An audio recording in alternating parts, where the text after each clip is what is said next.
Hello ಮಕ್ಕಳೇ, ಪರೀಕ್ಷೆ ಚಾನೆಲ್ನ ಬಯಾಲಜಿ ಕ್ಲಾಸಸ್ಗೆ ನಿಮ್ಮೆಲ್ಲರಿಗೂ ಸ್ವಾಗತ. ಇವತ್ತಿನ ವಿಡಿಯೋಲಿ ನಾವು ಯಾವ ಚಾಪ್ಟರ್ ಕವರ್ ಮಾಡಕ್ಕೆ ಹೋಗ್ತಿದ್ದೀವಿ? We are starting with how do organisms reproduce ಅನ್ನೋ ಒಂದು ವೆರಿ ಇಂಟ್ರೆಸ್ಟಿಂಗ್ ಚಾಪ್ಟರ್. ಸೊ ಈ ಚಾಪ್ಟರ್ನ ನಾವು ಇಡೀ ಚಾಪ್ಟರ್ ಅಲ್ಲಿ ಬರುವಂತ ಎಲ್ಲ ಕಾನ್ಸೆಪ್ಟ್ಸ್ನ ಒನ್ ಶಾರ್ಟ್ ಅಲ್ಲಿ ಕವರ್ ಮಾಡ್ತಿದ್ದೀವಿ. ಸೊ ಈ ವಿಡಿಯೋ ಅಲ್ಲಿ all the concepts are going to be covered, ಆಯ್ತಾ? ಸೊ ಎಕ್ಸ್ಪ್ಲನೇಷನ್ ಅಲ್ಲದೆ ನಾವು ಈ ವಿಡಿಯೋ ಅಲ್ಲಿ ನಿಮಗೆ PYQs ನ ಕೂಡ ಕವರ್ ಮಾಡ್ತೀವಿ. PYQs ಅಂದ್ರೇನು? PYQs ಅಂದ್ರೆ ಪ್ರೀವಿಯಸ್ ಇಯರ್ ಕ್ವೆಶನ್ಸ್, ಆಯ್ತಾ? ಹಾಗಂದ್ರೆ 2019 ಆನ್ವರ್ಡ್ಸ್ ನಿಮಗೆ ಯಾವ್ಯಾವ ಎಕ್ಸಾಮ್ಸ್ ನಡೆದಿದೆ ಅದರಲ್ಲಿ ಈ ಚಾಪ್ಟರ್ಗೆ ರಿಲೇಟೆಡ್ ಆಗಿ ಬಂದಿರುವಂಥ ಕ್ವೆಶನ್ಸ್ನ ಒಂದಷ್ಟು ಇಂಪಾರ್ಟೆಂಟ್ ಒನ್ಸ್ನ ಪಿಕ್ ಮಾಡಿ ನಾನು by the end of the video discuss ಮಾಡ್ತೀನಿ, ಆಯ್ತಾ? ಸೊ ದಯವಿಟ್ಟು stay tune till the end of the video so that ನೀವು ಕಲ್ತಿರೋ ಕಾನ್ಸೆಪ್ಟ್ಸ್ನ ನೀವು ಟೆಸ್ಟಿಗೆ ಹಾಕ್ಬೋದು. So you can test your concepts, ಆಯ್ತಾ? ಓಕೆ, ಸೊ ಪರೀಕ್ಷೆ ಚಾನಲಲ್ಲಿ ನಾನು ನಿಮ್ಮ ಬಯಾಲಜಿ ಟೀಚರ್. ನನ್ನ ಹೆಸರು ಹರ್ಷಿತಾ SS ಬದಲು ನೀವು ನನ್ನ ಸ್ಕ್ರೀನ್ ಶಾಟ್ ಅಂತ ಕೂಡ ಕರಿಬಹುದು. Okay, so how do organisms reproduce is a very interesting chapter ಅಲ್ವಾ? ಸೊ ನಾನು ನನ್ನ ಸ್ಕೂಲ್ ಟೈಮಲ್ಲಿ ಈ ಚಾಪ್ಟರ್ ಕಲಿಬೇಕಾದ್ರೆ ನನ್ನ ಲೆಕ್ಚರರ್ ಬಂದು ನೋಡ್ತಿದ್ರು entire class would be full. ಹುಣ್ಣಿಮೆ ಅಮಾವಾಸ್ಯೆ ಟೈಮಲ್ಲಿ ಬರ್ತಿದ್ದಂಥ ಸ್ಟೂಡೆಂಟ್ಸ್ ಈ ಚಾಪ್ಟರ್ ಸ್ಟಾರ್ಟ್ ಮಾಡ್ತಾರೆ ಅಂತ ಗೊತ್ತಾಗಿದ ತಕ್ಷಣ ಫುಲ್ ಅಟೆಂಡೆನ್ಸ್ನ ಕೊಡ್ತಿದ್ರು ಆ ಕ್ಲಾಸ್ಗೆ, ಅಲ್ವಾ? ಸೊ ನಿಮಗೂ ಹಾಗೆ ಅಂತ ಅನ್ಕೋತೀನಿ. ಆ್ಯಂಡ್ ನಿಮ್ಗೊಂದು ಚಿಕ್ಕ ಡಿಸ್ಕ್ಲೇಮರ್ ಕೊಡ್ತೀನಿ. ಏನಂದರೆ ಈ ಚಾಪ್ಟರಲ್ಲಿ ನಿಮಗೆ ಮುಂಚೆ ಓದಿಲ್ದಿರೋಂತಹ ಒಂದಷ್ಟು ಅನ್ಕಂಫರ್ಟಬಲ್ ಕಾನ್ಸೆಪ್ಟ್ಸ್ ಕೂಡ ಬರುತ್ತೆ. ನಿಮಗೆ ನಗು ಬಂದರೆ ನಕ್ಕಿ, ಏನು ಅನ್ಕಂಫರ್ಟಬಲ್ ಆದರೆ ವಿಡಿಯೋ ಪಾಸ್ ಮಾಡಿಬಿಟ್ಟು ಒಂದು ರೌಂಡ್ ಹಾಕೊಂಡು ವಾಪಸ್ ಬನ್ನಿ. But make sure you learn all the concepts because it's a very important chapter. Just ಬುಕ್ಕಲ್ಲಿ ಓದಕ್ಕಲ್ಲ, ಬಟ್ ನಿಮ್ಮ ಲೈಫಲ್ಲಿ ಕೂಡ ದಿಸ್ ಬಿಕಮ್ಸ್ ವೆರಿ ಇಂಪಾರ್ಟೆಂಟ್, ಅಲ್ವಾ? ಸೊ ಸೈಂಟಿಫಿಕ್ ವೇಯಲ್ಲಿ ನೀವು ಏನೇ ಪ್ರಾಸೆಸ್ನ ನೋಡಿದ್ರು ನಿಮಗೆ ನಗು ಬರೋದು ಎಲ್ಲ ಕಡಿಮೆ ಆಗುತ್ತೆ. ಸೊ ಓಕೆ, ಸೊ ಎಸ್, ಈ ಚಾಪ್ಟರಿನ ಓವರ್ವ್ಯೂನ ನಾನು ಈ ಮೈಂಡ್ ಮ್ಯಾಪಲ್ಲಿ ನಿಮಗೋಸ್ಕರ ಹಾಕಿದ್ದೀನಿ. ಸೊ ಈ ಚಾಪ್ಟರಲ್ಲಿ ಯಾವ್ಯಾವ ಕಾನ್ಸೆಪ್ಟ್ಸ್ ಬರುತ್ತೆ, ಆ ಕಾನ್ಸೆಪ್ಟ್ಸ್ ಅಡಿ ಸಬ್ ಕಾನ್ಸೆಪ್ಟ್ಸ್ ಯಾವ್ದು ಬರುತ್ತೆ ಅಂತ ಈ ಮೈಂಡ್ ಮ್ಯಾಪಲ್ಲಿ ನಾನು ನಿಮಗೆ ತೋರಿಸ್ತೀನಿ. ನಿಮಗೆ ಇಡೀ ಸ್ಕ್ರೀನ್ ಕಾಣಿಸ್ತಿಲ್ಲ ಅಂದರೆ ದಯವಿಟ್ಟು ನಮ್ಮ ಡಿಸ್ಕ್ರಿಪ್ಷನ್ ಬಾಕ್ಸಲ್ಲಿ ನೋಟ್ಸ್ ಹಾಕಿರ್ತೀವಿ ಅಲ್ವಾ? ಸೊ ಆ ನೋಟ್ಸನ್ನ PDF ಅಲ್ಲಿ ಕೂಡ ಈ ಇಡೀ ಮೈಂಡ್ ಮ್ಯಾಪ್ ನಿಮಗೆ ಸಿಗತ್ತೆ, ಆಯಿತಾ? ಸೊ ದಯವಿಟ್ಟು access the PDF also. Okay, so ನಾವು ಟೈಪ್ಸ್ ಆಫ್ ರಿಪ್ರೊಡಕ್ಷನ್ ಅಂತ ಎಲ್ಲ ಸ್ಟಾರ್ಟ್ ಮಾಡೋ ಮುಂಚೆ ರಿಪ್ರೊಡಕ್ಷನ್ ಏನಕ್ಕೆ ನಡೆಯುತ್ತೆ, ಯಾಕೆ ನಡಿಬೇಕು ಅಂತ ಎಲ್ಲ, ರಿಪ್ರೊಡಕ್ಷನ್ ಅಂದ್ರೆ ಏನು, ಅದು ಏನಕ್ಕೆ ನಡೆಯುತ್ತೆ ಅಂತ ಎಲ್ಲ ನಿಮಗೆ ಕ್ಲಾರಿಟಿ ಸಿಗಬೇಕು ಅಲ್ವಾ? So let's start by answering those questions, ಆಯಿತಾ? Okay, so we are starting off with need for reproduction. So reproduction ಏನಕ್ಕೆ ನಡಿಬೇಕು and what is reproduction? So what is reproduction ಅಂದರೆ ರಿಪ್ರೊಡಕ್ಷನ್ ಇಸ್ ಅ ಪ್ರಾಸೆಸ್, ಆಯ್ತಾ ಮಕ್ಕಳೇ? So ಯಾವ ರೀತಿಯ process ಇದು? ನಿಮಗೆ ಲೈಫ್ ಪ್ರಾಸೆಸಸ್ ಅಂತ ಎಲ್ಲ ಹೇಳ್ಕೊಟ್ಟಿದ್ವಿ ಅಲ್ವಾ? ಸೊ ಅದೇ ರೀತಿ ಒಂದು ಪ್ರಾಸೆಸ್ ಇದು ರಿಪ್ರೊಡಕ್ಷನ್. ಏನು process? In which organisms create offsprings which are similar to themselves. So organisms ಏನು ಮಾಡ್ತವೆ? ಅವು ಆಫ್ ಸ್ಪ್ರಿಂಗ್ಸ್ ಅಥವಾ ಮಕ್ಕಳನ್ನ ಕ್ರಿಯೇಟ್ ಮಾಡ್ತವೆ. ಆ್ಯಂಡ್ ಆ ಮಕ್ಕಳು ಏನಿದೆ ಕ್ರಿಯೇಟ್ ಆಗಿರ್ತವೆ ಅವು ಈ ಆರ್ಗ್ಯಾನಿಸಮ್ಸ್ಗೆ ಅಥವಾ ಪೇರೆಂಟ್ ಆರ್ಗ್ಯಾನಿಸಮ್ಸ್ಗೆ ಸಿಮಿಲರ್ ಆಗಿ ಇರುತ್ತವೆ, ಆಯಿತಾ? So it's a process of creating offsprings. So child, ಮಗು ಅಂತ ಎಲ್ಲ ಹೇಳೋಕ್ಕಿಂತ ಬದಲು ಆಫ್ ಸ್ಪ್ರಿಂಗ್ ಅನ್ನೋ ಒಂದು ಸ್ಟ್ಯಾಂಡರ್ಡ್ ಟರ್ಮ್ ಅಥವಾ ಸೈಂಟಿಫಿಕ್ ಟರ್ಮ್ನ ನೀವು ಯೂಸ್ ಮಾಡ್ಬೋದು. ಓಕೆ, ನೆಕ್ಸ್ಟ್ ಏನು ಹಾಕಿದ್ದೀನಿ? Life processes and control and coordination. So ನಾವು ಫಸ್ಟ್ ಟರ್ಮಲ್ಲಿ ಲೈಫ್ ಪ್ರಾಸೆಸಸ್ ಮತ್ತು ಕಂಟ್ರೋಲ್ ಆ್ಯಂಡ್ ಕೋಆರ್ಡಿನೇಷನ್ ಅನ್ನೋ ಚಾಪ್ಟರ್ಸ್ನ ಕವರ್ ಮಾಡಿದ್ವಿ ಅಲ್ವಾ? ಏನು ತಿಳ್ಕೊಂಡ್ವಿ ನಾವು? These processes are necessary for organisms to survive. So life ಪ್ರಾಸೆಸಸಲ್ಲಿ ಏನು ಕಲ್ತ್ವಿ ನಾವು? ನ್ಯೂಟ್ರಿಷನ್ ಕಲ್ತ್ವಿ, ರೆಸ್ಪಿರೇಷನ್ ಕಲ್ತ್ವಿ, ಎಕ್ಸ್ಕ್ರೀಷನ್ ಕಲ್ತ್ವಿ. ಸೊ ಈ ಪ್ರಾಸೆಸಸ್ ಏನಿದೆ ನಡಿಲಿಲ್ಲ ಅಂದರೆ ಆರ್ಗ್ಯಾನಿಸಮ್ ಸರ್ವೈವ್ ಮಾಡೋಕ್ಕೆ ಆಗಲ್ಲ ಅಲ್ವಾ ಮಕ್ಕಳೇ? ಆ್ಯಂಡ್ ಕಂಟ್ರೋಲ್ ಆ್ಯಂಡ್ ಕೋಆರ್ಡಿನೇಷನ್ ನಡಿಲಿಲ್ಲ ಅಂದರೆ ನಮ್ಮ ಬಾಡಿಯಲ್ಲಿ ನ್ಯೂರಲ್ ಸಿಗ್ನಲ್ಸ್ ಅಥವಾ ಹಾರ್ಮೋನಲ್ ಸಿಗ್ನಲ್ಸ್ ಕ್ಯಾರಿ ಔಟ್ ಆಗಲ್ಲ. So organism won't be able to respond to stimuli. So organism survive ಆಗಲ್ಲ. ಬಟ್ ಏನಕ್ಕೆ ಇದನ್ನು ಇಲ್ಲಿ ಮೆನ್ಷನ್ ಮಾಡ್ತಿದ್ದಾನೆ ಅಂದರೆ ರಿಪ್ರೊಡಕ್ಷನ್ ಏನಿದೆ ಇದು ಎಸೆನ್ಷಿಯಲ್ ಫಾರ್ ಲೈಫ್ ಅಲ್ಲ, ಆಯಿತಾ? ಒಂದು ಆರ್ಗ್ಯಾನಿಸಮ್ ರಿಪ್ರೊಡ್ಯೂಸ್ ಮಾಡದೇ ಇದ್ರೂ ಅದು it can continue to survive. ಇದು ಇಂಪಾರ್ಟೆಂಟ್ ಇಲ್ಲ ಅಂದರೂ ಆರ್ಗ್ಯಾನಿಸಮ್ಸ್ ಏನಕ್ಕೆ ನಡೆಸ್ತವೆ ರಿಪ್ರೊಡಕ್ಷನ್ನ ಅಂತ ನಾವು ತಿಳ್ಕೊಬೇಕು, ಆಯಿತಾ? So why is reproduction being carried out? ಈಗ ರಿಪ್ರೊಡಕ್ಷನ್ ನಡೆಸಲಿಲ್ಲ ಅಂದರೆ ಇಂಡಿವಿಜುವಲ್ಗೆ ಯಾವುದೇ ರೀತಿಯ ಧಕ್ಕೆ ಆಗಲ್ಲ, or the individual can continue to survive ಆಯಿತಾ. ಬಟ್ ಈ ಇಂಡಿವಿಜುವಲ್ ಇರಲಿಲ್ವಾ ಒಂದು ಪಾಯಿಂಟ್ ಆಫ್ ಟೈಮಲ್ಲಿ ಯಾವುದೇ ಓಕೆ ಲೆಟ್ಸ್ ಸೇ ಇಷ್ಟು ಆರ್ಗ್ಯಾನಿಸಮ್ಸ್ನ ನಾನಿಲ್ಲಿ ಹಾಕಿದ್ದೀನಿ ಆಯಿತಾ. ಸೊ ಅಕಸ್ಮಾತ್ ಒಂದೇ ಒಂದು ಎಲಿಫೆಂಟ್ ಸಮ್ಟೈಮ್ ಇನ್ 20th ಸೆಂಚುರಿ ಏನಾದರೂ ಒಂದೇ ಒಂದು ಎಲಿಫೆಂಟ್ ಸರ್ವೈವ್ ಆಗಿ ಸತ್ತೋಯ್ತು ಅಂದರೆ ನಮಗೆ ಎಲಿಫೆಂಟ್ ಸ್ಪೀಶೀಸ್ ಇತ್ತು ಅಂತ ಆದರೂ ಗೊತ್ತಾಗ್ತಿತ್ತಾ? ಇಲ್ಲ ಅಲ್ವಾ. ಸೊ ಅದೇ ರೀತಿ ಒಂದು species as opposed to individual, ಒಂದು ಸ್ಪೀಶೀಸ್ ಸರ್ವೈವ್ ಆಗಬೇಕು ಅಂದರೆ ಆರ್ಗ್ಯಾನಿಸಮ್ಸ್ ಏನಿದೆ ರಿಪ್ರೊಡ್ಯೂಸ್ ಮಾಡಲೇಬೇಕು ಆಯಿತಾ. ಸ್ಪೀಶೀಸ್ ಅಂದ್ರೇನು? ಗ್ರೂಪ್ ಆಫ್ ಸಿಮಿಲರ್ ಆರ್ಗ್ಯಾನಿಸಮ್ಸ್ನ ನಾವು ಸ್ಪೀಶೀಸ್ ಅಂತ ಕರಿತೀವಿ ಅಲ್ವಾ. ಸೊ ಆ ಸ್ಪೀಶೀಸ್ನ ಪಾಪ್ಯುಲೇಷನ್ ಸಾಗ್ತಾನೆ ಇರಲಿ, ಏನು ಅದು ಎಕ್ಸ್ಟಿಂಕ್ಟ್ ಆಗದೆ ಮುಂದುವರಿತಾ ಇರಲಿ ಅನ್ನೋದಕ್ಕೆ ಆರ್ಗ್ಯಾನಿಸಮ್ಸ್ ಏನಿದೆ ರಿಪ್ರೊಡ್ಯೂಸ್ ಮಾಡಬೇಕು ಆಯಿತಾ. ಓಕೆ, ಸೊ ಇಷ್ಟು ಕ್ವೆಶನ್ಸ್ನ ಆನ್ಸರ್ ಮಾಡಿದ್ವಿ. What is reproduction and why is reproduction necessary ಅನ್ನೋ ಕ್ವೆಶನ್ಸ್ನ ಆನ್ಸರ್ ಮಾಡಿದ್ದೀವಿ ನಾವು. ನೆಕ್ಸ್ಟ್ ಏನು ನೋಡೋಣ? ಎಸ್, ನೆಕ್ಸ್ಟು DNA ಕಾಪಿಯಿಂಗ್ ಬಗ್ಗೆ ಮಾತಾಡೋಣ ಆಯಿತಾ. ಸೊ ಏನಿದು DNA, ಅದನ್ನು ಏನಕ್ಕೆ ಕಾಪಿ ಮಾಡಬೇಕು? ಈಗ ರಿಪ್ರೊಡಕ್ಷನ್ ನಡೆಸ್ಬೇಕಂದ್ರೆ ರಿಪ್ರೊಡಕ್ಷನ್ ಏನಕ್ಕೆ ನಡೆಸ್ತಿದ್ದೀವಿ? ಸ್ಪೀಶೀಸ್ ಸರ್ವೈವ್ ಆಗಲಿ ಅಂತ ನಡೆಸ್ತಿದ್ದೀವಿ.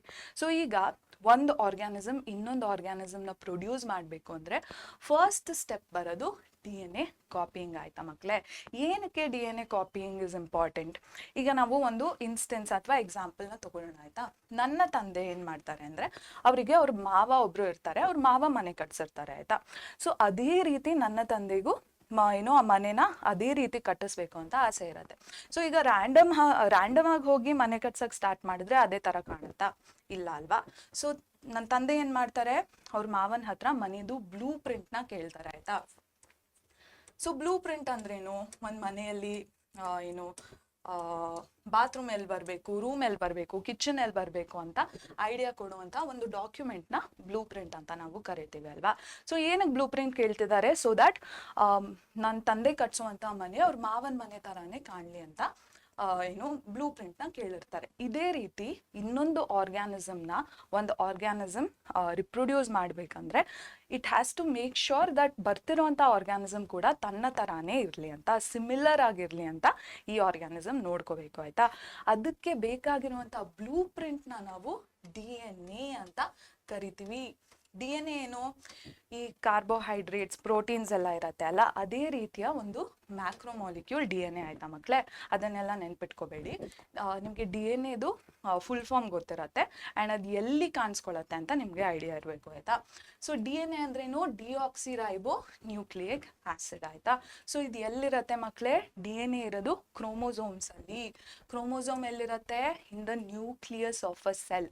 ಸೊ ನಮ್ಮ ದೇಹದಲ್ಲಿರುವಂಥ ಆಲ್ಮೋಸ್ಟ್ ಎವ್ರಿ ಸೆಲ್ಲಲ್ಲಿ ನ್ಯೂಕ್ಲಿಯಸ್ ಇರುತ್ತೆ ಆ್ಯಂಡ್ ಪ್ರತಿಯೊಂದು ನ್ಯೂಕ್ಲಿಯಸಲ್ಲಿ DNA ಇರುತ್ತೆ ಆಯಿತಾ. So it functions as a blue print so that ಮುಂದೆ ಹುಟ್ಟುವಂತಹ ಮಗುವಲ್ಲಿ ಕೂಡ ಎಲ್ಲ ಬಾಡಿ ಪಾರ್ಟ್ಸ್ ಆ್ಯಂಡ್ ಎಲ್ಲ ಪ್ರಾಸೆಸಸ್ ಕರೆಕ್ಟಾಗಿ ಆಗಲಿ ಅಂತ ಎನ್ಶೋರ್ ಮಾಡ್ಕೊಳ್ಳೋದು ನಮ್ಮ DNA. ಸೊ DNA ಹೇಗೆ ಎನ್ಶೋರ್ ಮಾಡುತ್ತೆ? DNA ಅಲ್ಲಿ ಜೀನ್ಸ್ ಇರುತ್ತೆ ಆಯಿತಾ.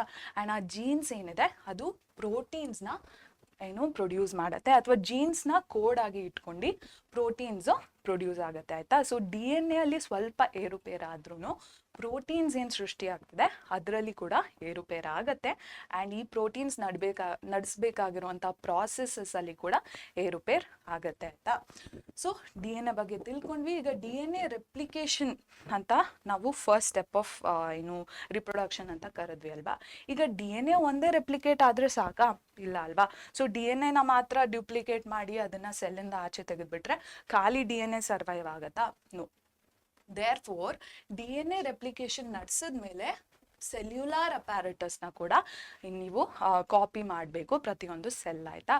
ಸೊ ಸೆಲ್ಯುಲಾರ್ ಅಪ್ಯಾರಟಸ್ ಅಂದ್ರೇನು? ಸೆಲ್ಲಲ್ಲಿರುವಂಥ ಪ್ರತಿಯೊಂದು ಆರ್ಗನಲ್ ಮತ್ತು ಬೇರೆ ಎಲ್ಲ ರೀತಿಯ ಮೆಷಿನರಿನ ಕೂಡ, ಸೆಲ್ಯುಲಾರ್ ಮೆಷಿನರಿನ ಕೂಡ ನಮ್ಮ ಸೆಲ್ ಏನಿದೆ ಡ್ಯೂಪ್ಲಿಕೇಟ್ ಮಾಡಿ ಆ ರೆಪ್ಲಿಕೇಟೆಡ್ DNA ಒಟ್ಟಿಗೆ ಆಚೆ ತೆಗಿಬೇಕು ಆಯಿತಾ. So those are the basic steps of reproduction. ಈಗ ನೀವು ಇನ್ನೊಂದೇನು ತಿಳ್ಕೊಬೇಕು ಅಂದರೆ DNA ಕಾಪೀಸ್ ಏನು ಜನರೇಟ್ ಆಗ್ತಿದೆ, ಈ ಆರ್ಗ್ಯಾನಿಸಮ್ ಅಥವಾ ಆಫ್ ಸ್ಪ್ರಿಂಗ್ಗೆ ಹೋಗಬೇಕಾಗಿರುವಂಥ DNA ಕಾಪೀಸ್ ಏನಿದೆ ಅದು they are similar to parent DNA but not identical.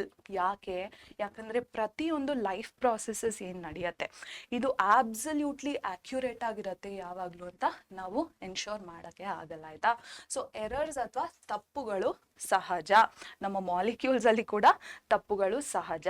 So ಈ ಎರರ್ಸ್ ಇಂದ DNA ಏನು ಹೊಸದಾಗಿ ಸೃಷ್ಟಿ ಆಗ್ತದೆ ಅದು ಸಿಮಿಲರ್ ಟು ಪೇರೆಂಟ್ DNA ಆಗಿರುತ್ತೆ but not identical.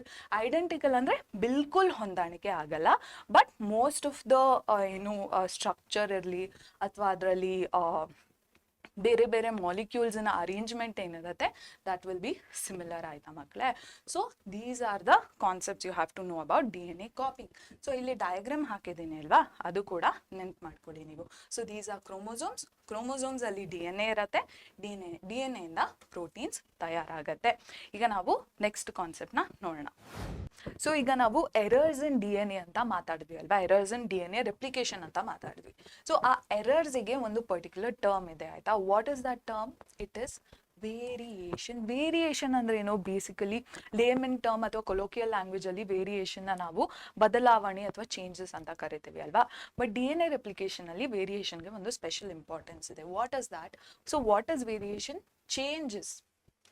So changes ಯಾವಾಗ ಬರುವಂತ ಚೇಂಜಸ್ ನ ವೇರಿಯೇಷನ್ ಅಂತ ಕರಿತೀವಿ? Changes that occur during DNA replication, ಆಯ್ತಾ ಮಕ್ಕಳೇ.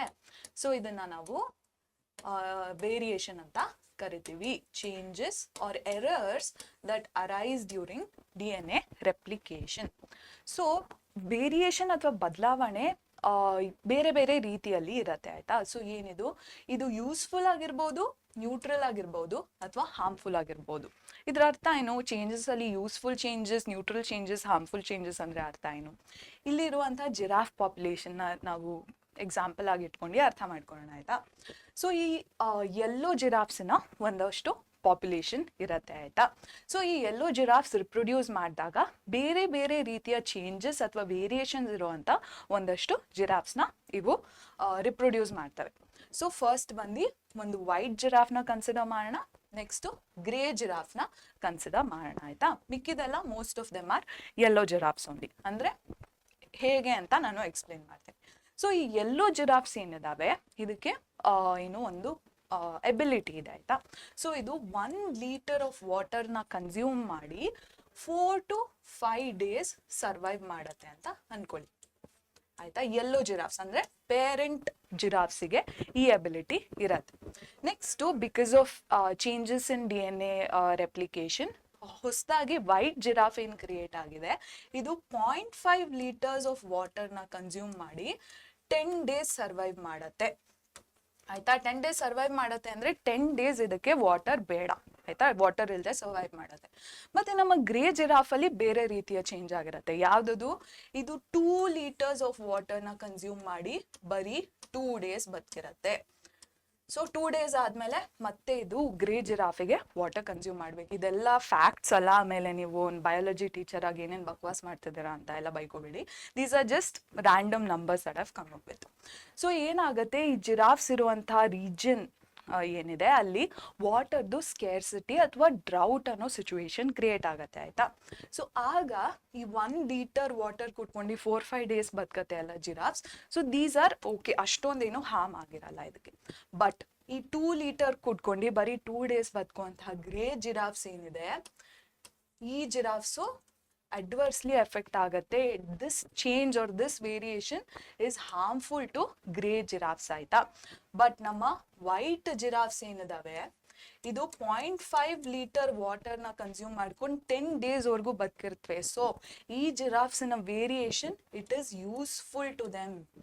ಯಾಕಂದ್ರೆ ವಾಟರ್ ಇಲ್ದೇನು ಇಷ್ಟು ದಿನ ಈ ಜಿರಾಫ್ಸ್ ಆರಾಮಾಗಿ ಬದುಕಿರ್ತವೆ. ಅಂಡ್ ಈ ಜಿರಾಫ್ಸ್ ನಮ್ಮ ಏನು ನಾರ್ಮಲ್ ಯೆಲ್ಲೋ ಜಿರಾಫ್ಸ್ ಏನಿದೆ for them this change of variation is neutral. ಅಷ್ಟೊಂದು ಅಂದ್ರೆ ಆ DNA ಕಾಪಿ ಆಗ್ಬೇಕಾದ್ರೆ ಸ್ವಲ್ಪ ಚೇಂಜಸ್ ಬಂದಿರತ್ತೆ, ಬಟ್ ಆ ಚೇಂಜಸ್ ಪ್ರೋಟೀನ್ಸ್ ಅಲ್ಲಿ ಅಷ್ಟೊಂದು ಡಿಫ್ರೆನ್ಸ್ ತರ್ಸಿರಲ್ಲ, ಆಯ್ತಾ. ದೇರ್ ಫೋರ್ ಹುಟ್ಟಿರುವಂತಹ ಯೆಲ್ಲೋ ಜಿರಾಫ್ಸ್ ಅಲ್ಲಿ ಕೂಡ 1 litre water for 4 to 5 days ಈ ಎಬಿಲಿಟಿನೇ ರಿಟೈನ್ ಆಗಿರತ್ತೆ. ಬಟ್ ಬೇರೆ ಚೇಂಜಸ್ ನಡೆದು ವೈಟ್ ಜಿರಾಫ್ಸಲ್ಲಿ ಹೊಸ ಅಬಿಲಿಟಿ ಆ್ಯಂಡ್ ಗ್ರೇ ಜಿರಾಫ್ಸಲ್ಲಿ ಈ ರೀತಿಯ ಹೊಸ ಅಬಿಲಿಟಿ ಆರ್ ಇನ್ಎಬಿಲಿಟಿ ಸೃಷ್ಟಿಯಾಗಿರತ್ತೆ. ಸೊ ವೇರಿಯೇಷನ್ಸಲ್ಲಿ ಯೂಸ್ಫುಲ್, ನ್ಯೂಟ್ರಲ್ ಆ್ಯಂಡ್ ಹಾರ್ಮ್ಫುಲ್ ಹೇಗೆ ಇರತ್ತೆ ಟೈಪ್ಸ್ ಅಂತ ನೀವು ಅರ್ಥ ಮಾಡ್ಕೋಬೇಕು. ಸೊ ವೇರಿಯೇಷನ್ಸಿನ ಇಂಪಾರ್ಟೆನ್ಸ್ ಏನು?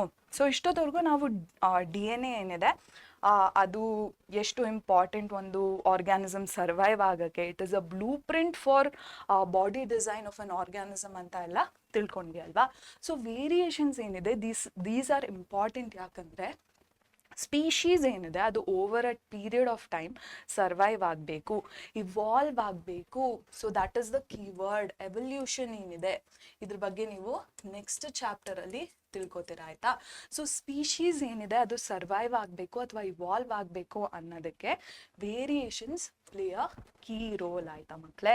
ಸೊ ಒಂದೇ ಥರ ಸ್ಪೀಶೀಸ್ ಇದ್ದಿದ್ರೆ, ನಮ್ಮ ಯೆಲ್ಲೋ ಜಿರಾಫ್ಸ್ ಏನಿದೆ ಅದು ಬರೀ ಯೆಲ್ಲೋ ಜಿರಾಫ್ಸ್ನೇ ರಿಪ್ರೊಡ್ಯೂಸ್ ಮಾಡ್ಕೊಂಡು ಹೋಗಿದ್ರೆ ಈ ರೀತಿಯ ಅಡ್ವಾಂಟೇಜ್, ವೈಟ್ ಜಿರಾಫ್ಗೆ ಇರುವಂತಹ ಅಡ್ವಾಂಟೇಜ್ ಸೃಷ್ಟಿ ಆಗ್ತಿರ್ಲಿಲ್ಲ, ಆಯಿತಾ.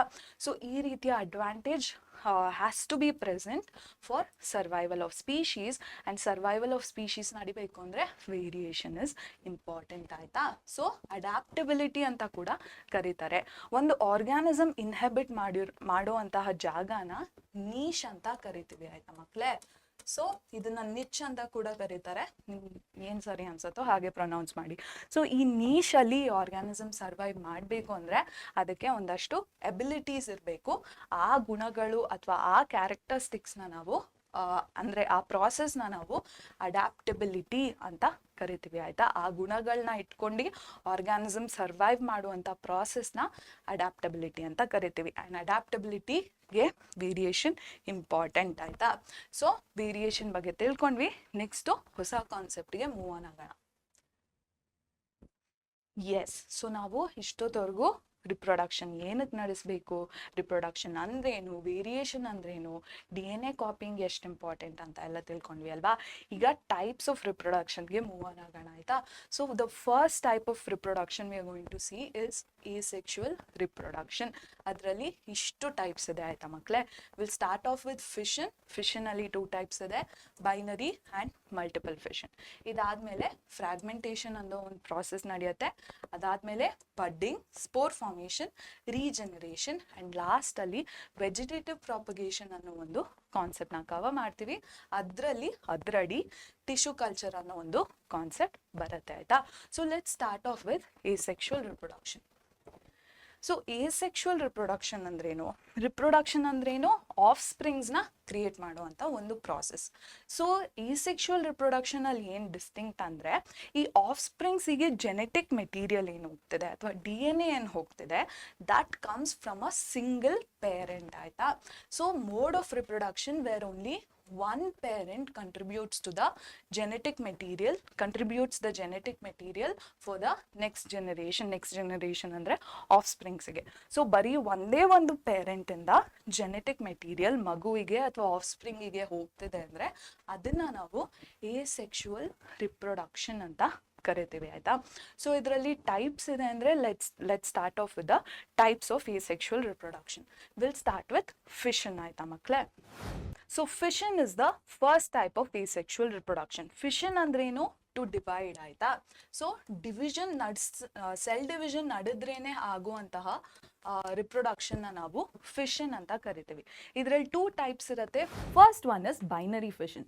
ಬೈನರಿ ಫಿಷನಲ್ಲಿ ಒಂದು ಸೆಲ್ ಡಿವೈಡ್ ಆಗಿ 2 ಡಾಟರ್ ಸೆಲ್ಸ್ನ ಕೊಡತ್ತೆ. ಇದನ್ನು ನಾವು ಅಮೀಬಾ ಹಾಗೂ ಲೀಶ್ಮೇನಿಯಲ್ಲಿ ಕಲಿತೀವಿ. ಅಮೀಬಾ ಅಲ್ಲಿ ಸೆಲ್ ಡಿವಿಷನ್ ಏನು ನಡೆಯುತ್ತೆ ಅದು ಯಾವುದೇ ಪ್ಲೇನಲ್ಲಿ ನಡಿಬಹುದು. ಅಮೀಬಾನಲ್ಲಿ ಫಸ್ಟ್ ನ್ಯೂಕ್ಲಿಯಸ್ ಡಿವೈಡ್ ಆಗುತ್ತೆ, ಅದಾದಮೇಲೆ ಸೆಲ್ಯುಲಾರ್ ಅಪ್ಯಾರಟಸ್ ಡಿವೈಡ್ ಆಗುತ್ತೆ. ಲೀಶ್ಮೇನಿಯಾ ಅನ್ನೋ ಆರ್ಗ್ಯಾನಿಸಮಲ್ಲಿ ಡಿವಿಷನ್ ಏನಿದೆ ಅದು ಒಂದು ಪರ್ಟಿಕ್ಯುಲರ್ ಪ್ಲೇನಲ್ಲಿ ನಡಿಬೇಕು. ಲೀಶ್ಮೇನಿಯಾ ಕಾಲ ಅಜಾರ್ ಅನ್ನೋ ಒಂದು ಡಿಸೀಸ್ನ ಕೂಡ ಕಾಸ್ ಮಾಡುತ್ತೆ. ಹಾಗೂ ಲೀಶ್ಮೇನಿಯಾ ತುದಿ ಅಥವಾ ಎಂಡಲ್ಲಿ ವಿಪ್ ಲೈಕ್ ಅಥವಾ ಚಾಟಿ ರೀತಿಯ ಸ್ಟ್ರಕ್ಚರ್ಸ್ ಕೂಡ ಪ್ರೆಸೆಂಟ್ ಇರುತ್ತೆ. ನಾವು ನೋಡ್ತಿರುವಂಥ 2ನೇ ರೀತಿಯ ಫಿಷನ್ ಬಂದು ಮಲ್ಟಿಪಲ್ ಫಿಷನ್. ಮಲ್ಟಿಪಲ್ ಫಿಷನ್ನ ನಾವು ಪ್ಲಾಸ್ಮೋಡಿಯಂ ಅನ್ನೋ ಒಂದು ಆರ್ಗ್ಯಾನಿಸಮಲ್ಲಿ ಕಲ್ಯೋಣ. ಪ್ಲಾಸ್ಮೋಡಿಯಂ ಅಂದ ತಕ್ಷಣ ನಿಮಗೇನೋ ನೆನಪಾಗಬೇಕಲ್ಲ. Yes, plasmodium is the malaria causing parasite. ಪ್ಲಾಸ್ಮೋಡಿಯಂನ ಒಂದು ನ್ಯೂಕ್ಲಿಯಸ್ ಹಲವಾರು ಬಾರಿ ಡಿವೈಡ್ ಆಗಿ ಹಲವಾರು ಡಾಟರ್ ನ್ಯೂಕ್ಲಿಯಸ್ನ ಕ್ರಿಯೇಟ್ ಮಾಡುತ್ತೆ ಅಥವಾ ಡಾಟರ್ ನ್ಯೂಕ್ಲಿಯೈನ ಕ್ರಿಯೇಟ್ ಮಾಡುತ್ತೆ. ಈ ಡಾಟರ್ ನ್ಯೂಕ್ಲಿಯೈಗಳ ಸುತ್ತ ಸೆಲ್ಯುಲಾರ್ ಅಪ್ಯಾರಟಸ್ ಅಕ್ಯುಮುಲೇಟ್ ಆಗಿ ಡಾಟರ್ ಸೆಲ್ಸ್ನ ಫಾರ್ಮ್ ಮಾಡುತ್ತೆ. ಈ ಹಲವಾರು ಡಾಟರ್ ಸೆಲ್ಸ್ ಒಮ್ಮೆಗೆ ಪೇರೆಂಟ್ ಸೆಲ್ನ ಎಕ್ಸಿಟ್ ಮಾಡಿ ಹೊಸ ಡಾಟರ್ ಸೆಲ್ಸ್ ಆಗಿ ಎಕ್ಸ್ಟರ್ನಲ್ ಎನ್ವಿರಾನ್ಮೆಂಟಲ್ಲಿ ಜೀವನ ಮಾಡೋಕ್ಕೆ ಸ್ಟಾರ್ಟ್ ಆಗುತ್ತೆ. ಒಂದು ಸೆಲ್ಲಿಂದ ಸೆವೆರಲ್ ಡಾಟರ್ ಸೆಲ್ಸ್ ಬರ್ತಿರೋದ್ರಿಂದ ಇದನ್ನು ನಾವು ಮಲ್ಟಿಪಲ್ ಫಿಷನ್ ಅಂತ ಕರಿತೀವಿ. ಫ್ರಾಗ್ಮೆಂಟೇಷನ್ ಅನ್ನುವ ಎಸೆಕ್ಷುವಲ್ ಮೋಡ್ ಆಫ್ ರಿಪ್ರೊಡಕ್ಷನ್ನ ನಾವು ಸ್ಪೈರೋಗೈರಾ ಅನ್ನೋ ಒಂದು ಆರ್ಗ್ಯಾನಿಸಮ್ ಅಲ್ಲಿ ನೋಡ್ತೀವಿ. ಸ್ಪೈರೋಗೈರಾದು ಒಂದು ಆರ್ಗ್ಯಾನಿಸಮ್ ಹಲವಾರು ಪೀಸಸ್ ಅಥವಾ ಚೂರುಗಳು ಅಥವಾ ಫ್ರಾಗ್ಮೆಂಟ್ಸ್ ಆಗಿ ಡಿವೈಡ್ ಆದಾಗ ಪ್ರತಿಯೊಂದು ಫ್ರಾಗ್ಮೆಂಟ್ ಏನಿದೆ ಒಂದು ಹೊಸ ಆರ್ಗ್ಯಾನಿಸಮ್ ಆಗಿ ಡೆವಲಪ್ ಆಗುತ್ತೆ. ಒಂದೊಂದು ಫ್ರಾಗ್ಮೆಂಟಿಂದ ಹೊಸ ಆರ್ಗ್ಯಾನಿಸಮ್ ಬರ್ತಿರುವಂತಹ ಕಾರಣಕ್ಕೆ ಈ ಮೋಡ್ ಆಫ್ ಎಸೆಕ್ಷುವಲ್ ರಿಪ್ರೊಡಕ್ಷನ್ನ ನಾವು ಫ್ರಾಗ್ಮೆಂಟೇಷನ್ ಅಂತ ಕರಿತೀವಿ. ಬಡ್ಡಿಂಗ್ ಅನ್ನುವಂತಹ ಒಂದು ಎಸೆಕ್ಷುವಲ್ ಮೋಡ್ ಆಫ್ ರಿಪ್ರೊಡಕ್ಷನ್ನ ನಾವು ಹೈಡ್ರಾ ಅನ್ನುವಂತಹ ಒಂದು ಆರ್ಗ್ಯಾನಿಸಮ್ ಅಲ್ಲಿ ನೋಡ್ತೀವಿ. ಹೈಡ್ರಾನಲ್ಲಿ ಇರುವಂತಹ ಸ್ಪೆಷಲೈಸ್ ರೀಜನರೇಟಿವ್ ಸೆಲ್ಸ್ ಒಂದು ಸೈಟಲ್ಲಿ ಅಂದರೆ ಒಂದು ಸ್ಪೆಸಿಫಿಕ್ ಸ್ಪಾಟಲ್ಲಿ ಮಾತ್ರ ಡಿವೈಡ್ ಆಗಿ ಹೈಡ್ರಾ ಬಾಡಿ ಮೇಲೆ ಒಂದು ಔಟ್ ಗ್ರೋತ್ ಅಥವಾ ಬಡ್ಡನ್ನ ಕ್ರಿಯೇಟ್ ಮಾಡುತ್ತೆ. ಈ ಬಡ್ ಕಾಲಕ್ರಮೇಣ ದೊಡ್ಡದಾಗಿ ತನ್ನ ಪೇರೆಂಟ್ ಬಾಡಿಯಿಂದ ನ್ಯೂಟ್ರಿಷನ್ನ ಡಿರೈವ್ ಮಾಡ್ಕೊಂಡು ಒಂದು ಇಂಡಿವಿಜುವಲ್ ಆರ್ಗ್ಯಾನಿಸಮ್ನ ಫಾರ್ಮ್ ಮಾಡೋ ಕೇಪಬಿಲಿಟಿನ ಪಡ್ಕೊಳ್ಳುತ್ತೆ. ವೆನ್ ಆಂಬಿಯಂಟ್ ತನ್ನ ಸುತ್ತಮುತ್ತ ಇರುವಂತಹ ಕಂಡೀಷನ್ ಸರಿ ಹೋದಾಗ ಈ ಬಡ್ ಏನಿದೆ ತನ್ನ ಪೇರೆಂಟ್ ಬಾಡಿಯಿಂದ ಡಿಟ್ಯಾಚ್ ಆಗಿ ಸಾಯಿಲ್ ಅಥವಾ ಬೇರೆ ಮೀಡಿಯಮ್ನ ರೀಚ್ ಮಾಡಿದಾಗ ಒಂದು ಹೊಸ ಆರ್ಗ್ಯಾನಿಸಮ್ ಆಗಿ ಜೀವನ ಮಾಡೋಕ್ಕೆ ಸ್ಟಾರ್ಟ್ ಮಾಡುತ್ತೆ. ಬಡ್ಡಿಂಗ್ ಅನ್ನುವಂತಹ ಮೋಡ್ ಆಫ್ ರಿಪ್ರೊಡಕ್ಷನ್ ಹೈಡ್ರಾ ಅಲ್ಲದೆ ಈಸ್ಟ್ ರೀತಿಯ ಆರ್ಗ್ಯಾನಿಸಮ್ಸ್ ಅಲ್ಲಿ ಕೂಡ ಕಾಣಕ್ಕೆ ಸಿಗತ್ತೆ. ಸ್ಪೋರ್ ಫಾರ್ಮೇಷನ್ ಬಂದು ಒಂದು ಮೋಡ್ ಆಫ್ ಎಸೆಕ್ಷುವಲ್ ರಿಪ್ರೊಡಕ್ಷನ್. ಇದನ್ನು ನಾವು ರೈಸೋಪಸ್ ಅನ್ನೋ ಒಂದು ಆರ್ಗ್ಯಾನಿಸಮ್ ಅಲ್ಲಿ ನೋಡ್ತೀವಿ. ರೈಸೋಪಸ್ನ ನೀವು ಮೈಕ್ರೋಸ್ಕೋಪ್ ಅಡಿ ನೋಡಿದರೆ ಅದರಲ್ಲಿ 2 ರೀತಿಯ ಸ್ಟ್ರಕ್ಚರ್ಸ್ ಇರುತ್ತೆ. ಥ್ರೆಡ್ ಲೈಕ್ ನೆಟ್ವರ್ಕ್ನ ನಾವು ಹೈಫೆ ಅಂತ ಕರಿತೀವಿ, ಹಾಗೂ ಇದು non reproductive part of rhizopus. ಹೈಫೆಯ ತುದಿಯಲ್ಲಿರುವಂತಹ ಬಲ್ಬ್ ಲೈಕ್ ಸ್ಟ್ರಕ್ಚರ್ಸ್ನ ನಾವು ಸ್ಪೊರಾಂಜಿಯಮ್ ಅಂತ ಕರಿತೀವಿ. ಸ್ಪೊರಾಂಜಿಯಮ್ ಒಳಗೆ ಸೆವೆರಲ್ ಸ್ಟ್ರಕ್ಚರ್ಸ್ ಇರುತ್ತೆ, ಇದನ್ನು ನಾವು ಸ್ಪೋರ್ಸ್ ಅಂತ ಕರಿತೀವಿ. ಈ ಸ್ಪೊರಾಂಜಿಯಮ್ ಬ್ರೇಕ್ ಆಗಿ ಸ್ಪೋರ್ಸ್ ಎಕ್ಸ್ಟರ್ನಲ್ ಎನ್ವಿರಾನ್ಮೆಂಟ್ನ ಎಂಟರ್ ಮಾಡುತ್ತೆ, ಹಾಗೂ ಈ ಸ್ಪೋರ್ಸ್ ಯಾವಾಗ ಮಾಯಿಸ್ಟ್ ಸರ್ಫೇಸ್ ಒಟ್ಟಿಗೆ ಕಾಂಟ್ಯಾಕ್ಟಲ್ಲಿ ಬರುತ್ತೋ ಇದು ಜರ್ಮಿನೇಟ್ ಆಗಿ ಹೊಸ ರೈಸೋಪಸ್ ಆರ್ಗ್ಯಾನಿಸಮ್ಸ್ನ ಕ್ರಿಯೇಟ್ ಮಾಡುತ್ತೆ. ಒಂದೇ ಪೇರೆಂಟ್ ಇನ್ವಾಲ್ವ್ ಆಗಿರೋದ್ರಿಂದ ಇದನ್ನು ನಾವು ಎಸೆಕ್ಷುವಲ್ ಮೋಡ್ ಆಫ್ ರಿಪ್ರೊಡಕ್ಷನ್ ಅಂತ ಕನ್ಸಿಡರ್ ಮಾಡ್ತೀವಿ. ರೀಜನರೇಷನ್ನ ನಾವು ಪ್ಲನೇರಿಯಾ ಅನ್ನೋ ಒಂದು ಆರ್ಗ್ಯಾನಿಸಮ್ ಅಲ್ಲಿ ನೋಡ್ತೀವಿ. ಪ್ಲನೇರಿಯಾ ಅನ್ನೋ ಆರ್ಗ್ಯಾನಿಸಮ್ ಬೈ ಆಕ್ಸಿಡೆಂಟ್ ಪೀಸಸ್ ಆಗಿ ಕಟ್ ಆದರೆ ಆ ಪ್ರತಿಯೊಂದು ಪೀಸಿನಲ್ಲಿ ಸ್ಪೆಷಲೈಸ್ ಸೆಲ್ಸ್ ಇರುತ್ತೆ, ಆ್ಯಂಡ್ ಈ ಸ್ಪೆಷಲೈಸ್ ಸೆಲ್ಸ್ ಡಿವೈಡ್ ಆಗಿ ಮಾಸ್ ಆಫ್ ಸೆಲ್ಸ್ನ ಕ್ರಿಯೇಟ್ ಮಾಡುತ್ತೆ, ವಿಚ್ ಫರ್ದರ್ ಡಿವೈಡ್ ಆಗಿ ಟಿಶ್ಯೂಸ್ನ ಕ್ರಿಯೇಟ್ ಮಾಡುತ್ತೆ. ಈ ಟಿಶ್ಯೂಸ್ ಡೆವಲಪ್ ಆಗಿ ಒಂದು ಹೊಸ ಪ್ಲನೇರಿಯಾ ಆರ್ಗ್ಯಾನಿಸಮ್ನೇ ನೀಡುತ್ತೆ. ರೀಜನರೇಷನ್ ಪ್ಲನೇರಿಯಾ ಅಲ್ಲದೆ ಹೈಡ್ರಾ ರೀತಿಯ ಆರ್ಗ್ಯಾನಿಸಮ್ಸ್ ಅಲ್ಲಿ ಕೂಡ ಕಾಣಕ್ಕೆ ನಮಗೆ ಸಿಗುತ್ತೆ. ರೀಜನರೇಷನ್ನ ರಿಪ್ರೊಡಕ್ಷನ್ ಅಂತ ಯಾಕೆ ಕರಿತೀವಿ? ಯಾಕಂದರೆ ಪ್ರತಿಯೊಂದು ಪೀಸಿನಿಂದ ಒಂದು ಹೊಸ ಆರ್ಗ್ಯಾನಿಸಮ್ ಬರ್ತಿರೋದ್ರಿಂದ ಇದನ್ನು ನಾವು ಒಂದು ಎಸೆಕ್ಷುವಲ್ ಮೋಡ್ ಆಫ್ ರಿಪ್ರೊಡಕ್ಷನ್ ಅಂತ ಕನ್ಸಿಡರ್ ಮಾಡ್ತೀವಿ. Okay, so the next mode of asexual reproduction ನಾವು ತಿಳ್ಕೊತಿರೋದು is about vegetative propagation ಅಂತ ಆಯ್ತಾ. ಸೊ ವೆಜಿಟೇಟಿವ್ ಪ್ರಾಪಗೇಷನ್ ಅಂದರೆ ಏನು? ಪ್ಲಾಂಟಿನ vegetative parts, for example stem ಆಗಿರಲಿ, ರೂಟ್ ಆಗಿರಲಿ, ಲೀವ್ಸ್ ಆಗಿರಲಿ, ಈ ರೀತಿಯ ವೆಜಿಟೇಟಿವ್ ಪಾರ್ಟ್ಸ್ನ ಯುಟಿಲೈಸ್ ಮಾಡ್ಕೊಂಡು ಹೊಸ ಆರ್ಗ್ಯಾನಿಸಮ್ಸ್ ಅಥವಾ ಹೊಸ ಪ್ಲಾಂಟ್ಸ್ನ ತಯಾರು ಮಾಡಿದ್ರೆ ಅದನ್ನ ಆ ಪ್ರಾಸೆಸ್ನ ನಾವು ವೆಜಿಟೇಟಿವ್ ಪ್ರಾಪಗೇಷನ್ ಅಂತ ಕರಿತೀವಿ ಆಯ್ತಾ. ಯಾಕಂದ್ರೆ ಪ್ಲಾಂಟ್ಸಿನ ರಿಪ್ರೊಡಕ್ಟಿವ್ ಪಾರ್ಟ್ಸ್ ಏನಿದೆ, ಮೋಸ್ಟ್ ನಿಮ್ಗೆ ಆಲ್ರೆಡಿ ಗೊತ್ತಿರುತ್ತೆ, ರಿಪ್ರೊಡಕ್ಟಿವ್ ಪಾರ್ಟ್ ಅಂದರೆ ಫ್ಲವರ್ಸಲ್ಲಿ ಒಂದಷ್ಟು ಪಾರ್ಟ್ಸ್ ಬರುತ್ತೆ, ಅದನ್ನ ನಾವು ಮುಂದೆ ಡಿಸ್ಕಸ್ ಮಾಡ್ತೀವಿ. ಆ ಪಾರ್ಟ್ಸ್ ಅಲ್ಲದೆ ಬೇರೆ ರೀತಿಯ ವೆಜಿಟೇಟಿವ್ ಪಾರ್ಟ್ಸ್ನ ನಾವಿಲ್ಲಿ ಯೂಸ್ ಮಾಡ್ತಿದ್ದೀವಿ. So that's why it is known S vegetative propagation ಆಯ್ತಾ. ಸೊ ಇದರಲ್ಲಿ 2 ಕ್ಯಾಟಗರೀಸ್ ಇರುತ್ತೆ. So first category is natural vegetative reproduction. ಇದು ಪ್ಲಾಂಟ್ಸ್ ಹ್ಯೂಮನ್ ಇಂಟರ್ಫಿಯರೆನ್ಸ್ ಇಲ್ಲದೇನೆ ಪ್ಲಾಂಟ್ಸ್ ತಾನಾಗಿ ತಾನೇ ನಡೆಸುವಂಥ ವೆಜಿಟೇಟಿವ್ ಪ್ರಾಪಗೇಷನ್ನ ನಾವು ನ್ಯಾಚುರಲ್ ವೆಜಿಟೇಟಿವ್ ಪ್ರಾಪಗೇಷನ್ ಅಂತ ಕರಿತೀವಿ. ಇದರಲ್ಲಿ ಎಕ್ಸಾಂಪಲ್ಸ್ ಇದೆ. ಸೊ ಸ್ಟೆಮ್ ಇಂದ ಪೊಟ್ಯಾಟೊ ರೀತಿಯ ಪ್ಲಾಂಟ್ಸ್ನ ನಾವು ಪ್ಲಾಂಟ್ಸ್ ಏನಿದೆ ವೆಜಿಟೇಟಿವ್ ಪ್ರಾಪಗೇಷನ್ನ ನಡೆಸಿದ್ವಿ. ಸ್ವೀಟ್ ಪೊಟ್ಯಾಟೊ ಬಂದು ರೂಟ್, ಇದನ್ನ ಯೂಸ್ ಮಾಡ್ಕೊಂಡು ಕೂಡ ಹೊಸ ಪ್ಲಾಂಟ್ಸ್ ಸೃಷ್ಟಿ ಆಗುತ್ತೆ ಆಯ್ತಾ. ಲೀಫಿಂದ ನಡೆಯುವಂಥ ವೆಜಿಟೇಟಿವ್ ಪ್ರಾಪಗೇಷನ್ಗೆ ಎಕ್ಸಾಂಪಲ್ ಬಂದು ಬ್ರಯೋಫೈಲಮ್. ಸೊ ಬ್ರಯೋಫೈಲಮಿನ ಲೀಫ್ ಇದು ಆಯ್ತಾ ಮಕ್ಕಳೇ. ಸೊ ಇದರ ನಾಚಸ್ ಅಥವಾ ಮಾರ್ಜಿನ್, ಲೀಫ್ ಮಾರ್ಜಿನ್ ಅಲ್ಲಿ ಹೊಸ ಚಿಕ್ಕ ಚಿಕ್ಕ ಪ್ಲಾಂಟ್ಸ್ ಸೃಷ್ಟಿ ಆಗತ್ವೆ ಆಯ್ತಾ. ಸೊ ಇದು ದೊಡ್ಡದಾದ್ಮೇಲೆ ಆ ಲೀಫಿಂದ ಸೆಪರೇಟ್ ಆಗಿ ಸಾಯಿಲಲ್ಲಿ ಬಿದ್ದು ಒಂದು ಹೊಸ ಬ್ರಯೋಫೈಲಮ್ ಪ್ಲಾಂಟ್ನ ಕ್ರಿಯೇಟ್ ಮಾಡುತ್ತೆ ಆಯಿತಾ. So this is an example of these two R example of natural vegetative propagation.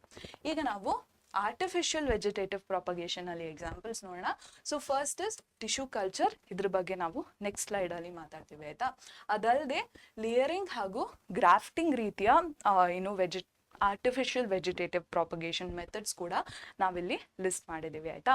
So ಈ ರೀತಿಯ ಮೆಥಡ್ಸ್ನ ಯೂಸ್ ಮಾಡ್ಕೊಂಡು ಯಾವ್ಯಾವ ರೀತಿಯ ಪ್ಲಾಂಟ್ಸ್ನ ನಾವು ಸೃಷ್ಟಿ ಮಾಡ್ಬೋದು. It could B sugar cane ಅಥವಾ ರೋಸಸ್ ಆಗಿರ್ಬೋದು ಅಥವಾ ಜಾಸ್ಮಿನ್ ಆಗಿರ್ಬೋದು.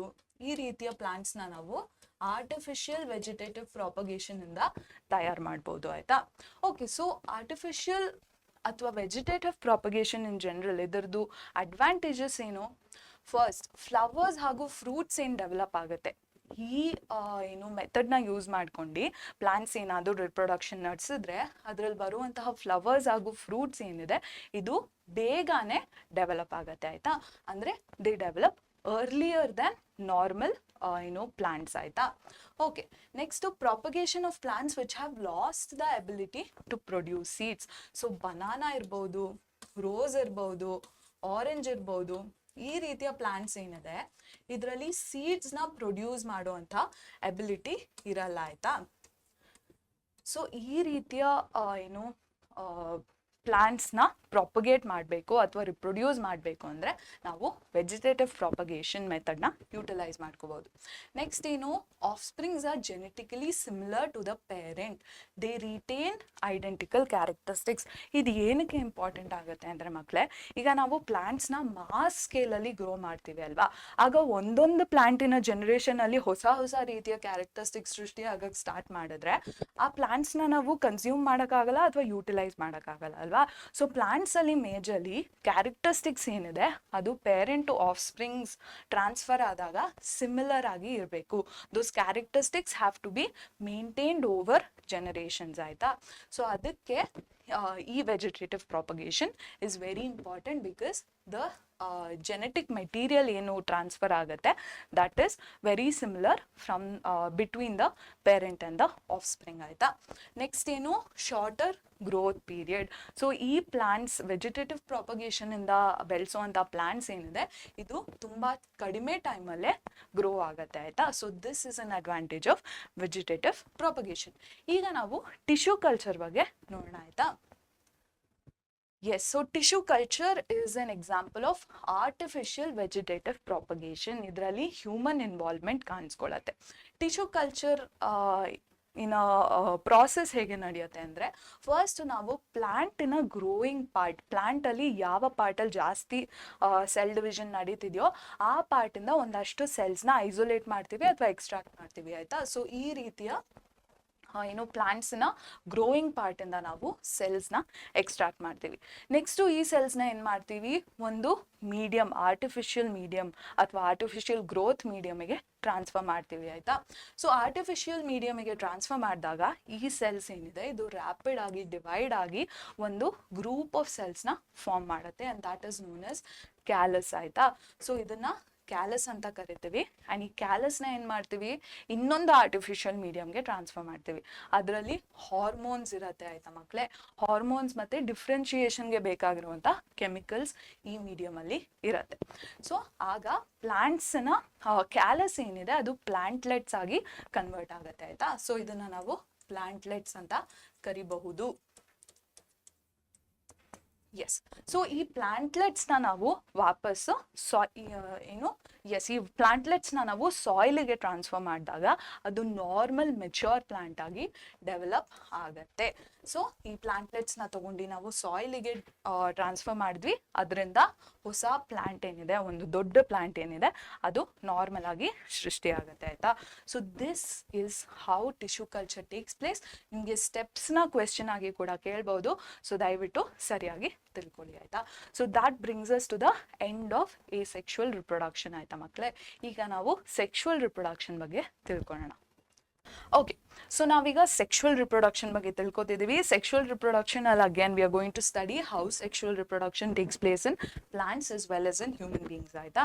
ಅದಕ್ಕಿಂತ ಮುಂಚೆ ನಾವು ಸೆಕ್ಷುವಲ್ ರಿಪ್ರೊಡಕ್ಷನ್ ಏನಕ್ಕೆ ನಡಿಬೇಕು ಅಂತ ತಿಳ್ಕೊತೀವಿ, ಆಯ್ತಾ. Okay, yes. So sexual reproduction ಅಂದ್ರೇನು? ಈ ಸೆಕ್ಷುವಲ್ ರಿಪ್ರೊಡಕ್ಷನ್ ಅಂದ್ರೆ ಏನಂದ್ರೆ ನಿಮಗೆ ಒಂದೇ ಒಂದು ಆರ್ಗ್ಯಾನಿಸಮ್ ಅಥವಾ ಒಂದೇ ಒಂದು ಪೇರೆಂಟ್ ಇಂದ ಜೆನೆಟಿಕ್ ಮೆಟೀರಿಯಲ್ ಟ್ರಾನ್ಸ್ಫರ್ ಆಗ್ತಿದೆ ಅಂದ್ರೆ ಅದನ್ನ ನಾವು ಈ ಸೆಕ್ಷುವಲ್ ರಿಪ್ರೊಡಕ್ಷನ್ ಅಂತ ಕನ್ಸಿಡರ್ ಮಾಡ್ತೀವಿ. ಬಟ್ ಸೆಕ್ಷುವಲ್ ರಿಪ್ರೊಡಕ್ಷನ್ ಅಲ್ಲಿ ಎರಡು ಆರ್ಗ್ಯಾನಿಸಮ್ಸ್ ಅಥವಾ ಎರಡು ಪೇರೆಂಟ್ ತನ್ನ ಜೆನೆಟಿಕ್ ಮೆಟೀರಿಯಲ್ನ ಆಫ್ ಸ್ಪ್ರಿಂಗಿಗೆ ಟ್ರಾನ್ಸ್ಫರ್ ಮಾಡ್ತಿದೆ, ಆಯ್ತಾ. So this process or mode of reproduction is known as sexual reproduction. Definition ಓದ್ಕೊಳ್ಳಿ. Mode of reproduction where two parents contribute the genetic material for next generation is known as sexual reproduction, ಆಯ್ತಾ. Next ಏನು ನೋಡೋಣ ನಾವು. Yes, so why is it needed? ಈಗ ನಾನು ಹೇಳಿದೆ variation is very important for the survival of the species ಅಂತ ಅಲ್ವಾ ಮಕ್ಕಳೇ. ಸೊ ವೇರಿಯೇಷನ್ ಏನಿದೆ ಇದು ಸ್ವಲ್ಪ ಸ್ಲೋ ಪೇಸಲ್ಲಿ ನಡೆಯುತ್ತೆ, ಆಯ್ತಾ. ಸೊ ಇದನ್ನ ಈ ವೇರಿಯೇಷನ್ನ ಆಕ್ಸಲರೇಟ್ ಮಾಡೋಕ್ಕೆ ನಾವು ಏನು ಬೇರೆ ರೀತಿಯ ಒಂದಷ್ಟು ಮೆಕ್ಯಾನಿಸಮ್ಸ್ನ ನೋಡ್ಕೋಬೇಕು. And that is why sexual reproduction ಅಲ್ಲಿ ಟೂ ಪೇರೆಂಟ್ಸ್ ಇನ್ವಾಲ್ವ್ ಆಗ್ತಾರೆ. ಯಾಕೆ? ಬಿಕಾಸ್ ಟೂ ಪೇರೆಂಟ್ಸ್ ಏನಿದ್ದಾರೆ ಇದು ಅಗೇನ್ ಈಗ ಟೂ ಪೇರೆಂಟ್ಸ್ ಇನ್ವಾಲ್ವ್ ಆಗಿದ್ದಾರೆ ಅಂತ ಹೇಳಿದೆ ಅಲ್ವಾ. ಸೊ ಇದು ಬಂದು ಒಂದು ಮದರ್ ಅಂತ ಅನ್ಕೊಳ್ಳೋಣ ಆ್ಯಂಡ್ ಇದು ಫಾದರ್ ಅಲ್ವಾ. ಓಕೆ, ಸೊ ಈ ಟೂ ಪೇರೆಂಟ್ಸ್ ರ್ಯಾಂಡಮ್ ಆಗಿ ಜನರೇಟ್ ಆಗಿರ್ತಾರಾ? ಇಲ್ಲ. ಸೊ ಈ ಫಾದರಿಗೆ ಕೂಡ ಟೂ ಪೇರೆಂಟ್ಸ್ ಇರ್ತಾರೆ ಅಲ್ವಾ. ಈ ಫಾದರ್ಗೆ ಕೂಡ there will be two parents. So ಏನಕ್ಕೆ ಇದನ್ನ ನಿಮ್ಗೆ ಎಕ್ಸ್ಪ್ಲೈನ್ ಮಾಡ್ತಿದ್ದೀನಿ ಅಂದ್ರೆ, ಸೊ ಈ ಪ್ರತಿಯೊಂದು ರಿಪ್ರೊಡಕ್ಷನ್ ನಡೆದಾಗ್ಲೂ ವೇರಿಯೇಷನ್ಸ್ ಏನಿದೆ ಅಕ್ಯುಮುಲೇಟ್ ಹಾಕೊಂಡು ಹೋಗ್ತಿರತ್ತೆ. ಸೊ ಈ ಮದರ್ಗೆ ತನ್ನ ಪೇರೆಂಟ್ಸಿಂದ ವೇರಿಯೇಷನ್ ಬಂದಿರತ್ತೆ, ಮತ್ತೆ ಈ ಮದರಿನ ವೇರಿಯೇಷನ್ ಈ ಫಾದರ್ ಜೊತೆ ಕಂಬೈನ್ ಆಗಿ ಒಂದು ಹೊಸ ಆಫ್ ಸ್ಪ್ರಿಂಗ್ ಸೃಷ್ಟಿಯಾಗಿರುತ್ತೆ. ಮತ್ತೆ ಈ ಫಾದರ್ ಅಥವಾ ಗ್ರ್ಯಾಂಡ್ ಫಾದರ್ ಅಂತ ಕನ್ಸಿಡರ್ ಮಾಡ್ಬೋದು, ಈ ಗ್ರ್ಯಾಂಡ್ ಫಾದರ್ ಹಾಗೂ ಈ ಗ್ರ್ಯಾಂಡ್ ಮದರ್ನ ವೇರಿಯೇಷನ್ಸ್ ಕಂಬೈನ್ ಆಗಿ ಫಾದರ್ ಸೃಷ್ಟಿ ಆಗ್ತಾರೆ. ಈಗ ಈ ಫಾದರ್ ಹಾಗೂ ಈ ಮದರಿನ ವೇರಿಯೇಷನ್ಸ್ ಕಂಬೈನ್ ಆಗಿ ಒಂದು ಹೊಸ ಆಫ್ ಸ್ಪ್ರಿಂಗ್ ಸೃಷ್ಟಿ ಆಗುತ್ತೆ. So basically we are accelerating the accumulation of variations, ಆಯ್ತಾ. ಸೊ ದಟ್ ಸ್ಪೀಶೀಸ್ ಏನಿದೆ ಇದರಲ್ಲಿ ಎವಲ್ಯೂಷನ್ ನಡೀಲಿ ಆ್ಯಂಡ್ ಸ್ಪೀಶೀಸ್ ಸರ್ವೈವ್ ಆಗಲಿ ಅಂತ ನಾವು ವೇರಿಯೇಷನ್ಸ್ನ ಜನರೇಷನ್ನ ಆಕ್ಸಲರೇಟ್ ಮಾಡಬೇಕು. ಆ್ಯಂಡ್ ಅದಕ್ಕೆ sexual reproduction is very important, ಆಯ್ತಾ. ನೆಕ್ಸ್ಟ್ ಏನು ನೋಡೋಣ. ಎಸ್, ಸೊ ನಾನು ಹೇಳಿದೆ ಈ ಎರಡು ಪೇರೆಂಟಿನ ಜೆನೆಟಿಕ್ ಮೆಟೀರಿಯಲ್ ಕಂಬೈನ್ ಆಗಿ ಆಫ್ ಸ್ಪ್ರಿಂಗ್ ಸೃಷ್ಟಿ ಆಗ್ತಿದೆ ಅಂತ. ಈಗ ಈ ಪೇರೆಂಟ್ ಹತ್ರ ಲೆಟ್ಸೆ 2 kg ಹೀಗೆ ವರ್ಕ್ ಆಗಲ್ಲ, I'm just giving you a random example.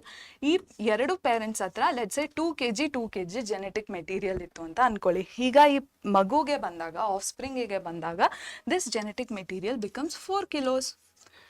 And next ಈ ಮಗು ಮತ್ತೆ ಇನ್ನೊಂದು ಪಾರ್ಟ್ನರ್ ಒಟ್ಟಿಗೆ ರಿಪ್ರೊಡ್ಯೂಸ್ ಮಾಡ್ತು ಅಂದ್ಕೊಂಡ್ರೆ ಈ ಪಾರ್ಟ್ನರ್ ಹತ್ರ ತನ್ನ ಪೇರೆಂಟ್ಸಿಂದ 4 kg ಜೆನೆಟಿಕ್ ಮೆಟೀರಿಯಲ್ ಬಂದಿರತ್ತೆ. ಮತ್ತು ನೆಕ್ಸ್ಟ್ ಆಫ್ ಸ್ಪ್ರಿಂಗ್, ಈ ಎರಡು ಇಂಡಿವಿಜುವಲ್ಸಿನ ಆಫ್ ಸ್ಪ್ರಿಂಗ್ ಹತ್ರ ಎಷ್ಟು ಜೆನೆಟಿಕ್ ಮೆಟೀರಿಯಲ್ ಆಯಿತು? 8 kg ಜೆನೆಟಿಕ್ ಮೆಟೀರಿಯಲ್ ಆಯಿತು.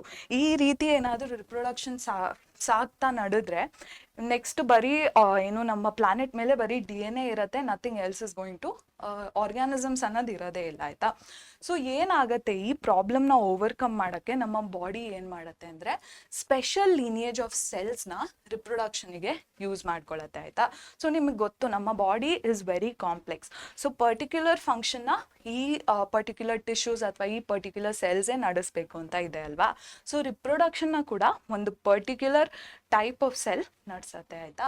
ಸೊ ಅದನ್ನು ನಾವು ಗ್ಯಾಮೀಟ್ಸ್ ಅಂತ ಕರಿತೀವಿ, ಆಯಿತಾ ಮಕ್ಕಳೇ. ಸೊ ಹ್ಯೂಮನ್ ಬೀಯಿಂಗ್ಸಲ್ಲಿ ಗ್ಯಾಮೀಟ್ಸ್ ಯಾವುದು ಅಂತ ರೀಕಾಲ್ ಮಾಡ್ಕೊಳ್ಳಿ ಆ್ಯಂಡ್ ನಮ್ಮ ಕಮೆಂಟ್ ಸೆಕ್ಷನಲ್ಲಿ ಆನ್ಸರ್ ಮಾಡಿ, ಆಯಿತಾ. ಸೊ ಈ ಗ್ಯಾಮೀಟ್ಸ್ ಏನಕ್ಕೆ ಸ್ಪೆಷಲ್ ಅಂದರೆ ಇದರಲ್ಲಿ half of the genetic material ಮಾತ್ರ ಇರುತ್ತೆ. Half of the genetic material. ಇದರ ಅರ್ಥ ಏನು? ಎಸ್, ಸೊ ಇದರ ಅರ್ಥ ಏನು ಅಂದರೆ ಇಲ್ಲಿ ಜೆನೆಟಿಕ್ ಮೆಟೀರಿಯಲ್ ಇವೆರಡು ಪೇರೆಂಟ್ಸ್ನ ಎಕ್ಸಾಂಪಲ್ ಯೂಸ್ ಮಾಡೋಣ. ಸೊ ಬೇರೆ ಎಲ್ಲ ಸೆಲ್ಸಲ್ಲಿ 2 kg ಜೆನೆಟಿಕ್ ಮೆಟೀರಿಯಲ್ ಇತ್ತು ಅಂತ ಅಂದ್ಕೊಳ್ಳಿ. ಈಗ ಆ special lineage of cells gametes ಅಂತ ನಾನೇನು ಕರೆದೆ ಅದರಲ್ಲಿ ಬರೀ 1 kg ಜೆನೆಟಿಕ್ ಮೆಟೀರಿಯಲ್ ಇರತ್ತೆ. ಆಯ್ತಾ. ಸೊ ಈ ಎರಡು ಗ್ಯಾಮೀಟ್ಸ್ ಏನಿದೆ ಅದು ಕಂಬೈನ್ ಆದಾಗ ಆಫ್ ಸ್ಪ್ರಿಂಗ್ ಅಲ್ಲಿ 2 kg ಜೆನೆಟಿಕ್ ಮೆಟೀರಿಯಲ್ ಇರತ್ತೆ ಆಯ್ತಾ. ಸೊ ಈ ಪ್ರಾಬ್ಲಮ್ ಏನಿತ್ತು ಅದನ್ನ ನಾವು ಬೈಪಾಸ್ ಮಾಡಿದ್ವಿ. ಇದೇ ರೀತಿ ಈ ಆಫ್ ಸ್ಪ್ರಿಂಗ್ಸ್ ಮತ್ತೆ ರಿಪ್ರೊಡ್ಯೂಸ್ ಮಾಡಿ ಹೊಸ ಆಫ್ ಸ್ಪ್ರಿಂಗ್ ನ ಕ್ರಿಯೇಟ್ ಮಾಡ್ತು ಅಂದ್ರೆ ಈ ಆಫ್ ಸ್ಪ್ರಿಂಗ್ ಅಲ್ಲಿ ಕೂಡ ಜೆನೆಟಿಕ್ ಮೆಟೀರಿಯಲ್ ಹಾಫ್ ಆಗತ್ತೆ ಇನ್ ದ ಗ್ಯಾಮೀಟ್ಸ್ ಎಲ್ಲ ಆಯ್ತಾ. ನೆಕ್ಸ್ಟ್ 1 kg ಕಂಬೈನ್ ಆಗಿ ಇಲ್ಲಿ ಕೂಡ 2 kgನೇ ಜೆನೆಟಿಕ್ ಮೆಟೀರಿಯಲ್ ಬರುತ್ತೆ, 8 kg ಆಗಲ್ಲ. ಅಗೇನ್ ನಾನು ಹೇಳ್ತಿರೋ ಹಾಗೆ 2 kg ಅಷ್ಟು ಜೆನೆಟಿಕ್ ಮೆಟೀರಿಯಲ್ ಎಲ್ಲ this is not accurate, just ನಿಮಗೆ ಪ್ರೊಪೋರ್ಷನ್ಸ್ದು ಐಡಿಯಾ ಬರಲಿ ಅಂತ ಈ ಎಕ್ಸಾಂಪಲ್ ಕೊಟ್ಟೆ ಆಯ್ತಾ. ಎಸ್, ಸೊ ಈ ಗ್ಯಾಮೀಟ್ಸ್ ಅಲ್ಲಿ ಹಾಫ್ ದ ಜೆನೆಟಿಕ್ ಮೆಟೀರಿಯಲ್ ಹೇಗೆ ಇರುತ್ತೆ, that is by the process of meiosis ಆಯ್ತಾ ಮಕ್ಕಳೇ. Meiosis is a type of cell division ಆಯ್ತಾ. ಸೊ ಒಂದು ಸೆಲ್ ಮಿಯಾಸಿಸ್ ಇಂದ ಡಿವೈಡ್ ಆದ್ರೆ ಅದರ ಡಾಟರ್ ಸೆಲ್ಸ್ ಅಲ್ಲಿ ಅರ್ಧ ಜೆನೆಟಿಕ್ ಮೆಟೀರಿಯಲ್ ಮಾತ್ರ ಇರುತ್ತೆ ಆಯ್ತಾ. ಇನ್ನೊಂದು ಟೈಪ್ ಆಫ್ ಸೆಲ್ ಡಿವಿಷನ್ ನಾವು ಮೈಟಾಸಿಸ್ ಅಂತ ಕರಿತೀವಿ. ದೇಹದ ಬೇರೆ ಎಲ್ಲಾ ಸೆಲ್ಸ್ ಅಲ್ಲಿ ಮೈಟಾಸಿಸ್ ನಡೆಯುತ್ತೆ, ಬರೀ ಗ್ಯಾಮೀಟ್ಸ್ ಅಲ್ಲಿ ಮಿಯಾಸಿಸ್ ನಡೆಯುತ್ತೆ ಆಯ್ತಾ. So that is about our gametes. Yes, so ಈ ಗ್ಯಾಮೀಟ್ಸ್ ಅಂತ ನಾನು ಏನಂದೆ, ಇದು smaller organisms, relatively simpler organisms ಅಲ್ಲಿ ಎರಡು ಗ್ಯಾಮೀಟ್ಸ್ ಕೂಡ ಮೇಲ್ ಅಂಡ್ ಫಿಮೇಲ್ ಗ್ಯಾಮೀಟ್ ಇರುತ್ತೆ ಆಯ್ತಾ. ಸೊ ಎರಡು ಗ್ಯಾಮೀಟ್ಸ್ ಕೂಡ ಸಿಮಿಲರ್ ಆಗಿ ಇರುತ್ತೆ ಆಯ್ತಾ ಮಕ್ಕಳೇ. ಬಟ್ ಮೋರ್ ಕಾಂಪ್ಲೆಕ್ಸ್ ಆರ್ಗ್ಯಾನಿಸಮ್ಸ್ ಅಲ್ಲಿ ಅಂದ್ರೆ ಹ್ಯೂಮನ್ಸ್ ರೀತಿಯ ಆರ್ಗ್ಯಾನಿಸಮ್ಸ್ ಅಲ್ಲಿ 2 ಡಿಫ್ರೆಂಟ್ ಟೈಪ್ಸ್ ಆಫ್ ಗ್ಯಾಮೀಟ್ಸ್ ಇರುತ್ತೆ ಆಯ್ತಾ. ಸೊ ಇಲ್ಲಿ ಎರಡು ನಾನೇನು ಡಯಾಗ್ರಾಮ್ ಹಾಕಿದ್ದೀನಿ, ದೀಸ್ ಆರ್ ಗ್ಯಾಮೀಟ್ಸ್ ಓಕೆನಾ. So this is known as a sperm and ಇದು ಬಂದು male gamete. It is a male gamete. So male gametes usually they are motile ಆಯ್ತಾ ಮಕ್ಕಳೇ. ಮೊಟೈಲ್ ಅಂದ್ರೇನು, ಇಟ್ ಇಸ್ ಮೊಬೈಲ್, ಅಂದ್ರೆ ಮೊಬೈಲ್ ಎರಡು similar ಆಗಿ ಕೇಳಿಸ್ತಿದೆ. So it has the ability to move around ಆಯ್ತಾ. So male gametes usually they can move around. And female gametes, ನಮ್ಮ human beings ಅಲ್ಲಿ ಫೀಮೇಲ್ ಗ್ಯಾಮೀಟ್ ಇದನ್ನ ನಾವು ಎಗ್ ಅಂತ ಕರಿತೀವಿ. ಅಂಡ್ ಫೀಮೇಲ್ ಗ್ಯಾಮೀಟ್ ಏನಿದೆ ಇದು ಊಟನ ಸ್ಟೋರ್ ಮಾಡತ್ತೆ ಅಥವಾ ಫುಡ್ ನ ಸ್ಟೋರ್ ಮಾಡತ್ತೆ. They are usually not mobile ಆಯ್ತಾ. ಅಂದ್ರೆ ಇದು ಜಾಸ್ತಿ ಆಚೆ ಈಚೆ ಎಲ್ಲ ಓಡಾಡಲ್ಲ, ಒಂದೇ ಜಾಗದಲ್ಲಿ ಸ್ಟೇಷನರಿ ಆಗಿರುತ್ತೆ, ಇದ್ರ ಹತ್ರ ಸ್ಪರ್ಮ್ ಬರುತ್ತೆ ಆಯ್ತಾ. So that is the difference between male and female gametes in complex organisms like human beings ಆಯ್ತಾ. Yes, there are motile and non motile gametes. ಈಗ ಏನ್ ನೋಡೋಣ, will look at advantages of sexual reproduction. So ನಾ ಹೇಳ್ದ ಹಾಗೆ variation ಹಾಗೂ adaptability ಏನಿದೆ, these R link together ಅಲ್ವಾ. ಒಂದು ಆರ್ಗ್ಯಾನಿಸಮ್ ಅಥವಾ ಒಂದು ಸ್ಪೀಶೀಸ್ ಅಲ್ಲಿ ಜಾಸ್ತಿ ವೇರಿಯೇಷನ್ ಇದ್ರೆ ಆ ಸ್ಪೀಶೀಸಿನ ಅಡ್ಯಾಪ್ಟಬಿಲಿಟಿ ಜಾಸ್ತಿ ಇರತ್ತೆ ಫಾರ್ ದ್ಯಾಟ್ ಪರ್ಟಿಕ್ಯುಲರ್ ಹ್ಯಾಬಿಟ್ಯಾಟ್ ಆಯ್ತಾ. ನೆಕ್ಸ್ಟ್ ಡಿಸ್ಅಡ್ವಾಂಟೇಜಸ್ ಏನು ಅಂತ ನೋಡೋಣ. ಎಸ್, ಸೊ ಜಾಸ್ತಿ ಟೈಮ್ ಹಿಡಿಯುತ್ತೆ for sexual reproduction. Asexual reproduction because ಒಂದೇ ಪೇರೆಂಟ್ ಇನ್ವಾಲ್ವ್ ಆಗಿರೋದ್ರಿಂದ ಪಟ್ ಅಂತ ಈ ಸೆಕ್ಷುವಲ್ ರಿಪ್ರೊಡಕ್ಷನ್ ನಡೆಯುತ್ತೆ. But sexual reproduction is more complex, therefore time required is more, energy required is also more ಆಯ್ತಾ. Because motile gamete non motile gamete ಹತ್ರ ಹೋಗಬೇಕು. So all this process takes up a lot of energy.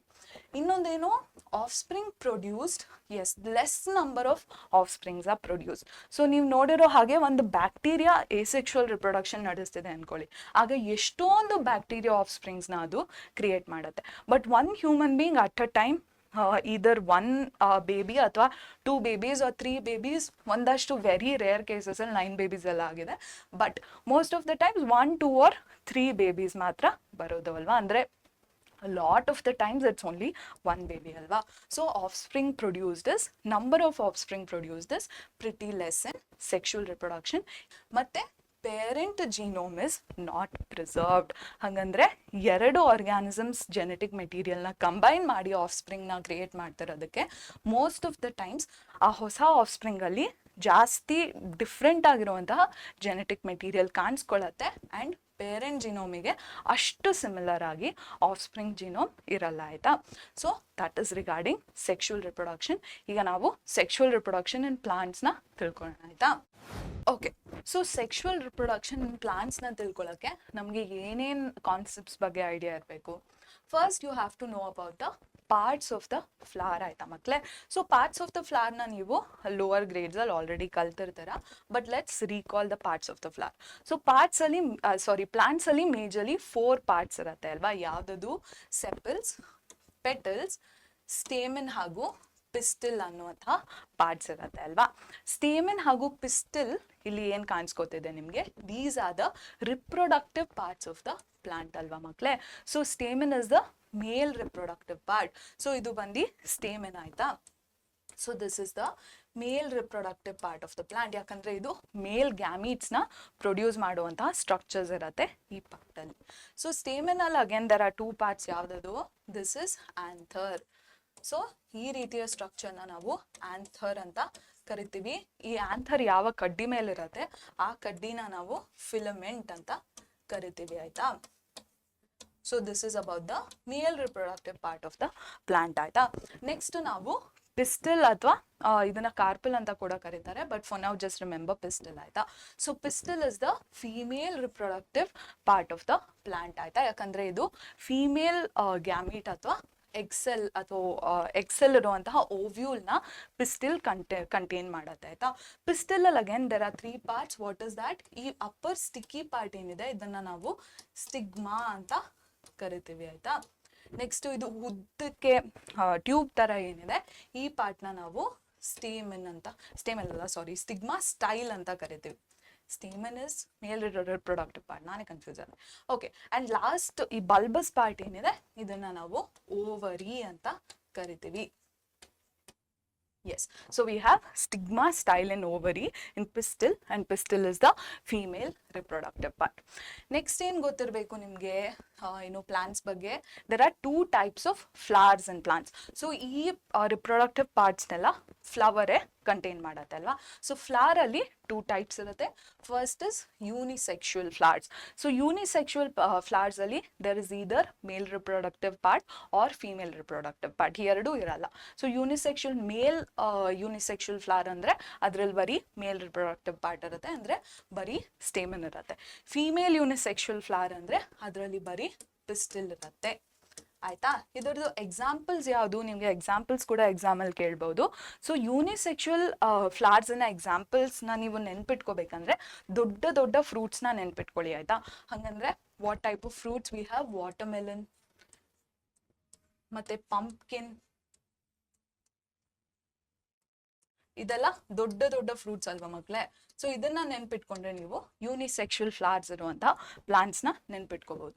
Next bisexual ಫ್ಲವರ್ಸ್ನ bisexual flowers ಅಂದ್ರೇನು? ಇದರಲ್ಲಿ both male and female reproductive part ಇರುತ್ತೆ ಆಯ್ತಾ. Bisexual ಫ್ಲವರ್ಸ್ನ ಎಕ್ಸಾಂಪಲ್ಸ್ನ ನೆನ್ಪಿಟ್ಕೋಬೇಕಂದ್ರೆ ನೀವು ವೆರಿ ಬ್ಯೂಟಿಫುಲ್, ವೆರಿ ಪ್ರಿಟಿ ಫ್ಲವರ್ಸ್ನ ನೀವು ನೆನ್ಪಿಟ್ಕೋಬಹುದಾಯ್ತಾ. ಸೊ ಎಕ್ಸಾಂಪಲ್ಸ್ ಯಾವುದು? ವಿ ಹ್ಯಾವ್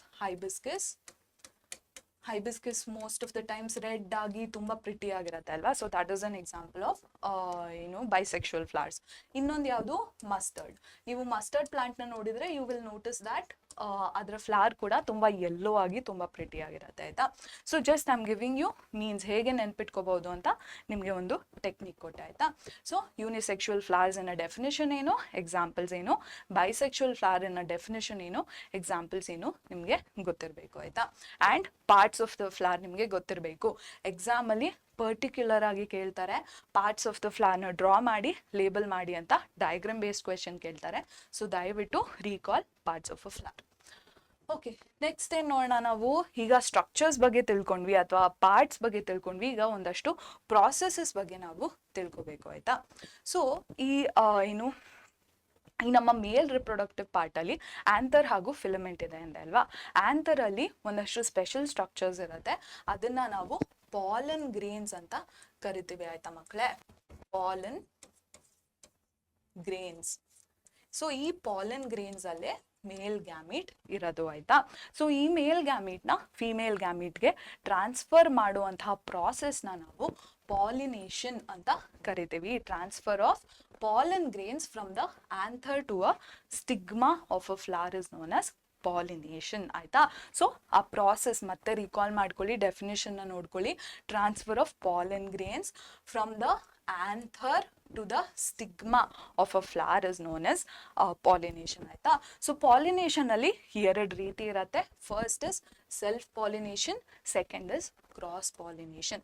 ಸೆಲ್ಫ್ ಪಾಲಿನೇಷನ್ ಅಂದ್ರೆ ಏನು, ಸೇಮ್ ಫ್ಲವರ್ ಅಲ್ಲಿ ಅಂದ್ರೆ ಈ ಟ್ರಾನ್ಸ್ಫರ್ ಆಫ್ ಪಾಲನ್ ಏನ್ ನಡೀತಿದೆ ಅದು ಸೇಮ್ ಫ್ಲವರ್ ಅಲ್ಲಿ ನಡೆದ್ರೆ, ಅಥವಾ ಇಲ್ಲಿ ಬರ್ಕೊಂಡ್ ಬಿಡೋಣ, ಸೆಲ್ಫ್ ನ ಬರ್ಕೊಳ್ಳೋಣ. ಎಸ್, ಸೊ ಈ ಟ್ರಾನ್ಸ್ಫರ್ ಏನ್ ನಡೆಯುತ್ತೆ ಅದು ಸೇಮ್ ಫ್ಲವರ್ ಅಲ್ಲಿ ನಡೆಯುತ್ತೆ, ಅಥವಾ different flower of same plant ಆಯ್ತಾ. Different flower of same plant, ಈ ರೀತಿ ಟ್ರಾನ್ಸ್ಫರ್ ಆಫ್ ಪಾಲನ್ ನಡೆದ್ರೆ ಅದನ್ನ ನಾವು ಸೆಲ್ಫ್ ಪಾಲಿನೇಷನ್ ಅಂತ ಕರಿತೀವಿ. ಕ್ರಾಸ್ ಪಾಲಿನೇಷನ್ ಅಂದ್ರೆ ಏನು, transfer of pollen is from different flower is to different flower of different plant. Different flower of different plant ಅಲ್ವಾ. ಬೇರೆ ಗಿಡದ ಬೇರೆ ಹೂವಕ್ಕೆ ಪಾಲನ್ ಗ್ರೇನ್ ಏನಾದ್ರು ಟ್ರಾನ್ಸ್ಫರ್ ಆದ್ರೆ ಅದನ್ನ ಕ್ರಾಸ್ ಪಾಲಿನೇಷನ್ ಅಂತ ಕರಿತೀವಿ ಆಯ್ತಾ. ಸೊ ಕರೆಕ್ಟ್ ಆಗಿ ನೆನ್ಪಿಟ್ಕೊಳ್ಳಿ, ಸೇಮ್ ಫ್ಲವರ್ ಅಥವಾ different flower of same plant ನ ನಾವು ಸೆಲ್ಫ್ ಪಾಲಿನೇಷನ್ ಅಂತ ಕರಿತೀವಿ. ಡಿಫ್ರೆಂಟ್ ಫ್ಲವರ್ ಆಫ್ ಡಿಫ್ರೆಂಟ್ ಪ್ಲಾಂಟಿಗೆ ಟ್ರಾನ್ಸ್ಫರ್ ಆದ್ರೆ ಅದನ್ನ ಕ್ರಾಸ್ ಪಾಲಿನೇಷನ್ ಅಂತ ಕರಿತೀವಿ ಆಯ್ತಾ. ಓಕೆ, ನೆಕ್ಸ್ಟ್ ನಾವೇನ್ ತಿಳ್ಕೊಬೇಕು, ಏಜೆಂಟ್ಸ್ ಆಫ್ ಪಾಲಿನೇಷನ್. ಸೊ ಈ ಪಾಲಿನೇಷನ್ ನಡೆಸಬೇಕು ಅಂದ್ರೆ ಒಂದಷ್ಟು ಏಜೆಂಟ್ಸ್ ಅಥವಾ ಮೀಡಿಯಮ್ಸ್ ಬೇಕು ಆಯ್ತಾ. ಸೊ ಇದರಲ್ಲಿ 2 ರೀತಿ ಇದೆ, one is biotic, one is abiotic ಆಯ್ತಾ ಮಕ್ಳೇ. ಬಯೋಟಿಕ್ ಅಂದ್ರೆ ಬದುಕಿರುವಂತಹ ಆರ್ಗ್ಯಾನಿಸಮ್ಸ್ ಏನಾದ್ರು ಪಾಲಿನೇಷನ್ ನಡೆಸಿದ್ರೆ ಅದನ್ನ ಬಯೋಟಿಕ್ ಪಾಲಿನೇಷನ್ ಅಥವಾ ಬಯೋಟಿಕ್ ಏಜೆಂಟ್ ಅಂತ ಕರಿತೀವಿ. ಜೀವ ಇಲ್ದಿರುವಂತಹ ವಸ್ತುಗಳು ಟ್ರಾನ್ಸ್ಫರ್ ಆಫ್ ಪಾಲನ್ ಗ್ರೇನ್ ಅಥವಾ ಪಾಲಿನೇಷನ್ ನಡೆಸಿದ್ರೆ ಅದನ್ನ ಎಬಯೋಟಿಕ್ ಏಜೆಂಟ್ ಅಂತ ಕರಿತೀವಿ ಆಯ್ತಾ. ಸೊ ಬಯೋಟಿಕ್ ಏಜೆಂಟಿನ ಎಕ್ಸಾಂಪಲ್ಸ್ ಯಾವುದು, ಇದು ಬೀಸ್ ಆಗಿರ್ಬೋದು, ಅಥವಾ ಬೇರೆ ರೀತಿಯ ಇನ್ಸೆಕ್ಟ್ಸ್ ಆಗಿರ್ಬೋದು, ಅಥವಾ ಆನಿಮಲ್ಸ್ ಆಗಿರ್ಬೋದು, ಈವನ್ ಹ್ಯೂಮನ್ ಬೀಯಿಂಗ್ಸ್ ಕೂಡ ಪಾಲಿನೇಷನ್ ನಡೆಸ್ತಾರೆ. ಒಂದೊಂದ್ಸತಿ ಯಾವ್ದಾದ್ರು ಪಾಲನ್ ಗ್ರೇನ್ ಏನಾದ್ರು ನಮ್ಮ ಬಟ್ಟೆಗೆ ಸಿಕ್ಕಾಕೊಂಡಿದ್ರೆ ಅದನ್ನ ನಾವು ಮೂವ್ ಮಾಡಿದಾಗ ಬೇರೆ ಪ್ಲಾಂಟಿಗೆ ನಾವು ಔಟ್ಸೋರ್ಸ್ ಮಾಡ್ತೀವಿ ಆಯ್ತಾ. ಸೊ ಇನ್ಸೆಕ್ಟ್ಸ್ ಆಗಿರ್ಬೋದು ಆರ್ ಆನಿಮಲ್ಸ್ ಆಗಿರ್ಬೋದು, these are examples of biotic agents ಆಯ್ತಾ. ಎಬಯೋಟಿಕ್ ಏಜೆಂಟಿನ ಎಕ್ಸಾಂಪಲ್ಸ್ ಯಾವುದು, it could be wind or water.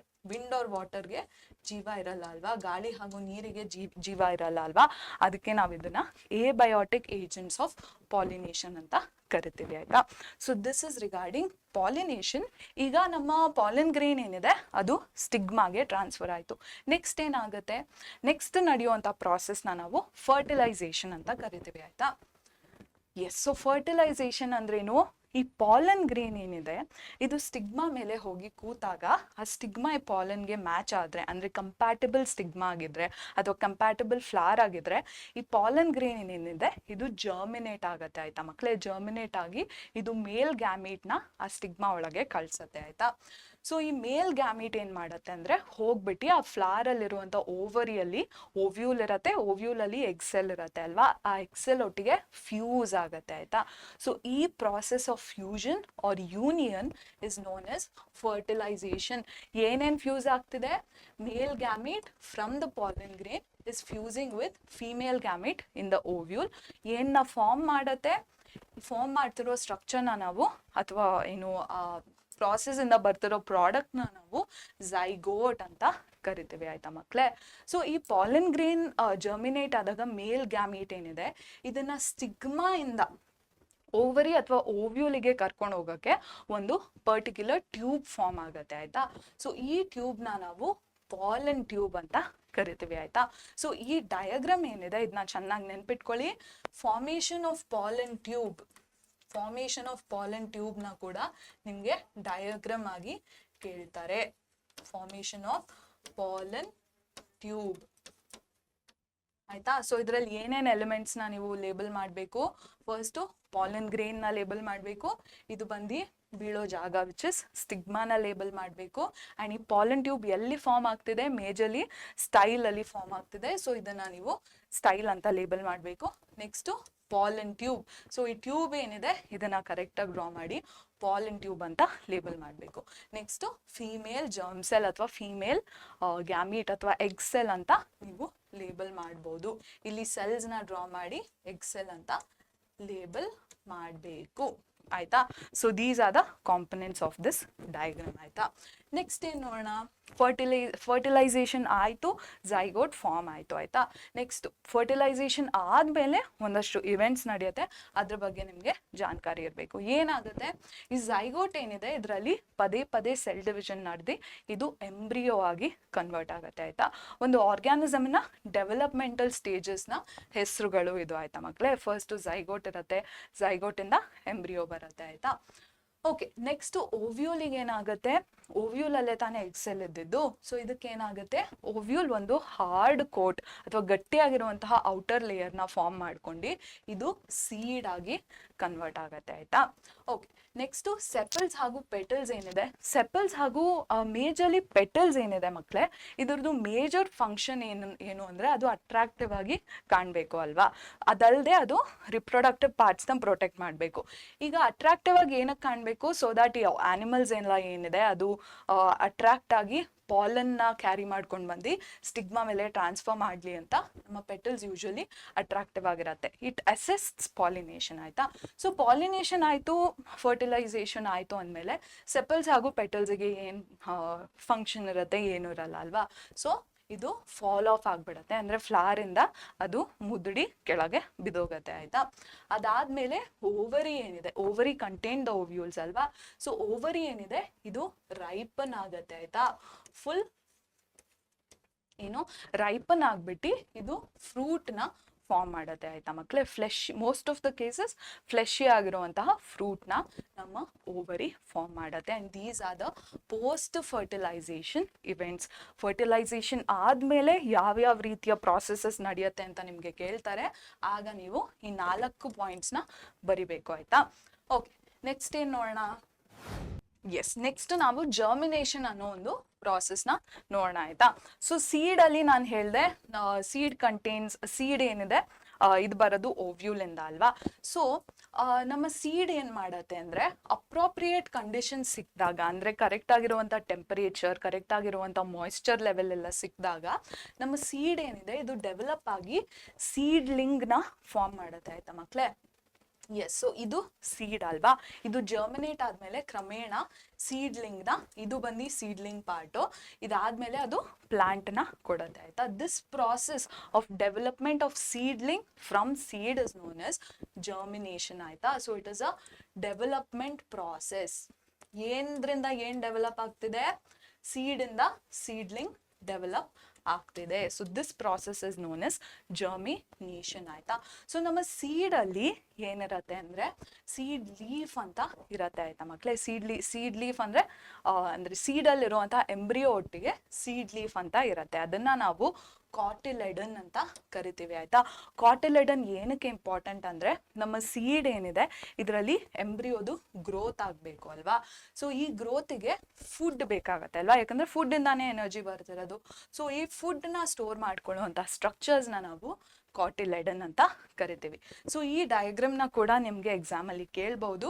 So ಇದರಲ್ಲಿ ನಿಮ್ಗೆ ಏನು ಗೊತ್ತಿರಬೇಕು ಅಂದರೆ ಈ ರೀತಿಯ ಬಲ್ಬ್ಡ್ ಸ್ಟ್ರಕ್ಚರ್ ಏನಿದೆ ಇದನ್ನ ನಾವು ಕಾಟಿಲೆಡನ್ ಅಂತ ಕರಿತೀವಿ. ಈ ಕಾಟಿಲೆಡನ್ ನಡುವೆ ಒಂದು ಸ್ಟ್ರಕ್ಚರ್ ಇರುತ್ತೆ, ಅದರಲ್ಲಿ 2 ಪಾರ್ಟ್ಸ್ ಇರುತ್ತೆ. ಆಯಿತಾ. ಮೇಲಿರುವಂತಹ ಪಾರ್ಟ್ನ ನಾವು ಪ್ಲುಮ್ಯೂಲ್ ಅಂತ ಕರಿತೀವಿ. ಪ್ಲುಮ್ಯೂಲಿಂದಾನೇ ಫ್ಯೂಚರಲ್ಲಿ ಪ್ಲಾಂಟ್ನ ಸ್ಟೆಮ್ ಡೆವಲಪ್ ಆಗುತ್ತೆ. ಆಯಿತಾ. ನೆಕ್ಸ್ಟು ಕೆಳಗಿನ ಪಾರ್ಟ್ನ ರ್ಯಾಡಿಕಲ್ ಅಂತ ಕರಿತೀವಿ. ರ್ಯಾಡಿಕಲಿಂದಾನೇ ಮುಂದೆ ಹೋಗಿ ಪ್ಲಾಂಟಿನ ರೂಟ್ ಡೆವಲಪ್ ಆಗುತ್ತೆ. ಆಯಿತಾ. ಸೊ ಫ್ಯೂಚರ್ ರೂಟ್ನ ನಾವು ಪ್ಲುಮ್ಯೂಲ್ ಅಂತ ಕರಿತೀವಿ. ಫ್ಯೂಚರ್ ಶೂಟ್ನ ನಾವು ಪ್ಲುಮ್ಯೂಲ್ ಅಂತ ಕರಿತೀವಿ. ಫ್ಯೂಚರ್ ರೂಟ್ನ ನಾವು ರ್ಯಾಡಿಕಲ್ ಅಂತ ಕರಿತೀವಿ. ಆಯಿತಾ. ಸೊ ಕಾಟಿಲೆಡನ್ನ ಸ್ಟ್ರಕ್ಚರ್ ಎಲ್ಲ ನೀವು ಚೆನ್ನಾಗಿ ತಿಳ್ಕೊಬೇಕು. So that brings us to the end of sexual reproduction in plants. ಈಗ ನಾವು sexual reproduction in human beings ಬಗ್ಗೆ ಕಲ್ಯಾಣ ಆಯ್ತಾ ಮಕ್ಕಳೇ. Okay, so sexual reproduction in human ಬೀಯಿಂಗ್ಸ್ನ ಕಲಿಯೋ ಮುಂಚೆ ನಾವು ಒಂದಷ್ಟು ಹೊಸ ಟರ್ಮ್ಸ್ ಬಗ್ಗೆ ತಿಳ್ಕೊಬೇಕು ಆಯ್ತಾ. What are these terms?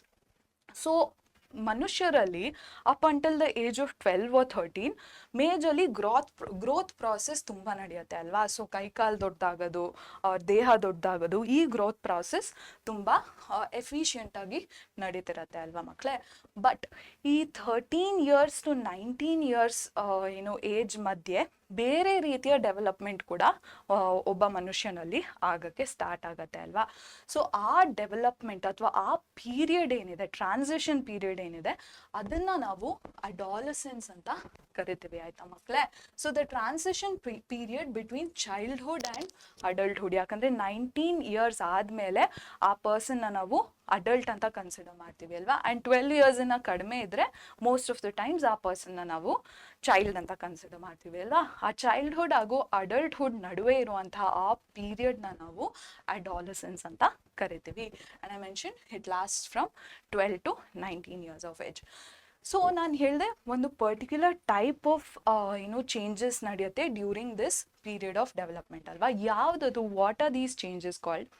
ಈ ಟೈಮಲ್ಲಿ ಒಬ್ಬ ಪರ್ಸನ್ ಏನಿದ್ದಾನೆ, ಆ ಪರ್ಸನ್ ಸೆಕ್ಷುವಲ್ ರಿಪ್ರೊಡಕ್ಷನಿಗೆ ತಯಾರಾಗ್ತಿರ್ತಾರೆ ಆಯ್ತಾ ಮಕ್ಕಳೇ.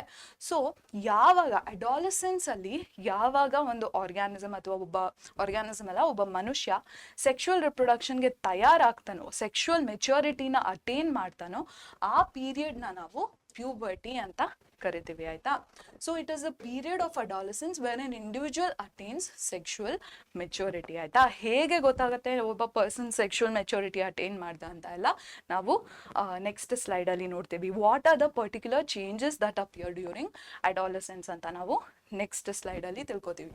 So what you have to remember is childhood ಹಾಗೂ ಅಡಲ್ಟ್ಹುಡ್ ನಡುವೆ ಇರುವಂತಹ ಆ ಟೈಮ್ ಪೀರಿಯಡ್ನ ನಾವು ಅಡಾಲಸೆನ್ಸ್ ಅಂತ ಕರಿತೀವಿ ಆಯ್ತಾ. Okay, yes. ಸೊ ಅಡಾಲಸೆನ್ಸ್ ಅಲ್ಲಿ ನಡೆಯುವಂತಹ ಚೇಂಜಸ್ ಯಾವುದು ಅಂತ ನಾನು ನಿಮಗೆ ಇಲ್ಲಿ ಟೇಬಲ್ ರೀತಿ ತೋರಿಸಿದ್ದೀನಿ ಆಯ್ತಾ. ಸೊ ಬಾಯ್ಸ್ ಅಥವಾ ಮೇಲ್ ಹಾಗೂ ಫಿಮೇಲ್ ಹ್ಯೂಮನ್ ಬೀಯಿಂಗ್ಸ್ ಅಲ್ಲಿ ಕಾಮನ್ ಆಗಿ ಒಂದಷ್ಟು ಚೇಂಜಸ್ ಕಾಣಿಸ್ಕೊಳ್ಳುತ್ತೆ ಆಯ್ತಾ ಮಕ್ಕಳೇ. ಸೊ ಯಾವ್ದದು common changes? So thick hair ಅಥವಾ ಗಾಢವಾಗಿರುವಂಥ ಕೂದಲೇನಿದೆ ಅದು ಆರ್ಮ್ಪಿಟ್ ರೀಜನ್ ಅಥವಾ ಜೆನೈಟಲ್ ರೀಜನ್ ಅಲ್ಲಿ ಬೆಳೆಯೋಕ್ಕೆ ಸ್ಟಾರ್ಟ್ ಆಗುತ್ತೆ ಆಯ್ತಾ. ಅದಲ್ಲದೆ ಥಿನ್ ಹೇರ್ ಅಥವಾ ಸಣ್ಣ ಸಣ್ಣ ಕೂದಲೇನಿದೆ ಅದು ಕೈ ಮೇಲೆ, ಕಾಲ್ ಮೇಲೆ, ಮುಖದ ಮೇಲೆಲ್ಲ ಬೆಳೆಯೋಕ್ಕೆ ಸ್ಟಾರ್ಟ್ ಆಗುತ್ತೆ in both boys and girls ಆಯ್ತಾ. ಅದಾದಮೇಲೆ ಆಯಿಲಿ ಸ್ಕಿನ್. ಸೊ ಎಷ್ಟೊಂದು ಆ್ಯಡ್ ಎಲ್ಲ ಬರುತ್ತೆ ಅಲ್ವಾ, ಅಯ್ಯೋ ನನ್ನ ಫಸ್ಟ್ ಪಿಂಪಲ್ ಬಂದಿದೆ ಅಂತ ಎಲ್ಲ ಆ್ಯಡ್ ಬರುತ್ತೆ ಅಲ್ವಾ. So that is because of excess oil production ಆಯ್ತಾ. ಸೊ ಎಕ್ಸೆಸ್ ಆಯಿಲ್ ಪ್ರೊಡಕ್ಷನ್ ಇಂದ ಪಿಂಪಲ್ಸ್ ಹಾಗೂ ಆಕ್ನೆ ಕೂಡ ಫೇಸ್ ಮೇಲೆ ಆಗಕ್ಕೆ ಸ್ಟಾರ್ಟ್ ಆಗುತ್ತೆ in adolescent human beings or teenagers ಆಯ್ತಾ. Next body consciousness. ಸೊ ನಾನು ಏನು ಹೇಳ್ದೆ ನಿಮಗೆ, ಸೊ ಈ ಚೇಂಜಸ್ ಎಲ್ಲ ನಡೀತಿರೋದು ಒಬ್ಬ ಮೇಲ್ ಅಥವಾ ಫಿಮೇಲ್ ಹ್ಯೂಮನ್ ಬೀಯಿಂಗ್ ರಿಪ್ರೊಡಕ್ಷನಿಗೆ ತಯಾರಾಗಿದ್ದಾರೆ ಅಂತ ಇಂಡಿಕೇಟ್ ಮಾಡೋಕ್ಕೆ ಈ ಚೇಂಜಸ್ ನಡೀತಿರತ್ತೆ ಆಯಿತಾ. ಸೊ ಈ ರಿಪ್ರೊಡಕ್ಷನ್ ಹೇಗೆ ನಡೆಯುತ್ತೆ? ಎರಡು ಬಾಡೀಸ್ ಯೂನಿಯನ್ ನಡೆಸಿದಾಗ ಅಥವಾ ಎರಡು ಬಾಡೀಸ್ ಏನಿದೆ ಒಟ್ಟಿಗೆ ಬಂದಾಗ ಈ ರಿಪ್ರೊಡಕ್ಷನ್ ನಡೆಯುತ್ತೆ ಅಲ್ವಾ. So therefore body consciousness develop ಆಗೋಕ್ಕೆ ಸ್ಟಾರ್ಟ್ ಆಗುತ್ತೆ ಆಯಿತಾ. ಸೊ ನಮ್ಮ ಬಾಡೀಸಲ್ಲಿ ಏನು ಚೇಂಜಸ್ ಆಗ್ತಿದೆ, ನಮ್ಮ ಬಾಡೀಸ್ ಹೇಗೆ ಡೆವಲಪ್ ಆಗ್ತಿದೆ ಅಂತ ನಮ್ಮಲ್ಲೇ ಅವೇರ್ನೆಸ್ ಬರುತ್ತೆ. ಮತ್ತು ಬೇರೆಯವ್ರ ಬಾಡೀಸ್ ಹೇಗೆ ಚೇಂಜ್ ಆಗ್ತಿದೆ ಅಥವಾ ಬೇರೆಯವರ ಬಾಡೀಸನ್ನ ಗುಣಲಕ್ಷಣಗಳೇನು ಅಂತ ಕೂಡ ನಾವು ನೋಟಿಸ್ ಮಾಡೋಕ್ಕೆ ಸ್ಟಾರ್ಟ್ ಮಾಡ್ತೀವಿ ಆಯಿತಾ. So self and awareness of other people's bodies also ಕೂಡ ನಮಗೆ ಆಗಕ್ಕೆ ಸ್ಟಾರ್ಟ್ ಆಗುತ್ತೆ ಡ್ಯೂರಿಂಗ್ ಅಡಾಲಸೆನ್ಸ್ ಆಯಿತಾ. ನೆಕ್ಸ್ಟು ಬರೀ ಗರ್ಲ್ಸಲ್ಲಿ ಆ್ಯಂಡ್ ಬರೀ ಬಾಯ್ಸಲ್ಲಿ ಸೆಪ್ರೇಟ್ ಆಗಿ ಒಂದಷ್ಟು ಚೇಂಜಸ್ ನಡೆಯುತ್ತೆ ಆಯಿತಾ ಮಕ್ಕಳೇ. ಸೊ ಯಾವುದಿದು? What are the separate changes that occur during adolescence? First changes in girls ಆಯಿತಾ. ಸೊ ಹೆಣ್ಮಕ್ಳಲ್ಲಿ ಒಂದಷ್ಟು ಪರ್ಟಿಕ್ಯುಲರ್ ಚೇಂಜಸ್ ನಡೆಯುತ್ತೆ. ಯಾವುದದು? ವೈಡನಿಂಗ್ ಆಫ್ ಹಿಪ್ಸ್ ಆಯಿತಾ ಮಕ್ಕಳೇ. ಸೊ ಈ ಪೆಲ್ವಿಕ್ ರೀಜನ್ ಅಥವಾ ಸೊಂಟದ ಹತ್ರ ಇರೋ ರೀಜನ್ ಏನಿದೆ ಅದು ವೈಡ್ ಆಗಕ್ಕೆ ಸ್ಟಾರ್ಟ್ ಆಗುತ್ತೆ ಆಯ್ತಾ. ಅದಲ್ಲದೆ enlargement of breasts. So breast tissue ಏನಿರುತ್ತೆ ನಮ್ಮ ಫೀಮೇಲ್ ಆರ್ಗ್ಯಾನಿಸಮ್ಸ್ ಅಲ್ಲಿ ಅದು ಎನ್ಲಾರ್ಜ್ ಆಗಕ್ಕೆ ಸ್ಟಾರ್ಟ್ ಆಗುತ್ತೆ. ಯಾಕಂದ್ರೆ females are they are going to carry the babies ಅಲ್ವಾ. ಆ್ಯಂಡ್ ಬೇಬೀಸಿಗೆ ನರಿಶ್ಮೆಂಟ್ನ ಫೀಮೇಲ್ ಆರ್ಗ್ಯಾನಿಸಮ್ ಕೊಡುತ್ತೆ ಅಥವಾ ಫೀಮೇಲ್ ಹ್ಯೂಮನ್ ಬೀಯಿಂಗ್ ಕೊಡ್ತಾರೆ ಅಲ್ವಾ. ಸೊ ಅದಕ್ಕೆ ಬ್ರೆಸ್ಟ್ ಟಿಶ್ಯೂ ಏನಿದೆ that has to be enlarge. ಯಾಕಂದ್ರೆ ಬ್ರೆಸ್ಟ್ ಟಿಶ್ಯೂನೇ ಮಿಲ್ಕ್ನ ಪ್ರೊಡ್ಯೂಸ್ ಮಾಡೋದು ಆಯ್ತಾ. Yes, next beginning of menstruation ಅಂದರೆ ಒಂದಷ್ಟು ಸೈಕ್ಲಿಕಲ್ ಚೇಂಜಸ್ ನಡೆಯುತ್ತೆ ಇನ್ ಫೀಮೇಲ್ ಬಾಡೀಸ್. ಸೊ ಅದೇನು ಅಂತ ನಾವು ಮುಂದೆ ನೋಡೋಣ. ಆ್ಯಂಡ್ ಈ ಸೈಕ್ಲಿಕಲ್ ಚೇಂಜಸ್ ಸ್ಟಾರ್ಟ್ ಆಗೋದು ಡ್ಯೂರಿಂಗ್ ಅಡಾಲಸೆನ್ಸ್ ಆಯಿತಾ. Yes, next voice change. So ನೀವು ಮುಂದೆ ನಾನು ಬಾಯ್ಸಲ್ಲಿ ಯಾವ ಚೇಂಜಸ್ ನಡೆಯುತ್ತೆ ಅಂತ ತೋರಿಸಿದಾಗ ಹೇಳ್ತೀನಿ. ಬಾಯ್ಸಲ್ಲಿ ವಾಯ್ಸ್ ಏನಿದೆ ಅದು ಡೀಪ್ ಆಗುತ್ತೆ, ಯಾಕಂದರೆ ವೋಕಲ್ ಕಾರ್ಡ್ಸ್ ಎನ್ಲಾರ್ಜ್ ಆಗುತ್ತೆ ಆಯಿತಾ. ಬಟ್ ಫೀಮೇಲ್ಸಲ್ಲಿ ಈ ವಾಯ್ಸ್ ಏನಿದೆ ಅದು ಹೈ ಪಿಚ್ಡ್ ಆಗಿ ಚೇಂಜ್ ಆಗೋಕ್ಕೆ ಸ್ಟಾರ್ಟ್ ಆಗುತ್ತೆ ಆಯಿತಾ. ಎಸ್, ನೆಕ್ಸ್ಟು ಬಾಯ್ಸಲ್ಲಿ ಯಾವ ರೀತಿಯ ಚೇಂಜಸ್ ಕಾಣಿಸ್ಕೊಳ್ಳುತ್ತೆ. ಶೋಲ್ಡರ್ಸ್ ಅಥವಾ ಈ ಭುಜದ ಭಾಗ ಏನಿದೆ ಬಾಯ್ಸಲ್ಲಿ ವೈಡ್ ಆಗೋಕ್ಕೆ ಅಥವಾ ದೊಡ್ಡದಾಗೋಕ್ಕೆ ಸ್ಟಾರ್ಟ್ ಆಗುತ್ತೆ. Next ability of penis to become enlarged. So ನೀವು ಮುಂದೆ ನೋಡ್ತೀರಾ. So 2 bodies are suppose to come together to carry out reproduction ಅಲ್ವಾ. ಸೊ ಆ ಪ್ರಾಸೆಸ್ಗೆ ಪೀನಸ್ ಏನಿದೆ ಇದು ಎನ್ಲಾರ್ಜ್ ಆಗಬೇಕು ಆಯ್ತಾ ಮಕ್ಕಳೇ. ಸೊ ಈ ಎನ್ಲಾರ್ಜ್ಮೆಂಟಿನ ಎಬಿಲಿಟಿ ಏನಿದೆ ಅದು ಡೆವಲಪ್ ಆಗೋದು ಡ್ಯೂರಿಂಗ್ ಅಡಾಲಸೆನ್ಸ್ ಇನ್ ಬಾಯ್ಸ್ ಆಯಿತಾ. Yes, so next thick hair. So ಮಖದ ಮೇಲೆ ಗಡ್ಡ ಆಗಿರ್ಬೋದು, ದಾಡಿ ಆಗಿರ್ಬೋದು, ಮುಸ್ಟ್ಯಾಶ್ ಆಗಿರ್ಬೋದು, ಇದೆಲ್ಲ ಡೆವಲಪ್ ಆಗೋಕ್ಕೆ ಸ್ಟಾರ್ಟ್ ಆಗೋದು ಡ್ಯೂರಿಂಗ್ ಅಡಾಲಸೆನ್ಸ್ ಇನ್ ಬಾಯ್ಸ್ ಆಯಿತಾ.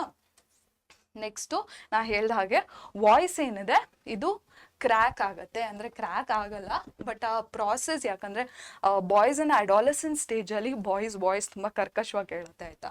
ಸೊ ಅದಕ್ಕೆ ವಾಯ್ಸ್ ಕ್ರ್ಯಾಕ್ ಅಂತ ಕರಿತೀವಿ. ಕ್ರಮೇಣ ಬಾಯ್ಸಿನ ವಾಯ್ಸ್ ಏನಿದೆ ಇದು ಗಾಡಿ ಅಥವಾ ಡೀಪ್ ಆಗೋಕ್ಕೆ ಸ್ಟಾರ್ಟ್ ಆಗುತ್ತೆ ಆಯಿತಾ. So these are the changes that occur in males and females during adolescence. Common changes ಯಾವುದು ಆ್ಯಂಡ್ ಸೆಪರೇಟ್ ಚೇಂಜಸ್ ಯಾವುದು ಅಂತ ನಿಮಗೆ ಕೇಳ್ತಾರೆ ಆಯಿತಾ.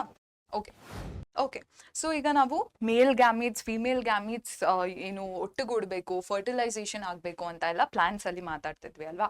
ಸೊ ಮೇಲ್ ಗ್ಯಾಮೀಟ್ಸ್ನ ಪ್ರೊಡ್ಯೂಸ್ ಮಾಡೋದು ಪ್ಲಾಂಟ್ಸಲ್ಲಿ ಪ್ರೊಡ್ಯೂಸ್ ಮಾಡೋದು ಅಂದರೆ ಕ್ಯಾರಿ ಮಾಡೋದು ಪಾಲಿನ್ ಗ್ರೇನ್ಸ್ ಅಲ್ವಾ ಮಕ್ಕಳೇ. ಆ್ಯಂಡ್ ಪಾಲಿನ್ ಗ್ರೇನ್ಸ್ ಇರೋದು ಆಂಥರ್ ಫಿಲಮೆಂಟ್ ಸ್ಟೇಮೆನಲ್ಲಿ ಅಲ್ವಾ. ಅದೇ ರೀತಿ ನಮ್ಮ ಹ್ಯೂಮನ್ ಬೀಯಿಂಗ್ಸಲ್ಲಿ ಕೂಡ ಗ್ಯಾಮೀಟ್ಸ್ನ ಪ್ರಿಪೇರ್ ಮಾಡೋಕ್ಕೆ ಒಂದಷ್ಟು ಆರ್ಗನ್ಸ್ ಇರತ್ವೆ ಆಯಿತಾ. ಅದನ್ನು ನಾವು ಮೇಲ್ ರಿಪ್ರೊಡಕ್ಟಿವ್, ಆ ಆರ್ಗನ್ಸ್ ಎಲ್ಲ ಒಟ್ಟುಗೂಡಿ ಮೇಲ್ ರಿಪ್ರೊಡಕ್ಟಿವ್ ಸಿಸ್ಟಮ್ನ ಕನ್ಸ್ಟಿಟ್ಯೂಟ್ ಮಾಡುತ್ತೆ ಆಯಿತಾ. ಸೊ ಮೇಲ್ ರಿಪ್ರೊಡಕ್ಟಿವ್ ಸಿಸ್ಟಮಿನ ಪಾರ್ಟ್ಸ್ ಏನು, ಅದರ ಫಂಕ್ಷನ್ಸ್ ಏನು ಅಂತ ನೀವು ತಿಳ್ಕೊಬೇಕು. ಆ್ಯಂಡ್ ಈ ಡಯಾಗ್ರಾಮ್ನ ಕೂಡ ನೀವು ಚೆನ್ನಾಗಿ ತಿಳ್ಕೊಬೇಕು ಆಯಿತಾ. ಓಕೆ, ಸೊ ಮೇಲ್ ಗ್ಯಾಮೀಟ್ಸಿನ ಮೇಲ್ ರಿಪ್ರೊಡಕ್ಟಿವ್ ಸಿಸ್ಟಮಿನ ಪಾರ್ಟ್ಸ್ ಬಂದು ಇಟ್ ಇಸ್ ಟೆಸ್ಟಿಸ್ ಇರೋದು ಸ್ಕ್ರೋಟಮಲ್ಲಿ. ಮತ್ತು ಇನ್ನೊಂದಷ್ಟು ಪಾರ್ಟ್ಸ್ ಯಾವುದು, it is vas deferens, seminal vesicle and prostate ಆಯಿತಾ.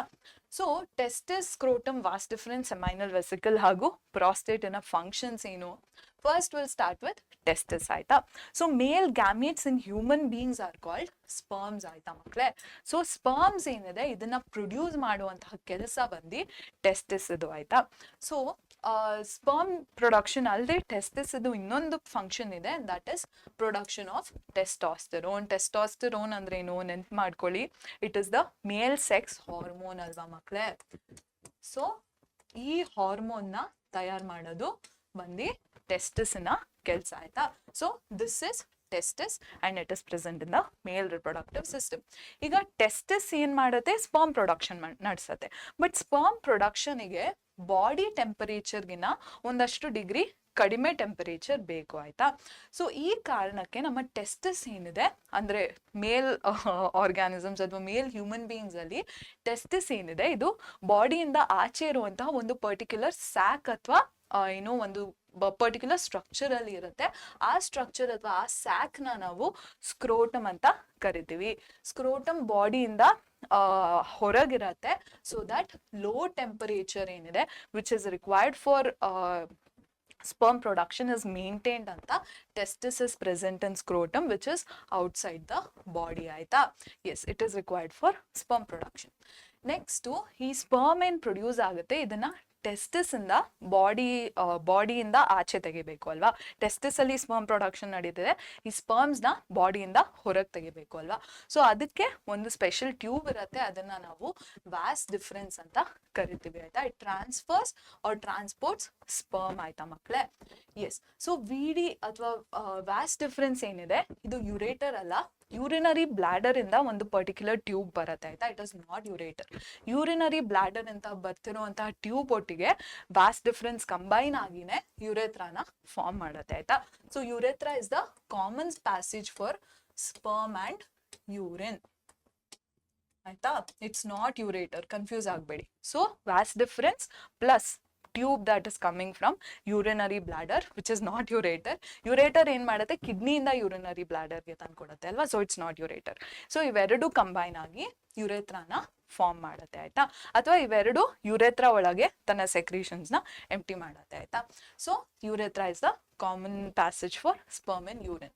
ನೆಕ್ಸ್ಟ್ ಈ ನಮ್ಮ ಟೆಸ್ಟಿಸ್ ಸ್ಪರ್ಮ್ ನ ಸೆಕ್ರೀಟ್ ಮಾಡೋದಲ್ಲದೆ ಒಂದಷ್ಟು ಸ್ಪೆಷಲ್ ಗ್ಲ್ಯಾಂಡ್ಸ್ ಏನಿದೆ ತನ್ನದೇ ಆದಂತ ಒಂದಷ್ಟು ಸೆಕ್ರೀಷನ್ಸ್ ನ ನಡೆಸುತ್ತೆ. So those glands are seminal vesicle ಹಾಗೂ ಪ್ರಾಸ್ಟ್ರೇಟ್ ಆಯ್ತಾ. ಎಸ್, ಸೊ ಸೆಮೈನಲ್ ವೆಸೈಕಲ್ ಹಾಗೂ ಪ್ರಾಸ್ಟ್ರೇಟ್ಸ್ ಏನಿದೆ these are glands. So they are secreting something ಅಲ್ವಾ ಮಕ್ಕಳೇ. ಸೊ ಆ ಗ್ಲ್ಯಾಂಡ್ಸ್ ಏನ ಸೆಕ್ರೀಟ್ ಮಾಡುತ್ತೋ those substances help in transport of sperm, also in nourishing the sperm ಆಯ್ತಾ. ಸೊ ಸ್ಪರ್ಮ್ ಏನಿದೆ ಇದು ಜಾಸ್ತಿ ಡಿಸ್ಟೆನ್ಸಸ್ ನ ಕವರ್ ಮಾಡಬೇಕು. ನೀವು ಮುಂದೆ ನೋಡ್ತೀರಾ ಸ್ಪರ್ಮ್ ಹೋಗ್ಬಿಟ್ಟು ಫೀಮೇಲ್ ಬಾಡಿಯಲ್ಲಿ ಎಗ್ಗೊಟ್ಟಿಗೆ ಫರ್ಟಿಲೈಸ್ ಅಂದ್ರೆ ಎಗ್ಗೊಟ್ಟಿಗೆ ಜಾಯಿನ್ ಆಗಿ ಫರ್ಟಿಲೈಸೇಷನ್ ನಡೆಸುತ್ತೆ ಅಲ್ವಾ. So sperm has to move through long distances ಆಯ್ತಾ. ಸೊ ಇದಕ್ಕೆ ಏನು ಹೆಲ್ಪ್ ಮಾಡುವಂತಹ, ಊಟ ಕೊಡುವಂತಹ ಸೆಕ್ರೀಷನ್ಸ್ ನ ನಮ್ಮ ಸೆಮೈನಲ್ ವೆಸೈಕಲ್ ಹಾಗೂ ಪ್ರಾಸ್ಟ್ರೇಟ್ಸ್ ರಿಲೀಸ್ ಮಾಡುತ್ತೆ ಆಯ್ತಾ. ಇದನ್ನ PYQ ಆಗಿ ಕೂಡ by the end of the video cover ಮಾಡ್ತೀನಿ. So just know that these two are supplementary glands and the secretions they release help in the transport and nutrition of sperm ಆಯ್ತಾ ಮಕ್ಕಳೇ. Okay, so this was regarding the male reproductive system. ಈಗ ನಾವು female reproductive system ನ ನೋಡೋಣ. Yes, so female reproductive system ಅಲ್ಲಿ ಕೂಡ parts ಇರುತ್ತೆ. ಯಾವ್ದಿದು parts? It is ovary, fallopian tube or ಓವಿಡಕ್ಟ್, it uterus ಮತ್ತೆ ವೆಜೈನಾ ಹಾಗೂ ಸರ್ವಿಕ್ಸ್ ಆಯ್ತಾ. ಸೊ ಈ ಬಲ್ಬ್ ಲೈಕ್ ಸ್ಟ್ರಕ್ಚರ್ಸ್ ಏನಿದೆ ಎರಡಿರತ್ತೆ. These are known as ovaries ಆಯ್ತಾ. ಸೊ ಓವರಿಯ ಮೇಜರ್ ಫಂಕ್ಷನ್ ಏನು, ಟೆಸ್ಟಿಸ್ದು ಮೇಜರ್ ಫಂಕ್ಷನ್ ಏನು, ಸ್ಪರ್ಮ್ ಪ್ರೊಡಕ್ಷನ್ ಅಲ್ವಾ.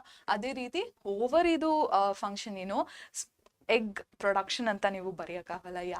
ಯಾಕಂದ್ರೆ ಫೀಮೇಲ್ ಹ್ಯೂಮನ್ ಬೀಯಿಂಗ್ಸ್ ಏನಿದ್ದಾರೆ ಇವರು ಹುಟ್ಟಿದಾಗ್ಲೇ ಎಗ್ಸ್ನ ಇಟ್ಕೊಂಡು, ಎಗ್ಸ್ ಆಲ್ರೆಡಿ ಫೀಮೇಲ್ ಏನು ಹ್ಯೂಮನ್ ಬೀಯಿಂಗ್ಸ್ ಬಾಡಿಯಲ್ಲಿ ಇರುತ್ತೆ ಆಯ್ತಾ. ಸೊ ಈ ಓವರಿಯಲ್ಲಿ ಎಗ್ಸ್ ಏನಿದೆ ಮೆಚ್ಯೂರ್ ಆಗುತ್ತೆ, ಪ್ರೊಡ್ಯೂಸ್ ಆಗಲ್ಲ, ಮೆಚ್ಯೂರ್ ಆಗುತ್ತೆ ಆಯ್ತಾ. ಸೊ ಅದು ಡಿಫ್ರೆನ್ಸ್ನ ನೀವು ಚೆನ್ನಾಗಿ ತಿಳ್ಕೊಬೇಕು. ಸ್ಪರ್ಮ್ ಏನಿದೆ over a period of time produce ಆಗುತ್ತೆ in males, but eggs are already present in female bodies ಆಯ್ತಾ. ಸೊ ಓವರಿಯಲ್ಲಿ ಬರೀ ಎಗ್ಸ್ ಅಥವಾ ಓವಮ್ ಏನಿದೆ ಅದು ಮೆಚ್ಯೂರ್ ಆಗುತ್ತೆ. And it is also ovary ಇನ್ನೊಂದು ಕೆಲಸ ಏನು, ಟೆಸ್ಟಿಸ್ ಇನ್ನೊಂದು ಕೆಲಸ ಏನು, ಟೆಸ್ಟೋಸ್ಟೆರೋನ್ ಪ್ರೊಡ್ಯೂಸ್ ಮಾಡೋದು, ಓವರಿದು ಇನ್ನೊಂದು ಕೆಲಸ ಇಸ್ಟ್ರೋಜನ್ ಪ್ರೊಡ್ಯೂಸ್ ಮಾಡೋದು. This is the female sex hormone ಅಲ್ವಾ. ಓಕೆ, ನೆಕ್ಸ್ಟ್ ನಾವು ವ್ಯಾಸ್ ಡಿಫರೆನ್ಸ್ ಕಲ್ತಿದ್ವಿ which is involved in transport of sperm. ಇಲ್ಲಿ ಕೂಡ ನಾವು ಇನ್ನೊಂದು ಟ್ಯೂಬ್ ಬಗ್ಗೆ ಕಲಿತೀವಿ which is fallopian tube or oviduct ಆಯ್ತಾ. ಎಸ್, ಸೊ ಇದನ್ನ ನಾವು ಓವಿಡಕ್ಟ್ ಅಂತ ಕೂಡ ಕರಿತೀವಿ and it is important for transfer of egg ಆಯ್ತಾ ಮಕ್ಕಳೇ. ಸೊ ಎಗ್ನ ಏನು ಟ್ರಾನ್ಸ್ಫರ್ ಮಾಡುವಂತ ಟ್ಯೂಬ್ನ ನಾವು ಫೆಲೋಪಿಯನ್ ಟ್ಯೂಬ್ ಅಥವಾ ಓವಿಡಕ್ಟ್ ಅಂತ ಕರಿತೀವಿ ಆಯ್ತಾ. Next it is also the site of fertilisation. ನಾನು ಹೇಳಿದೆ ಸ್ಪರ್ಮ್ ಏನಿದೆ ಅದು ಎಗ್ಗೊಟ್ಟಿಗೆ ಜಾಯಿನ್ ಆಗಬೇಕು ಅಥವಾ ಫರ್ಟಿಲೈಸ್ ಆಗಬೇಕು ಅಂಡ್ ಆ ಫರ್ಟಿಲೈಸೇಷನ್ ಅಥವಾ ಯೂನಿಯನ್ ನಡೀತಿರೋ ಜಾಗನ ನಾವು ಫೆಲೋಪಿಯನ್ ಟ್ಯೂಬ್ ಅಂತ ಕರಿತೀವಿ, ಅಥವಾ ಫೆಲೋಪಿಯನ್ ಟ್ಯೂಬ್ ಅಲ್ಲಿನೇ ಫರ್ಟಿಲೈಸೇಷನ್ ನಡೆಯೋದು ಆಯ್ತಾ. It is the site of fertilisation. Next ಈ ಮೇಲ್ ಗ್ಯಾಮೀಟ್ ಅಥವಾ ನಮ್ಮ ಸ್ಪರ್ಮ್ ಅಂಡ್ ಎಗ್ ಏನಿದೆ ಇದು ಫರ್ಟಿಲೈಸ್ ಆಗಿ ಏನ್ನ ಫಾರ್ಮ್ ಮಾಡುತ್ತೆ, ಝೈಗೋಟ್ನ ಫಾರ್ಮ್ ಮಾಡುತ್ತೆ. ಸೊ ಈ ಝೈಗೋಟ್ ಬಂದ್ಬಿಟ್ಟು ಅಟ್ಯಾಚ್ ಆಗುವಂತ ಜಾಗನ ನಾವು ಯೂಟರಸ್ ಅಂತ ಕರಿತೀವಿ ಆಯ್ತಾ. So this is the uterus, this portion is known S the uterus. ಇದನ್ನ ವೂಂಬ್ ಅಂತ ಕೂಡ ಕರಿತೀವಿ, ಅಥವಾ ಕನ್ನಡದಲ್ಲಿ ಗರ್ಭ ಅಂತ ನಾವೇನಂತೀವಿ, ಇದು ಯೂಟರಸ್ ಆಯ್ತಾ. ಸೊ ಇಲ್ಲಿನೇ ಮಗುವಿನ ಡೆವಲಪ್ಮೆಂಟ್ ನಡೆಯೋದು ಆಯ್ತಾ ಮಕ್ಕಳೇ. ನೆಕ್ಸ್ಟ್ ಎರಡು ಈ ಹಾಲೋ ಸ್ಟ್ರಕ್ಚರ್ಸ್ ಏನಿದೆ ಇದನ್ನ ಸರ್ವಿಕ್ಸ್ ಹಾಗೂ ವೆಜೈನಾ ಅಂತ ಕರಿತೀವಿ ಆಯ್ತಾ. So this is cervix and this is vagina. So ಇದರ ಇಂಪಾರ್ಟೆನ್ಸ್ ಏನು, ಈ ಝೈಗೋಟ್ ಏನಿದೆ ಅದು ಕ್ರಮೇಣ ಎಂಬ್ರಿಯೋ ಆಗಿ ಡೆವಲಪ್ ಆಗುತ್ತೆ, ಎಂಬ್ರಿಯೋ ಇಂದ ಫೀಟಸ್ ಆಗಿ ಡೆವಲಪ್ ಆಗುತ್ತೆ, ಆಮೇಲೆ ಚೈಲ್ಡ್ ಆಗಿ ಡೆವಲಪ್ ಆಗುತ್ತೆ ಅಲ್ವಾ. ಸೊ ಈ ಚೈಲ್ಡ್ನ ತಾಯಿಯ ಬಾಡಿಯಿಂದ ಹೊರಗೆ ತೆಗಿಬೇಕು ಅಲ್ವಾ. ಸೊ ಅದಕ್ಕೆ ವಜೈನಾ ಹಾಗೂ cervix comes into the picture ಆಯ್ತಾ. ಫಸ್ಟ್ ಆಫ್ ಆಲ್ ಸ್ಪರ್ಮ್ಸ್ ಏನಿದೆ ಇದು ಮೇಲ್ ಬಾಡಿಯಿಂದ ಫೀಮೇಲ್ ಬಾಡಿನ ಎಂಟರ್ ಆಗದೆ through vagina. So passage of sperm for fertilization is also taken care of by vagina and cervix. ಅದಲ್ಲದೆ passage of fetus during childbirth or fetus ಅಂದ್ರೆ ಅಂದ್ರೆ developing child ಆಯ್ತಾ. So ಈ ಚೈಲ್ಡ್ನ ಬಾಡಿ ತಾಯಿ ಬಾಡಿಯಿಂದ ಹೊರಗೆ ತೆಗೆಯುವಂಥ ಫಂಕ್ಷನ್ ನಮ್ಮ ಸರ್ವಿಕ್ಸ್ ಹಾಗೂ ವೆಜೈನಾದು ಇರುತ್ತೆ ಆಯ್ತಾ ಮಕ್ಕಳೇ. ಸೊ ಎಸ್, ಇಷ್ಟು ತಿಳ್ಕೊಂಡ್ವಿ ನಾವು ಅಬೌಟ್ ಮೇಲ್ ರಿಪ್ರೊಡಕ್ಟಿವ್ ಪಾರ್ಟ್ಸ್ ಯಾವುದು, ಫಿಮೇಲ್ ರಿಪ್ರೊಡಕ್ಟಿವ್ ಪಾರ್ಟ್ಸ್ ಯಾವುದು ಅಂತ ಪಾರ್ಟ್ಸ್ ಬಗ್ಗೆ ತಿಳ್ಕೊಂಡ್ವಿ ಅಲ್ವಾ. ಈಗ ನಾವು ಪ್ರಾಸೆಸಸ್ ಬಗ್ಗೆ ತಿಳ್ಕೊಳ್ಳೋಣ ಆಯ್ತಾ. So first will start with processes or events ಬಗ್ಗೆ ತಿಳ್ಕೊಳ್ಳೋಣ. First will start with fertilization. So fertilization ಅಂದ್ರೇನು, union of male and female gametes. In case of human beings it is union of sperm and egg ಆಯ್ತಾ. So ಈ ಪ್ರಾಸೆಸ್ನ ನಾವು fertilisation ಅಂತ ಕರಿತೀವಿ, union R fusion ಅಂತ ಕೂಡ ಕರಿಬಹುದು. This occurs in the fallopian tube. ನಾ ಹೇಳ್ದ ಹಾಗೆ ಫರ್ಟಿಲೈಸೇಷನ್ ನಡೆಯೋದು ಫೆಲೋಪಿಯನ್ ಟ್ಯೂಬ್ ಅಥವಾ ಓವಿಡಕ್ಟ್ ಅಲ್ಲಿ ಆಯ್ತಾ. ಸೊ ಏನ್ನ ಫಾರ್ಮ್ ಮಾಡುತ್ತೆ, ಝೈಗೋಟ್ ನ ಫಾರ್ಮ್ ಮಾಡುತ್ತೆ. ಝೈಗೋಟ್ ಇಂದ ಕ್ರಮೇಣ ಡೆವಲಪ್ ಆಗಿ ಸೆಲ್ ಡಿವಿಷನ್, ಡಿಫ್ರೆನ್ಸಿಯೇಷನ್ ಎಲ್ಲ ನಡೆದು ಎಂಬ್ರಿಯೋ ತಯಾರಾಗತ್ತೆ ಆಯ್ತಾ ಮಕ್ಕಳೇ. ನೆಕ್ಸ್ಟ್ ಫರ್ಟಿಲೈಸೇಷನ್ ಆದ್ಮೇಲೆ ಏನಾಗಬೇಕು, ಈ ಫರ್ಟಿಲೈಸ್ಡ್ ಎಗ್ ಏನಿದೆ ಇದು ಬಂದು ಇಂಪ್ಲಾಂಟ್ ಆಗಬೇಕು ಇನ್ ದ ಯೂಟರಸ್ ಆಯ್ತಾ.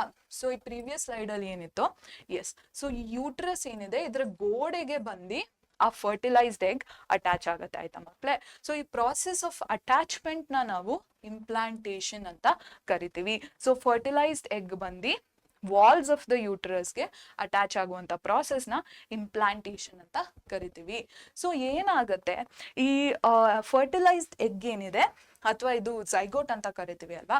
ಸೊ ಈ ಝೈಗೋಟ್ ಎಂಬ್ರಿಯೋಗೆ ಡೆವಲಪ್ ಆಗಬೇಕು ಅಲ್ವಾ. ಸೊ ಅದಕ್ಕೆ ಜಾಸ್ತಿ ನರಿಶ್ಮೆಂಟ್ ಬೇಕು ಅಲ್ವಾ ಮಕ್ಕಳೇ, ಆ್ಯಂಡ್ ಅದು ಸೇಫ್ ಆಗಿ ಇರಬೇಕು ಅಲ್ವಾ. ಆ ಕಾರಣಕ್ಕಾಗಿ ವಾಲ್ಸ್ ಆಫ್ ದ ಯೂಟರಸ್ ಏನಿದೆ ಇದು ಕುಶನಿ ಅಂದ್ರೆ ಫುಲ್ ಮೃದು ಆಗತ್ತೆ. ಮೃದು ಅಂದ್ರೆ ತುಂಬಾ ಪ್ಲಂಪಿ ಆಗತ್ತೆ, ಮತ್ತೆ it is richly supplied with blood ಆಯ್ತಾ ಮಕ್ಕಳೇ. ಸೊ ಆ ಡೆವಲಪಿಂಗ್ ಝೈಗೋಟ್ಗೆ ಏನೇನೋ ನ್ಯೂಟ್ರಿಷನ್ ಬೇಕೋ ಅದನ್ನೆಲ್ಲ ಪ್ರೊವೈಡ್ ಮಾಡೋಕ್ಕೋಸ್ಕರ ಯೂಟ್ರಸ್ ಏನಿದೆ it turns cushiony and is richly supplied with blood ಆಯ್ತಾ. ಎಸ್, ನೆಕ್ಸ್ಟ್ ಏನು, ಜೆಸ್ಟೇಷನ್. ಸೊ ಈ ಫರ್ಟಿಲೈಸ್ಡ್ ಎಗ್ ಅಥವಾ ಝೈಗೋಟ್ ಏನಿದೆ ಇದು ಕ್ರಮೇಣ ಚೈಲ್ಡ್ ಆಗಿ ಡೆವಲಪ್ ಆಗುವಂತಹ ಪೀರಿಯಡ್ ಏನಿದೆ ಇದನ್ನ ಜೆಸ್ಟೇಷನ್ ಅಂತ ಕರಿತೀವಿ ಆಯ್ತಾ. This is the growth period of the embryo ಆಯ್ತಾ. in human beings it lasts for about 9 months ಆಯ್ತಾ ಮಕ್ಕಳೇ. ಸೊ 9 months ಆದ್ಮೇಲೆ ಈ ಡೆವಲಪ್ಡ್ ಬೇಬಿ ಏನಿದೆ ಅಥವಾ ಡೆವಲಪ್ಡ್ ಫೀಟಸ್ ಏನಿದೆ ಅದನ್ನ ಬಾಡಿಯಿಂದ ಹೊರಗೆ ತೆಗೆಯುವಂತ ಪ್ರಾಸೆಸ್ನ ಚೈಲ್ಡ್ ಬರ್ತ್ ಅಂತ ಕರಿತೀವಿ ಆಯ್ತಾ. ಸೊ ಇದು ಹೇಗೆ ನಡೆಯುತ್ತೆ, ವೆಜೈನಾ ಸರ್ವಿಕ್ಸ್ ಅಲ್ಲೆಲ್ಲ rhythmic contractions of the muscles ನಡೆಯುತ್ತೆ ಆಯ್ತಾ. ಸೊ ವೆಜೈನಾ ವಾಲ್ಸ್ ಅಲ್ಲಿರುವಂತಹ ಮಸಲ್ಸ್ ಏನಿದೆ ಅದು ಕಾಂಟ್ರಾಕ್ಟ್ ಆಗಕ್ಕೆ ಸ್ಟಾರ್ಟ್ ಆಗುತ್ತೆ, so that the baby is pushed out of the mother ಆಯ್ತಾ. So yes, so it occurs by rhythmic contraction of the uterine wall. ಬರೀ ಯೂಟ್ರಸ್ಸಿನ ವಾಲ್ಸ್ ಕಾಂಟ್ರಾಕ್ಟ್ ಆಗಲ್ಲ, ವೆಜೈನಾ ಸರ್ವಿಕ್ಸ್ ಇದು ಮಸಲ್ಸ್ ಕೂಡ ಕಾಂಟ್ರಾಕ್ಟ್ ಆಗುತ್ತೆ. So that is regarding the events of human reproduction. So first fertilisation ನಡೆಯುತ್ತೆ, ಎಲ್ಲಿ ನಡೆಯುತ್ತೆ, ಫೆಲೋಪಿಯನ್ ಟ್ಯೂಬಲ್ ನಡೆಯುತ್ತೆ. ನೆಕ್ಸ್ಟು ಇಂಪ್ಲಾಂಟೇಷನ್ ಆಗುತ್ತೆ, ಎಲ್ಲಾಗುತ್ತೆ, ವಾಲ್ಸ್ ಆಫ್ ಯೂಟ್ರಸ್ ಅಲ್ಲಿ ಆಗುತ್ತೆ. Walls of uterus fertilised egg ಅಥವಾ ನಮ್ಮ ಝೈಗೋಟ್ನ ರಿಸೀವ್ ಮಾಡ್ಕೊಳ್ಳೋಕ್ಕೆ ಕುಶನಿ ಆ್ಯಂಡ್ ಥಿಕ್ ಆಗುತ್ತೆ and richly supplied with blood vessels ಆಗುತ್ತೆ. ಇದಾದ್ಮೇಲೆ ಜೆಸ್ಟೇಷನ್ ಪೀರಿಯಡ್ ನಡೆಯುತ್ತೆ. ಸೊ ಒಂದು ಝೈಗೋಟ್ ಅಥವಾ ಇದು ಝೈಗೋಟ್ ಅಲ್ಲ, ಸೊ ಇದು ಎಂಬ್ರಿಯೋ ಸ್ಟೇಜಲ್ಲಿರುವಂತಹ ಇಮೇಜ್ ಇದು. ಸೊ ಒಂದು ಝೈಗೋಟ್ ಎಂಬ್ರಿಯೋ ಆಗಿ, ಎಂಬ್ರಿಯೋ ಫೀಟಸ್ ಆಗಿ, ಫೀಟಸ್ ಚೈಲ್ಡ್ ಆಗಿ ಡೆವಲಪ್ ಆಗುವಂಥ ಪೀರಿಯಡ್ನ ಜೆಸ್ಟೇಷನ್ ಅಂತ ಕರಿತೀವಿ. ನೆಕ್ಸ್ಟ್ ಲಾಸ್ಟ್ ಅಲ್ಲಿ ಚೈಲ್ಡ್ ಬರ್ತ್ ನಡೆಯುತ್ತೆ. So uterine wall and vaginal and cervix walls ಎಲ್ಲ ಕಾಂಟ್ರಾಕ್ಟ್ ಆಗಿ ಮಗುನ ತಾಯಿ ದೇಹದಿಂದ ಹೊರಗೆ ಹಾಕತ್ತೆ ಆಯ್ತಾ. So this is known as child birth ಆಯ್ತಾ ಮಕ್ಕಳೇ. ನೆಕ್ಸ್ಟ್ ಏನ್ ತಿಳ್ಕೊಳ್ಳೋಣ, ಎಸ್, ಸೊ ಪ್ಲೆಸೆಂಟಾ ಬಗ್ಗೆ ನಮಗೆ ಗೊತ್ತಿರಬೇಕು. ಸೊ ಪ್ಲೆಸೆಂಟಾ ಅಂದ್ರೇನು, ಈ ಝೈಗೋಟ್ ಹೋಗಿ ಅಟ್ಯಾಚ್ ಆಗೋದು ಯೂಟ್ರನ್ ವಾಲ್ಗೆ ಅಲ್ವಾ. ಸೊ ಆಗ ಏನಾಗುತ್ತೆ, ಯೂಟ್ರನ್ ವಾಲ್ ಅಲ್ಲಿ ಒಂದು ಸ್ಪೆಷಲ್ ಟಿಶ್ಯೂ ಡೆವಲಪ್ ಆಗೋಕ್ಕೆ ಸ್ಟಾರ್ಟ್ ಆಗುತ್ತೆ ಆಯ್ತಾ. And that tissue is known as placenta. It is a disc shape tissue that is present in the uterine wall. ಇಲ್ಲಿ ಕಾಣಿಸ್ತಿದೆ ಅಲ್ವಾ, ಇದನ್ನ ನಾವು ಪ್ಲೆಸೆಂಟಾ ಅಂತ ಕರಿತೀವಿ. ಪ್ಲೆಸೆಂಟಾ ಏನಕ್ಕೆ ಇಂಪಾರ್ಟೆಂಟ್ ಅಂದ್ರೆ, ಮಗುವಿಗೆ ತಾಯಿಯಿಂದ ನ್ಯೂಟ್ರಿಷನ್ ಕೊಡೋದಾಗಿರ್ಲಿ ಅಥವಾ ಸಾಗಾಣಿಕೆ ಆಗಿರ್ಲಿ, ಅಥವಾ ಮಗುವಲ್ಲಿ ಡೆವಲಪ್ ಆಗ್ತಿರುವಂತಹ ವೇಸ್ಟ್ ಸಬ್ಸ್ಟೆನ್ಸಸ್ ನ ತಾಯಿ ಕಡೆ ಬಿಸಾಡೋದಾಗಿರ್ಲಿ, ಇದನ್ನ ಕ್ಯಾರಿ ಔಟ್ ಮಾಡೋದು ಪ್ಲೆಸೆಂಟಾ ಆಯ್ತಾ. ಪ್ಲೆಸೆಂಟಾ ಅದು ಸ್ಟ್ರಕ್ಚರ್ ಬಗ್ಗೆ ನಿಮ್ಗೆ ಸ್ವಲ್ಪ ಗೊತ್ತಿರಬೇಕು. ಸೊ ವಿಲೈ ಇರುತ್ತೆ ಪ್ಲೆಸೆಂಟಾಲಿ, ವಿಲೈ ಹಾಗೂ ಬ್ಲಡ್ ಸ್ಪೇಸಸ್ ಇರುತ್ತೆ ಆಯ್ತಾ. ವಿಲೈ ಅಂದ್ರೆ ಏನು, ಫಿಂಗರ್ ಲೈಕ್ ಸ್ಟ್ರಕ್ಚರ್ಸ್, ಬೆರಳುಗಳ ತರ ಇರುವಂತ ಸ್ಟ್ರಕ್ಚರ್ಸ್ ನ ವಿಲೈ ಅಂತೀವಿ ಅಲ್ವಾ. ಸೊ ವಿಲೈ ಎಲ್ಲಿರುತ್ತೆ, ಫೀಟಸ್ ಸೈಡ್ ಅಲ್ಲಿ ವಿಲೈ ಇರುತ್ತೆ ಆಯ್ತಾ ಮಕ್ಳೇ. ಫೀಟಸ್ ಅಥವಾ ಬೇಬಿ ಸೈಡ್ ಅಲ್ಲಿ ವಿಲೈ ಇರುತ್ತೆ. ಬ್ಲಡ್ ಸ್ಪೇಸಸ್ ಎಲ್ಲಿರುತ್ತೆ, ಮದರ್ ಸೈಡ್ ಅಲ್ಲಿ ಬ್ಲಡ್ ಸ್ಪೇಸಸ್ ಇರುತ್ತೆ ಆಯ್ತಾ. ಸೊ ಪ್ಲೆಸೆಂಟಾದು ಸ್ಟ್ರಕ್ಚರ್ ಬಗ್ಗೆ ನಿಮ್ಗೆ ಗೊತ್ತಿರಬೇಕು. ಮದರ್ ಸೈಡ್ ಅಲ್ಲಿ ಬ್ಲಡ್ ಸ್ಪೇಸಸ್ ಇರುತ್ತೆ. ಸೊ ಯಾವ ರೀತಿಯ ಸಬ್ಸ್ಟೆನ್ಸಸ್ ನ ಟ್ರಾನ್ಸ್ಫರ್ ಮಾಡುತ್ತೆ ನಮ್ಮ placenta. So glucose and oxygen, ಇದು ಮಗುವಿನ ನರಿಶ್ಮೆಂಟ್ ಗೆ ಬೇಕಾಗಿರುವಂತ ಗ್ಲೂಕೋಸ್ ಅಂಡ್ ಆಕ್ಸಿಜನ್ ನ ಅಮ್ಮನಿಂದ ಮಗು ಅಥವಾ ಎಂಬ್ರಿಯೋ ಅಥವಾ ಫೀಟಸ್ ಕಡೆಗೆ ಪ್ಲೆಸೆಂಟಾ ಟ್ರಾನ್ಸ್ಫರ್ ಮಾಡುತ್ತೆ. ನೆಕ್ಸ್ಟ್ ಮಗುವಲ್ಲಿ ಜನರೇಟ್ ಆಗಿರುವಂತಹ ವೇಸ್ಟ್ ಸಬ್ಸ್ಟೆನ್ಸಸ್ ನ ಮಗುವಿಂದ ಅಮ್ಮನ ಕಡೆಗೆ ಟ್ರಾನ್ಸ್ಫರ್ ಮಾಡುತ್ತೆ ಪ್ಲೆಸೆಂಟಾ ಆಯ್ತಾ. ಸೊ ಪ್ಲೆಸೆಂಟಾ ಅಂದ್ರೆ ಏನು, ಇದರ ಫಂಕ್ಷನ್ ಏನು ಅಂತ ನಿಮ್ಗೆ ಕ್ವೆಶನ್ ಕೇಳ್ತಾರೆ, PYQ ಅಲ್ಲಿ ಇನ್ಕ್ಲೂಡ್ ಆಗಿದೆ. ನಾನು ಮತ್ತೆ ನಿಮ್ಗೆ ರೀಕ್ಯಾಪ್ ಮಾಡಿಸ್ತೀನಿ ಆಯ್ತಾ. ಓಕೆ, ನೆಕ್ಸ್ಟ್ ಏನ್ ತಿಳ್ಕೊಬೇಕು ನಾವು, ಮೆನ್ಸ್ಟ್ರುಯೇಷನ್. ಸೊ ಮೆನ್ಸ್ಟ್ರುಯೇಷನ್ ಇದು ತುಂಬಾ ಸ್ಟಿಗ್ಮಟೈಸ್ಡ್ ಆಗಿರೋ ಟಾಪಿಕ್ ನಮ್ಮ ಸೊಸೈಟಿಯಲ್ಲಿ.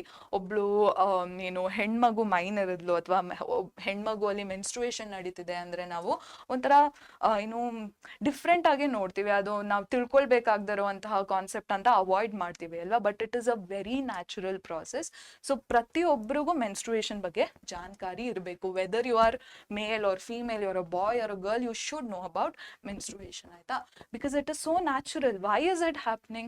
ಸೊ ಮೆನ್ಸ್ಟ್ರುಯೇಷನ್ ಏನಿದೆ, ಇದು ಹೆಣ್ಮಕ್ಳಲ್ಲಿ ಆಲ್ಮೋಸ್ಟ್ ಎವ್ರಿ ಮಂತ್ ನಡೆಯುವಂತಹ ಒಂದು ಸೈಕ್ಲಿಕಲ್ ಪ್ರಾಸೆಸ್.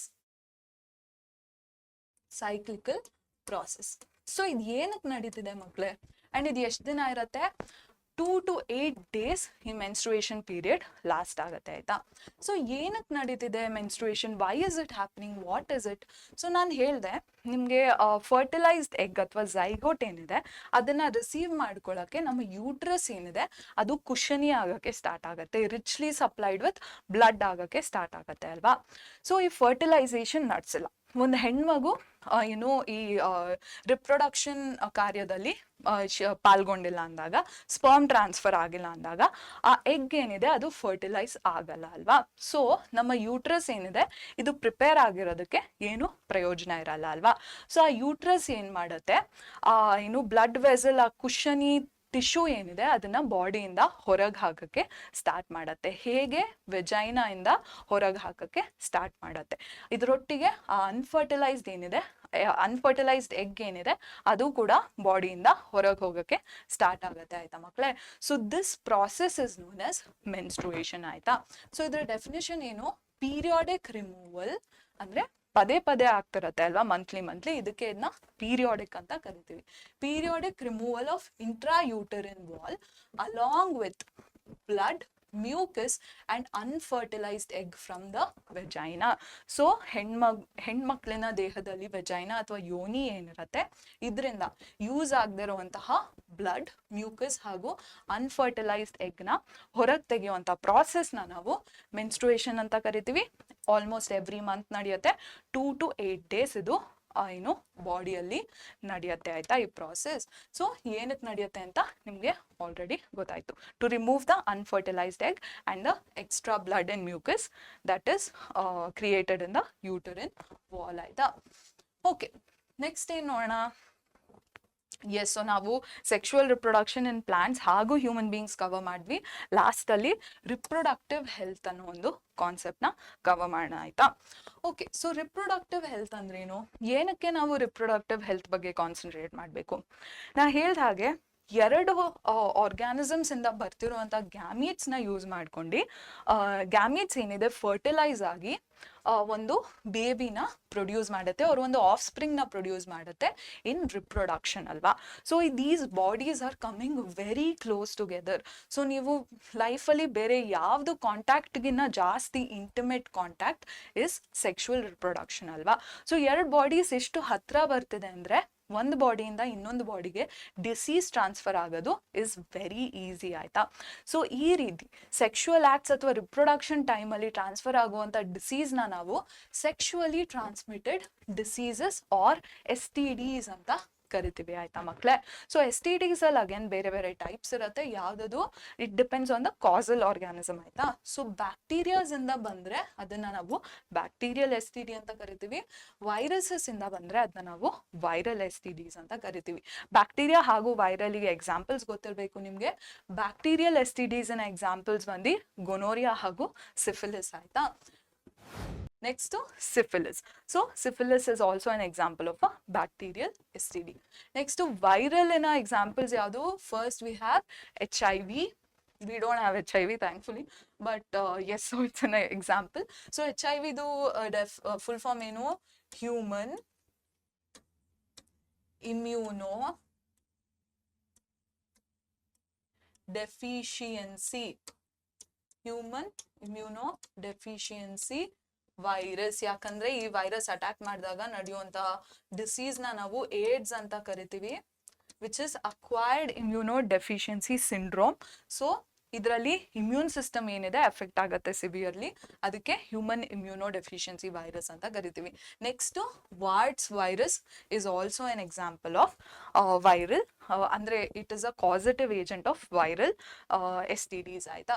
ಸೊ STDs ಈಗ ನೋಡಿ ನೀವು ಹ್ಯೂಮನ್ ಬೀಯಿಂಗ್ಸ್ ಅಲ್ಲಿ at least and most of the other organisms ಅಲ್ಲೂ sexual reproduction or the act of sexual intimacy ಏನಿದೆ ಇದರಿಂದ ಯಾವಾಗ್ಲೂ ಮಕ್ಕಳು ಆಗ್ಬೇಕು ಅಂತ ನೆಸೆಸಿಟಿ ಇಲ್ಲ ಆಯ್ತಾ. So it can also be done for the purpose of pleasure ಆಯ್ತಾ. So every time you have sexual contact with another, ಇನ್ನೊಬ್ಬ ಪರ್ಸನ್ ಒಟ್ಟಿಗೆ ನೀವು ಸೆಕ್ಷುವಲ್ ಕಾಂಟ್ಯಾಕ್ಟ್ ನಡೆಸಿದಾಗ STDs ಟ್ರಾನ್ಸ್ಫರ್ ಆಗುವಂತ ಪ್ರತಿಯೊಂದು ಚಾನ್ಸ್ ಇರುತ್ತೆ ಅಲ್ವಾ. ಸೊ ಇದನ್ನ ಅವಾಯ್ಡ್ ಮಾಡೋದು ಹೇಗೆ ನೀವು, you can use preventative measures like condoms ಆಯ್ತಾ ಮಕ್ಕಳೇ.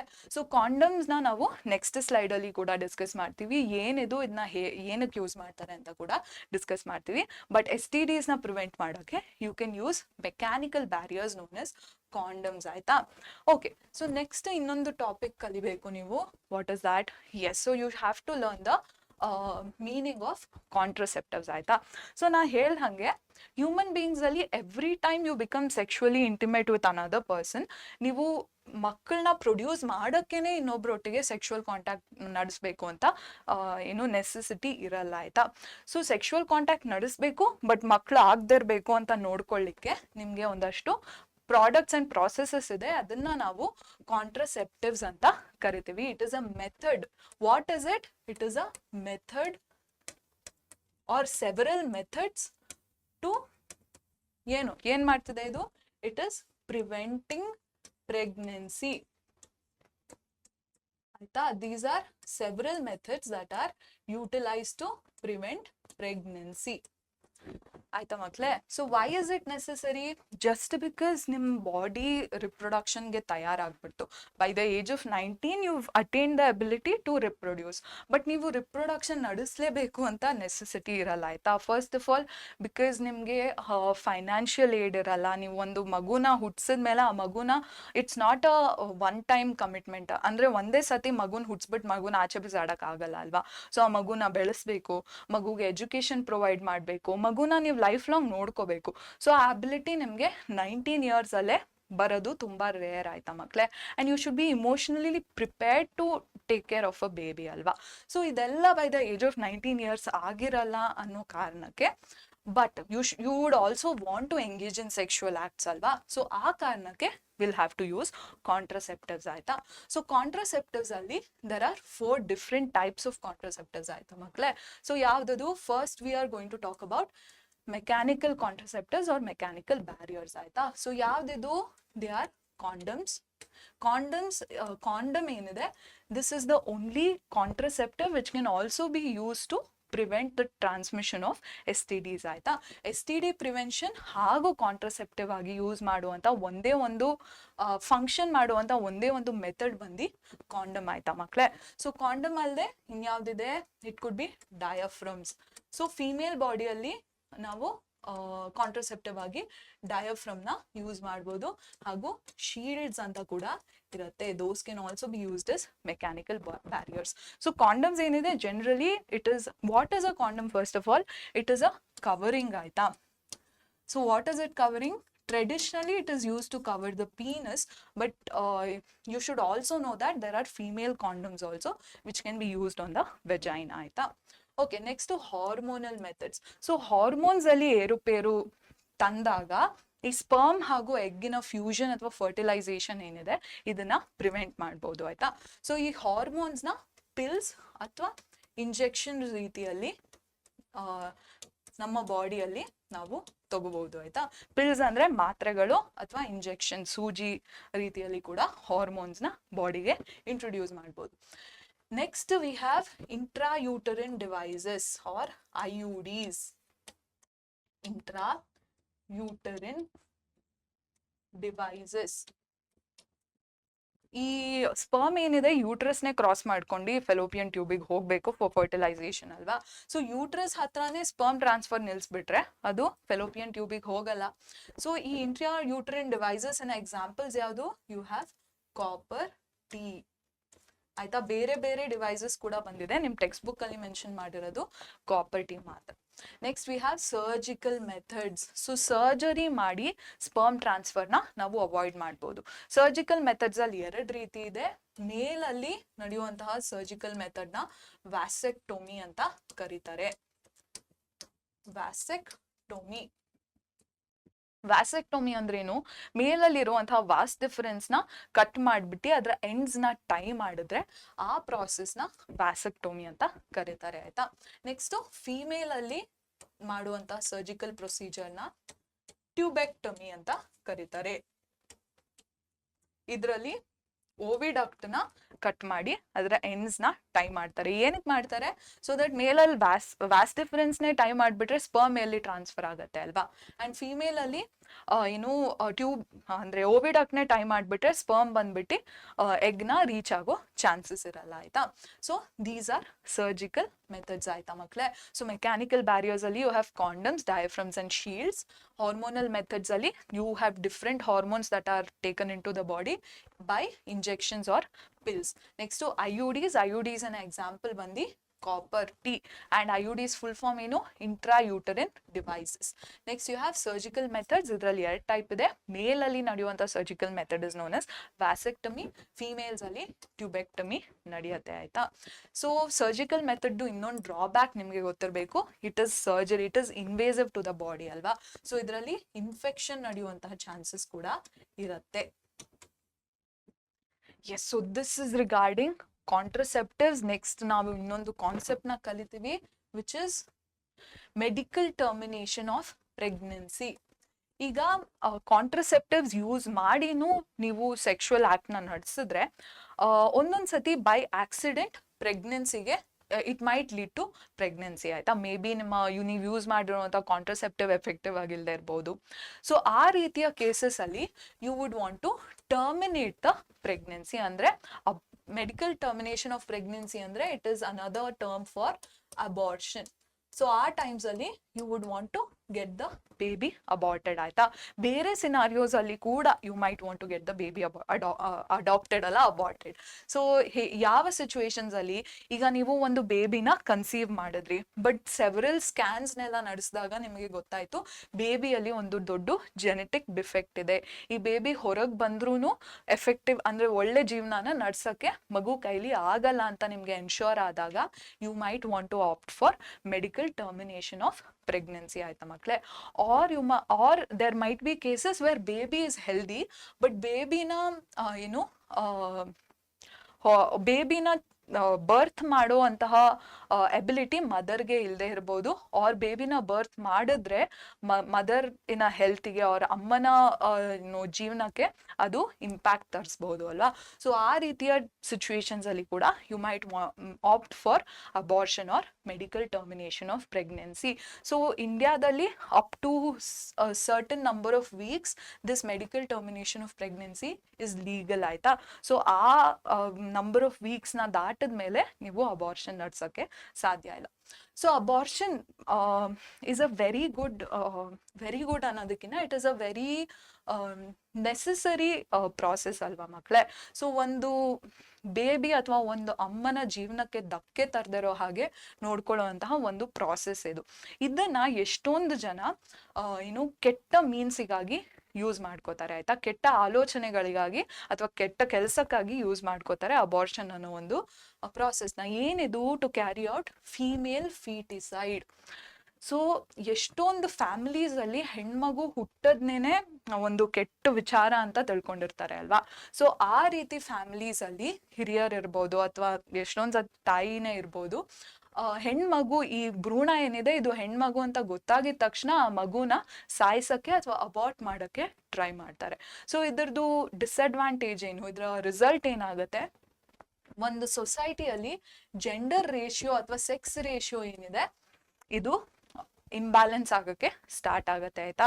ಸೊ ಈಗ ಇದು ಹೆಣ್ಣು ಭ್ರೂಣ ಅಂತ ಎಲ್ಲಾ ಹೆಣ್ಮಕ್ಳನ್ನ ಸಾಯಿಸ್ಕೊಂಡು ಹೋದ್ರೆ ಬರೀ ಗಂಡ್ ಮಕ್ಳೇ ಇರ್ತಾರೆ ಸೊಸೈಟಿಯಲ್ಲಿ. What are they going to do by themselves? No. So ಆ sex ratio, male and female sex ratio ಏನಿದೆ ಇದು ಡ್ರಾಪ್ ಆಗಕ್ಕೆ ಸ್ಟಾರ್ಟ್ ಆಗತ್ತೆ. ಸೊ ಈ ಕಾರಣ ಈ ಮೆಡಿಕಲ್ ಟರ್ಮಿನೇಷನ್ ಆಫ್ ಪ್ರೆಗ್ನೆನ್ಸಿನ ಅಬ್ಯೂಸ್ ಮಾಡ್ತಾರೆ ಅನ್ನೋ ಕಾರಣ ಇಂಡಿಯಾದಲ್ಲಿ ಜೆಂಡರ್ ರಿವೀಲ್ ಏನಿದೆ, ಒಂದು ಮಗುವಿನ ಜೆಂಡರ್ ಅಥವಾ ಸೆಕ್ಸ್ನ ನೀವು ಆ ಮಗು ಹುಟ್ಟೋ ಮುಂಚೆ ತಿಳ್ಕೊಳಕ್ಕೆ ಆಗಲ್ಲ. That process is illegal in India ಆಯ್ತಾ. So this is regarding medical termination of pregnancy. ಈ ಚಾಪ್ಟರ್ನ ಎಕ್ಸ್ಪ್ಲನೇಷನ್ ಮುಗಿಸೋ ಮುಂಚೆ ನಿಮ್ಮ ಟೆಕ್ಸ್ಟ್ ಬುಕ್ಕಿನ ಲಾಸ್ಟ್ ಪ್ಯಾಸೇಜಲ್ಲಿ ಒಂದು ಎಕ್ಸ್ಪ್ಲನೇಷನ್ ಕೊಟ್ಟಿದ್ದಾರೆ. What is that? We have to maintain a healthy sex ratio ಅನ್ನೋ ಒಂದು ಮೆಸೇಜ್ ಕೊಟ್ಟಿದ್ದಾರೆ. ಇನ್ನೊಂದು ಏನಂದ್ರೆ ಈ ಓವರ್ ಪಾಪ್ಯುಲೇಷನ್ ಇನ ಕಾರಣ, ಓವರ್ ಪಾಪ್ಯುಲೇಷನ್ ಆಗಿರ್ಲಿ ಅಥವಾ ಒಂದು ಸೊಸೈಟಿಯಲ್ಲಿ ಅನ್ಫೇರ್ ಮೀನ್ಸ್ ಇನ ಕಾರಣ, ಸೊಸೈಟಿಯಲ್ಲಿ ಈಕ್ವಾಲಿಟಿ ಇಲ್ದಿರೋಂತಹ ಕಾರಣ ಎಲ್ಲ ಬ್ರಾಂಚಸ್ ಆಫ್ ದ ಸೊಸೈಟಿಗೂ ರಿಸೋರ್ಸಸ್ ಏನಿದೆ ಕರೆಕ್ಟ್ ಆಗಿ ಡಿಸ್ಟ್ರಿಬ್ಯೂಟ್ ಆಗಿರಲ್ಲ ಆಯ್ತಾ. ಸೊ ಈ ಫ್ಯಾಕ್ಟರ್ಸ್ನ ಎಲ್ಲ ನಾವು ತಲೆಯಲ್ಲಿ ಇಟ್ಕೊಂಡು ಓವರ್ ಪಾಪ್ಯುಲೇಷನ್ ಅನ್ನೋ ಒಂದು, India is now the most populated country on the planet ಅಲ್ವಾ. ಸೊ ಚೈನಾನು ನಾವು ಹಿಂದಿಟ್ಟು ಮುಂದೆ ಹೋಗಿದ್ದೀವಿ ಅಲ್ವಾ. ಸೊ ಇದೆಲ್ಲಾನು ನಾವು ತಲೆಯಲ್ಲಿ ಇಟ್ಕೊಂಡು ಸೆಕ್ಷುವಲ್ ರಿಪ್ರೊಡಕ್ಷನ್ ಅನ್ನೋ ಒಂದು ಪ್ರಾಸೆಸ್ನ, ಒಂದು ನ್ಯಾಚುರಲ್ ಪ್ರಾಸೆಸ್ನ ನಾವು ಟ್ರಿವಿಯಲೈಸ್ ಮಾಡದೆ, ಸ್ಟಿಗ್ಮಟೈಸ್ ಮಾಡದೆ, ನಾವು ಅದ್ರ ಬಗ್ಗೆ ಹೆಲ್ದಿಯಾಗಿ ನಾಲೆಡ್ಜ್ನ ಗೇನ್ ಮಾಡಿದ್ರೆ ಎಷ್ಟೊಂದು ರೀತಿಯ ಪ್ರಾಬ್ಲಮ್ಸ್ನ ನಾವು ಓವರ್ಕಮ್ ಮಾಡ್ಬೋದು ಆಯ್ತಾ. So that brings us to the end of the explanation. So ಈಗ ನಾವು ಪ್ರೀವಿಯಸ್ ಇಯರ್ ಕ್ವೆಶನ್ಸ್ನ ಕವರ್ ಮಾಡ್ತೀವಿ ಆಯ್ತಾ. ಸೊ ಒಂದಷ್ಟು ಕ್ವೆಶನ್ಸ್ ಫ್ರಮ್ ಯೋರ್ 2019 ಆನ್ವರ್ಡ್ಸ್ ನಡೆದಿರುವಂಥ ಎಕ್ಸಾಮ್ಸಲ್ಲಿ ಈ ಚಾಪ್ಟರ್ಗೆ ರಿಲೇಟೆಡ್ ಆಗಿರುವಂಥ ಒಂದಷ್ಟು ಕ್ವೆಶನ್ಸ್ನ ನಾನು ಆಪ್ಟ್ ಮಾಡಿ ಇಲ್ಲಿ ನಿಮಗೆ ಎಕ್ಸ್ಪ್ಲೈನ್ ಮಾಡ್ತೀನಿ ಆಯ್ತಾ. So let's get on to previous year questions. Okay, so ನಮ್ಮ ಫಸ್ಟ್ PYQ ಯಾವುದು? It came in the year of June 2023. ಇದೇ ವರ್ಷದಲ್ಲಿ ಬಂದಿರುವಂತಹ ಒಂದು ಎಕ್ಸಾಮ್ ಅಲ್ಲಿ ಅಪಿಯರ್ ಆಗಿದ್ದಂತಹ ಒಂದು ಕ್ವೆಶನ್ ಅಲ್ವಾ ಮಕ್ಕಳೇ ಇದು. ಸೊ ಏನ್ ಹೇಳ್ತಿದ್ದಾರೆ ಕ್ವೆಶನ್ ಅಲ್ಲಿ? Biological process that has been shown in the diagram. So ಇಲ್ಲಿ ಒಂದು ಡಯಾಗ್ರಾಮ್ ಹಾಕಿದ್ದೀನಿ. ನಿಮ್ಮ ಎಕ್ಸಾಮ್ ಪೇಪರ್ ಅಲ್ಲಿ ಬಿಲ್ಕುಲ್ ಇದೇ ರೀತಿ ಇರಲಿಲ್ಲ, ಸ್ವಲ್ಪ ಡಿಫ್ರೆಂಟ್ ಇತ್ತು, but the diagram is almost the same ಆಯ್ತಾ. ಸೊ ಈ ಡಯಾಗ್ರಾಮ್ ಅಲ್ಲಿ ಯಾವ ರೀತಿಯ ಬಯೋಲಾಜಿಕಲ್ ಪ್ರಾಸೆಸ್ ತೋರಿಸ್ತಿದ್ದಾರೆ ಅಂತ ಕೇಳ್ತಿದ್ದಾರೆ ಆಯ್ತಾ. So you have 4 options. ಯಾವ್ದಿದು? Production of progenies by fragmentation method. So ಇಲ್ಲಿ as you can see fragmentation ನಡೀತಿಲ್ಲ, although it is very similar to fragmentation. This is not fragmentation. ಯಾಕಂದ್ರೆ ಫಸ್ಟ್ ಆಫ್ ಆಲ್ ನೀವೇನ್ observe ಮಾಡಬೇಕು, fragmentation ನಡೆಯೋದು ಯಾವ organism ಅಲ್ಲಿ? Spirogyra ಅಲ್ಲಿ. So this is not spirogyra, this is planaria ಆಯ್ತಾ. So you should be able to recognise the organism ಆಯ್ತಾ ಮಕ್ಕಳೇ. So this is not fragmentation. Next, production of progenies by multiple fission method. So ಇದರಲ್ಲಿ multiple fission ನಡೀತಿಲ್ಲ, nucleus is not dividing multiple times. Multiple fission ಯಾವ್ದ್ರಲ್ಲಿ ನಡೆಯೋದು? Plasmodium ಅಲ್ಲಿ ನಡೆಯೋದು, and this is clearly not plasmodium. Next regeneration of tissues by development in specialised cells. So ಪ್ಲನೇರಿಯಲ್ಲಿ ಯಾವ mode of reproduction ನಡೆಯುತ್ತೆ? Regeneration ಅಲ್ವಾ? So that is the correct option. Last option ಯಾವುದು? asexual reproduction by vegetative propagation. This is also not the right option. So the correct option is yes. So C, regeneration of tissues by development in specialized cells. So answer ಬರಿಬೇಕಾದ್ರೆ correct ಆಗಿ ನೆನ್ಪಿಟ್ಕೊಳ್ಳಿ, correct ಆದ question number ಬರಿಬೇಕು, correct ಆದ question alphabet or numerical ಬರಿಬೇಕು, and correct spelling ಒಟ್ಟಿಗೆ ಇಡೀ ಆಪ್ಷನ್ನ ನೀವು ಬರಿಬೇಕು, ಆಯ್ತಾ? So next PYQ appeared in the year 2022. So April 2022 exam ಅಲ್ಲಿ ಬಂದಿದ್ದ ಕ್ವೆಶನ್ ಇದು. In humans sexually transmitted viral infection is.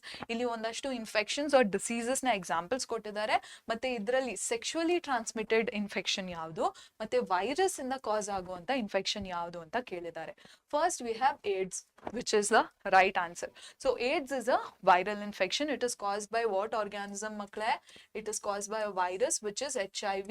HIV andreno human immunodeficiency virus. Human immunodeficiency virus. And AIDS andreno acquired immunodeficiency syndrome. It cause agadu HIV in the HIV is a virus and it is also an STD. So that is the correct answer. Let's just go through the other options.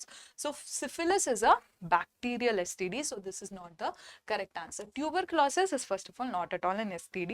So this is not the right answer. Gonorrhea is again a bacterial STD. So this is also not the right answer. Correct option yavdu? It is A, AIDS. Okay. Next question, it came in the year 2021. The parts that develop into fruit and seed in a flower respectively are. Na ಹೇಳ್ದೆ ಒಂದು flower ಅಲ್ಲಿ fertilisation ಆದ್ಮೇಲೆ ಒಂದಷ್ಟು processes ನಡೆಯುತ್ತೆ, ಆ processes ಬಗ್ಗೆ ನಿಮಗೆ ಗೊತ್ತಿರಬೇಕು ಅಂತ, ಯಾಕಂದ್ರೆ ಈ ರೀತಿಯ ಕ್ವೆಶನ್ ನಡೆಯುತ್ತೆ. ಫರ್ಟಿಲೈಸೇಷನ್ ಆದ್ಮೇಲೆ ಫ್ರೂಟ್ ಹಾಗೂ ಸೀಡ್ ಆಗಿ ಡೆವಲಪ್ ಆಗುವಂತ ಫ್ಲವರಿನ ಪಾರ್ಟ್ಸ್ ಯಾವುದು ಅಂತ ಕೇಳಿದ್ದಾರೆ, ಆಯ್ತಾ? First is A stamen and ovary. Stamen and ovary correct ಅಲ್ಲ, ಯಾಕಂದ್ರೆ ಸ್ಟೇಮನ್ ಏನಿದೆ ಇದರಿಂದ ಪಾಲನ್ ಗ್ರೇನ್ ಟ್ರಾನ್ಸ್ಫರ್ ಆಗುತ್ತೆ ಅಲ್ವಾ? So this is not going to develop into anything, ಆಯ್ತಾ? Next ovule and ovary, this is the right option. So ovule ಏನಿದೆ ಇದು seed ಆಗಿ ಡೆವಲಪ್ ಆಗುತ್ತೆ, ಓವರಿ ಏನಿದೆ ಇದು ಫ್ರೂಟ್ ಆಗಿ ಡೆವಲಪ್ ಆಗುತ್ತೆ. ಎಕ್ಸೆಪ್ಟ್ ನೀವು ನಾನೇ ತಪ್ಪು ಮಾಡಿದೆ. ಸೊ ಇಲ್ಲಿ ಏನ್ನ ಗಮನಕ್ಕೆ ನೀವು ತರ್ಸ್ಕೋಬೇಕು ಅಂದ್ರೆ ಫ್ರೂಟ್ ಹಾಗೂ ಸೀಡ್ ಏನ್ರಿಂದ ಡೆವಲಪ್ ಆಗಿದೆ ಅಂತ ಕೇಳ್ತಾರೆ. So make sure you give attention to the order of the question.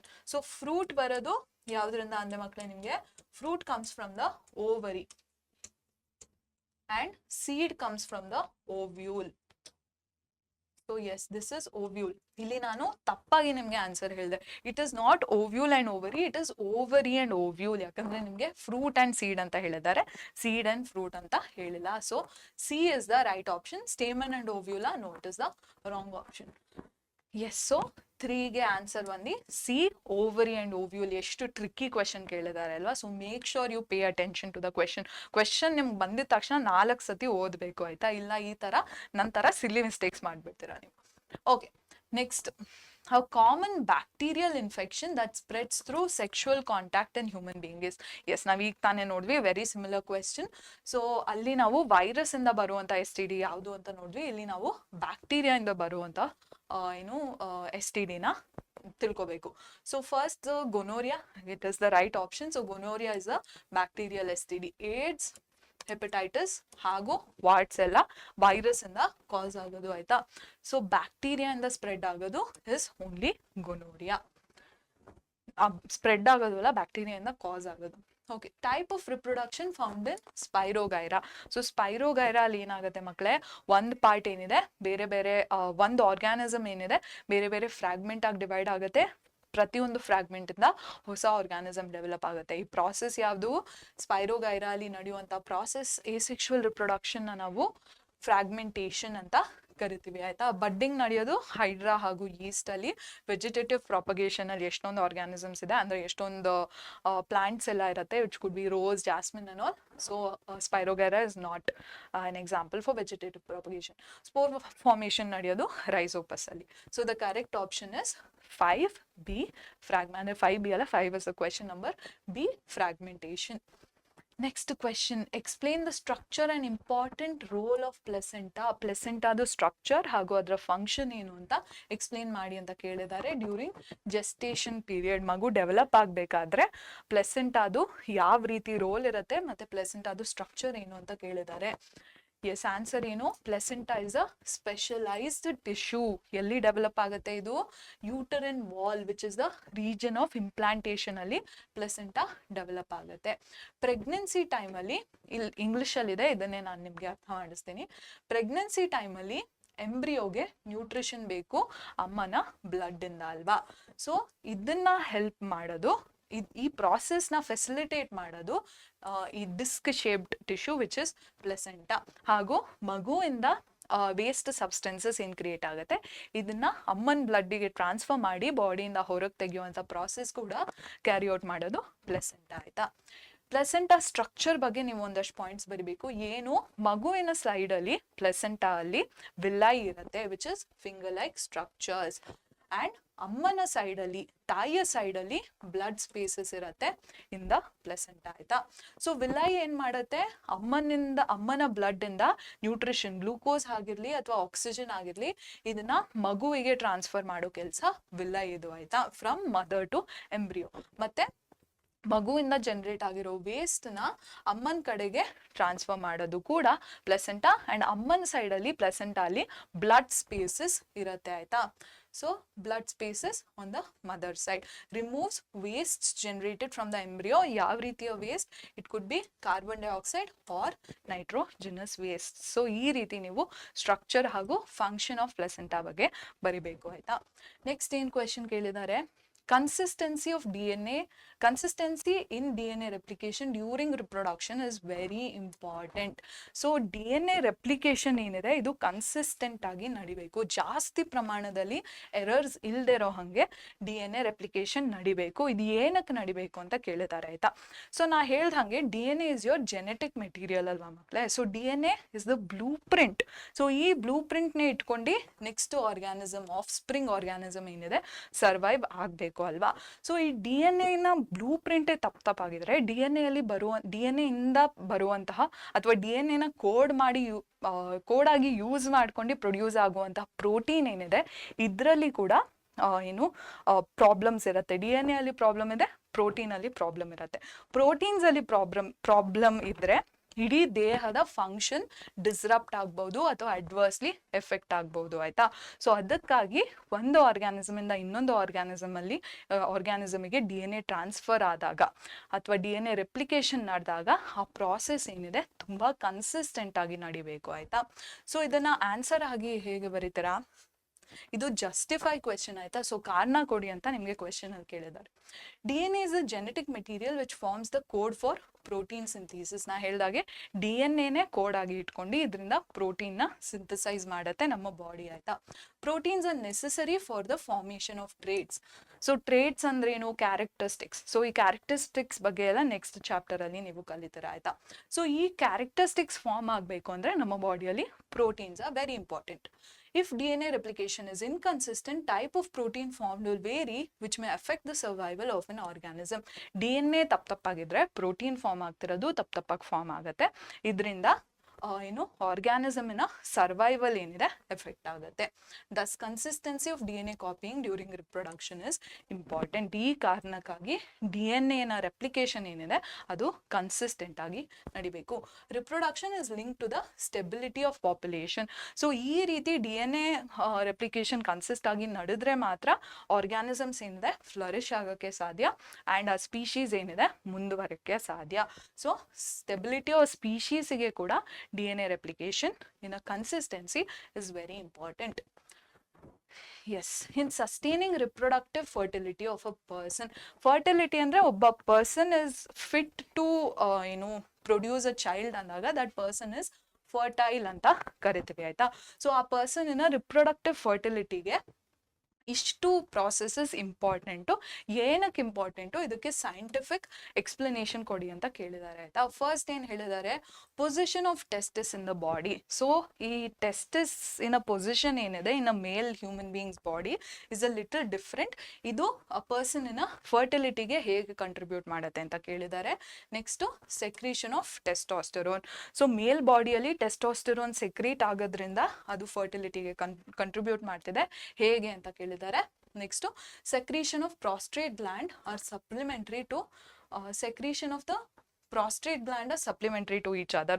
So prostate gland in a secretion ಕೂಡ ಏನು ಈ ಸ್ಪರ್ಮ್ ಮೂವ್ಮೆಂಟಿಗೆ ಹೆಲ್ಪ್ ಮಾಡುತ್ತೆ ಅಂತ ನೀವು ಓದಿರ್ತೀರ ಅಲ್ವಾ. How does it contribute to the fertility of a human being ಅಂತ ಕೇಳಿದ್ದಾರೆ ಆಯ್ತಾ. ಇದನ್ನ ಎಕ್ಸ್ಪ್ಲೇನ್ ಮಾಡೋಣ ನಾವು. First will start with the position of testis in the body. ನಾ ಹೇಳಿದೆ ಸ್ಪರ್ಮ್ ಪ್ರೊಡಕ್ಷನಿಗೆ ಲೋವರ್ ಟೆಂಪರೇಚರ್ ಬೇಕು. ಸೊ ಈ ಲೋವರ್ ಟೆಂಪರೇಚರ್ನ ಎನ್ಶೋರ್ ಮಾಡೋಕ್ಕೆ ಈ ಟೆಸ್ಟಿಸ್ ಏನಿದೆ ಹ್ಯೂಮನ್ ಬಾಡಿಯಿಂದ ಆಚೆ ಇರುತ್ತೆ ಇನ್ ಅ ಸ್ಯಾಕ್ ಕಾಲ್ಡ್ ಸ್ಕ್ರೋಟಮ್ ಆಯ್ತಾ.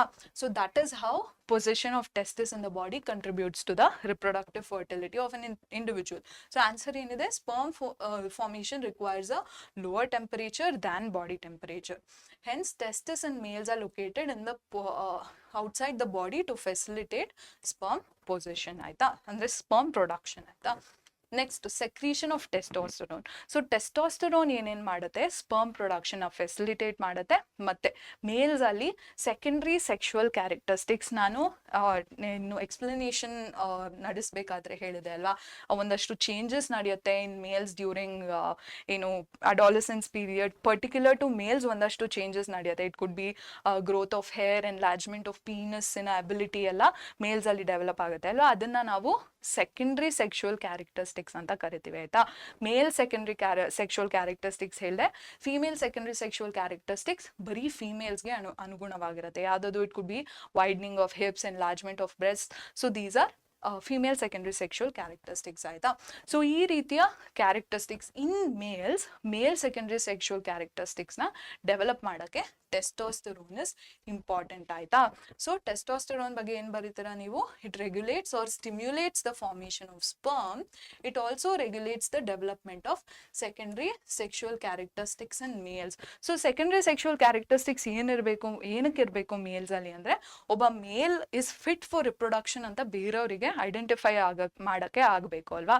ಅದಕ್ಕೆ ಸೆಕೆಂಡ್ರಿ ಸೆಕ್ಷುವಲ್ ಕ್ಯಾರೆಕ್ಟರ್ಸ್ ಅವ್ರು ಫಿಟ್ ಆಗಿದ್ದಾರೆ ರಿಪ್ರೊಡಕ್ಷನಿಗೆ ಅನ್ನೋದಕ್ಕಿಂತ ಬದಲು ದೇ ಹ್ಯಾವ್ ಅಂದ್ರೆ they have the ability to reproduce, they have reach the age of reproduction ಅಂತ ಐಡೆಂಟಿಫೈ ಮಾಡೋಕ್ಕೆ there should be secondary sexual characteristics in both males and females ಆಯ್ತಾ.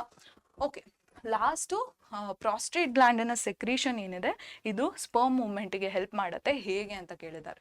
Prostate gland along with seminal vesicles. So prostate gland ಹಾಗೂ seminal ವೆಸಿಕಲ್ಸ್ನ secretions ಏನಿದೆ ಇದು ಸ್ಪರ್ಮಿನ movement ಹಾಗೂ ಸ್ಪರ್ಮಿನ ನರಿಶ್ಮೆಂಟ್ಗೆ ತುಂಬ important ಅಂತ ಹೇಳಿದೆ ಅಲ್ವಾ ಮಕ್ಕಳೇ. So they provide secretions which nourishes the sperm and facilitates its easier transport ಆಯ್ತಾ. So thus reproductive fertility is sustained in an individual.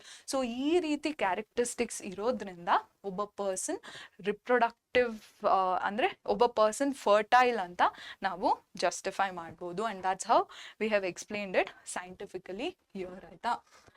Okay, next how does uterus prepare to receive the fertilized egg in woman? What happens if the egg does not fertilize? So ಒಂದು fertilised ಎಗ್ನ receive ಮಾಡ್ಕೊಳ್ಳೋಕ್ಕೆ uterus ಅಥವಾ ಗರ್ಭಕೋಶದಲ್ಲಿ ಯಾವ ರೀತಿಯ changes ನಡೆಯುತ್ತೆ and eggs fertilise ಆಗಿಲ್ಲ ಅಂದರೆ ಆಗ ಏನಾಗುತ್ತೆ ಅಂತ ನಿಮಗೆ ಕೇಳಿದ್ದಾರೆ ಆಯಿತಾ. ಸೊ ಏನು ಹೇಳಿದೆ ನಿಮಗೆ, ಯೂಟ್ರಸ್ ಏನಿದೆ ಇದು ಫರ್ಟಿಲೈಸ್ಡ್ ಎಗ್ನ ರಿಸೀವ್ ಮಾಡ್ಕೊಳ್ಳೋಕ್ಕೆ ತನ್ನ ವಾಲ್ನ ಕುಶನಿ ಮಾಡ್ಕೊಳ್ಳತ್ತೆ, ಥಿಕ್ ಮಾಡ್ಕೊಳ್ಳುತ್ತೆ and richly supplied with blood ಮಾಡ್ಕೊಳ್ಳುತ್ತೆ. ರಕ್ತದ ಚಲಾವಣೆ ಯೂಟ್ರಸ್ ಅಲ್ಲಿ ಚೆನ್ನಾಗಿ ಆಗಬೇಕು. ಯಾಕಂದರೆ ಫರ್ಟಿಲೈಸ್ ಆಗಿರೋ ಎಗ್ ಬಂದು ಇಂಪ್ಲಾಂಟ್ ಆದಾಗ ಅದರ ಡೆವಲಪ್ಮೆಂಟ್ಗೆ ಬ್ಲಡ್ಡಲ್ಲಿ ಬರುವಂಥ ನ್ಯೂಟ್ರಿಷನ್ ಇಸ್ ವೆರಿ ಇಂಪಾರ್ಟೆಂಟ್ ಆಯಿತಾ. Okay, so those are the changes that occur in the uterus. ಈಗ ಎಗ್ ಫರ್ಟಿಲೈಸ್ ಆಗಿಲ್ಲ ಅಂದರೆ ಏನಾಗುತ್ತೆ, ಯೂಟ್ರಸ್ ಏನು ಮಾಡುತ್ತೆ, ಆ ಥಿಕ್ಕನಿಂಗ್ ವಾಲಿನ ಥಿಕ್ಕನಿಂಗ್ ಏನಿದೆ ಅದನ್ನು ಬಾಡಿಯಿಂದ ಹೊರಗೆ ಹಾಕೋಕ್ಕೆ ಸ್ಟಾರ್ಟ್ ಮಾಡುತ್ತೆ. ಅದರೊಟ್ಟಿಗೆ ಅನ್ಫರ್ಟಿಲೈಸ್ಡ್ ಎಗ್ನ ಕೂಡ ಬಾಡಿಯಿಂದ ಹೊರಗೆ ಹಾಕೋಕ್ಕೆ ಸ್ಟಾರ್ಟ್ ಮಾಡುತ್ತೆ. ಹೇಗೆ ಹಾಕತ್ತೆ, ಬ್ಲಡ್ ಹಾಗೂ ಮ್ಯೂಕಸ್ ರೀತಿಯಲ್ಲಿ ವೆಜೈನಾ ಹಾಗೂ ಸರ್ವಿಕ್ಸ್ ಇಂದ, ಮೇಜರ್ಲಿ ವೆಜೈನಾ ಇಂದ ಈ ಏನು ಆ ಫ್ಲೂಯಿಡ್ ಏನಿರುತ್ತೆ ಸೆಮಿ ವಿಸ್ಕಸ್ ಫ್ಲೂಯಿಡ್ ತರ ಬರುತ್ತೆ, so that is remove from the body ಆಯ್ತಾ. So that process is known as menstruation. So answer ಹೇಗೆ ಬರೀತೀರಾ, ಇಟ್ಸ್ ಅ 3 ಮಾರ್ಕ್ ಕ್ವೆಶನ್ ಆಯ್ತಾ ಮಕ್ಕಳೇ, ಸ್ವಲ್ಪ ಜಾಸ್ತಿ ವಿವರಿಸ್ಬೇಕು ನೀವು. Uterus prepares itself every month to receive fertilised egg. So ಪ್ರತಿ ತಿಂಗಳು ಯೂಟ್ರಸ್ ಏನಿದೆ ಫರ್ಟಿಲೈಸ್ಡ್ ಎಗ್ನ ಏನು ರಿಸೀವ್ ಮಾಡ್ಕೊಳ್ಳೋಕೆ ತಯಾರಾಗ್ತಿರತ್ತೆ ಆಯ್ತಾ. Uterine lining thickens and become spongy. So cushiony spongy ಎಲ್ಲ ಏನು ಸಿನಾನಿಮ್ಸ್ ಆಯ್ತಾ. ಸೊ ಆ ಫರ್ಟಿಲೈಸ್ಡ್ ಎಗ್ನ ರಿಸೀವ್ ಮಾಡ್ಕೊಳ್ಳೋಕೆ ಯೂಟ್ರಸ್ನ ಗೋಡೆ ಏನಿದೆ ಥಿಕ್ ಹಾಗೂ ಸ್ಪಾಂಜಿ ಆಗೋಕ್ಕೆ ಸ್ಟಾರ್ಟ್ ಆಗುತ್ತೆ. Once egg is fertilised in oviduct, egg ಏನಿದೆ ಇದು ಫೆಲೋಪಿಯನ್ ಟ್ಯೂಬ್ ಅಥವಾ ಓವಿಡಕ್ಟ್ ಅಲ್ಲಿ ಫರ್ಟಿಲೈಸ್ ಆದ್ಮೇಲೆ ಝೈಗೋಟ್ ಏನಿದೆ ಇದು ಡಿವೈಡ್ ಆಗಿ ಯೂಟ್ರಸ್ಗೆ ಟ್ರಾವೆಲ್ ಮಾಡುತ್ತೆ ಫಾರ್ ಇಂಪ್ಲಾಂಟೇಶನ್ ಆಯ್ತಾ. This spongy layer is richly supplied with blood vessels which provides nourishment for the growing embryos. This answers the first part of the question ಆಯ್ತಾ ಮಕ್ಕಳೇ. Second part of the question ಅಲ್ಲಿ fertilisation ನಡೆದಿಲ್ಲ ಅಂದಾಗ ಏನಾಗುತ್ತೆ ಅಂತ ಕೇಳಿದ್ದಾರೆ. If egg is not fertilise, ಅದು okay, yes this is an important point. Egg fertilise ಆಗಿಲ್ಲ ಅಂದ್ರೆ ದೇಹದಲ್ಲಿ ಒಂದೇ ದಿನದ ಮಟ್ಟಿಗೆ ಉಳ್ಕೊಳ್ಳುತ್ತೆ ಆಯ್ತಾ. ಸೊ ಫರ್ಟಿಲೈಸ್ ಆಗದೆ ಇದ್ದಾಗ ದ ಥಿಕ್ ಸ್ಪಂಜಿ ಯೂಟರಿನ್ ಲೇಯರ್, ಆ ಸ್ಪಂಜಿ ಲೇಯರ್ ಏನ್ ಫಾರ್ಮ್ ಆಗಿರುತ್ತೆ ಅದು ಬ್ರೇಕ್ ಆಗಕ್ಕೆ ಸ್ಟಾರ್ಟ್ ಆಗತ್ತೆ, ಮತ್ತೆ ಬಾಡಿಯ ವೆಜೈನಾ ಇಂದ ಬ್ಲಡ್ ಹಾಗೂ ಮ್ಯೂಕಸ್ ರೀತಿಯಲ್ಲಿ ಅಲಾಂಗ್ ವಿತ್ ಅನ್ಫರ್ಟಿಲೈಸ್ಡ್ ಎಗ್ ಹೊರಗೆ ಹೋಗಕ್ಕೆ ಸ್ಟಾರ್ಟ್ ಆಗುತ್ತೆ. This process is known as menstruation which is a cyclical process. ಅಂದ್ರೆ ಇದು ಸೈಕಲ್ ರೀತಿಯಲ್ಲಿ ನಡೀತಿರತ್ತೆ ಆಯ್ತಾ, ಹಿಂಗೆ ಅಂದ್ರೆ 2 to 8 days ಟೈಮಲ್ಲಿ ಮೆನ್ಸ್ಟ್ರುಯೇಷನ್, ಸಾರಿ 1 month ಅಲ್ಲಿ 2 to 8 days time it lasts for 2 to 8 days, but 1 month ಅಲ್ಲಿ ಒಂದ್ಸತಿ ಈ ಪ್ರಾಸೆಸ್ ನಡೀತಿರತ್ತೆ ಆಯ್ತಾ. So that is why it is known as a cyclical process. It occurs roughly every month. So that was the last PYQ we were going to cover today. So ಇನ್ನೂ ಒಂದಷ್ಟು PYQs ಇದೆ, ಇದನ್ನ ನಿಮಗೆ document ರೀತಿಯಲ್ಲಿ ನಮ್ಮ description box ಅಲ್ಲಿ ಕೊಟ್ಟಿರ್ತೀವಿ. So notes ಏನಿದೆ ಅದರಲ್ಲಿ PYQs ಕೂಡ ಕವರ್ ಆಗಿರತ್ತೆ ಆಯ್ತಾ. So that brings us to the end of the chapter. ನಾವು ಇಡೀ ಚಾಪ್ಟರ್ನ ಒಂದೇ ಶಾರ್ಟ್ ಅಲ್ಲಿ ಕವರ್ ಮಾಡಿದ್ದೀವಿ. ಸೊ ದಯವಿಟ್ಟು make sure you watch the video over and over again until you understand the concepts ಆಯ್ತಾ. ಸೊ ನಾನು ನಿಮಗೆ ನೆಕ್ಸ್ಟ್ ವಿಡಿಯೋ ಅಲ್ಲಿ ಒಂದು ಹೊಸ ಚಾಪ್ಟರ್ ಒಟ್ಟಿಗೆ ಮೀಟ್ ಮಾಡ್ತೀನಿ. ಅಲ್ಲಿವರೆಗೂ keep studying well and thank you so much for joining us. This is your screenshot signing off.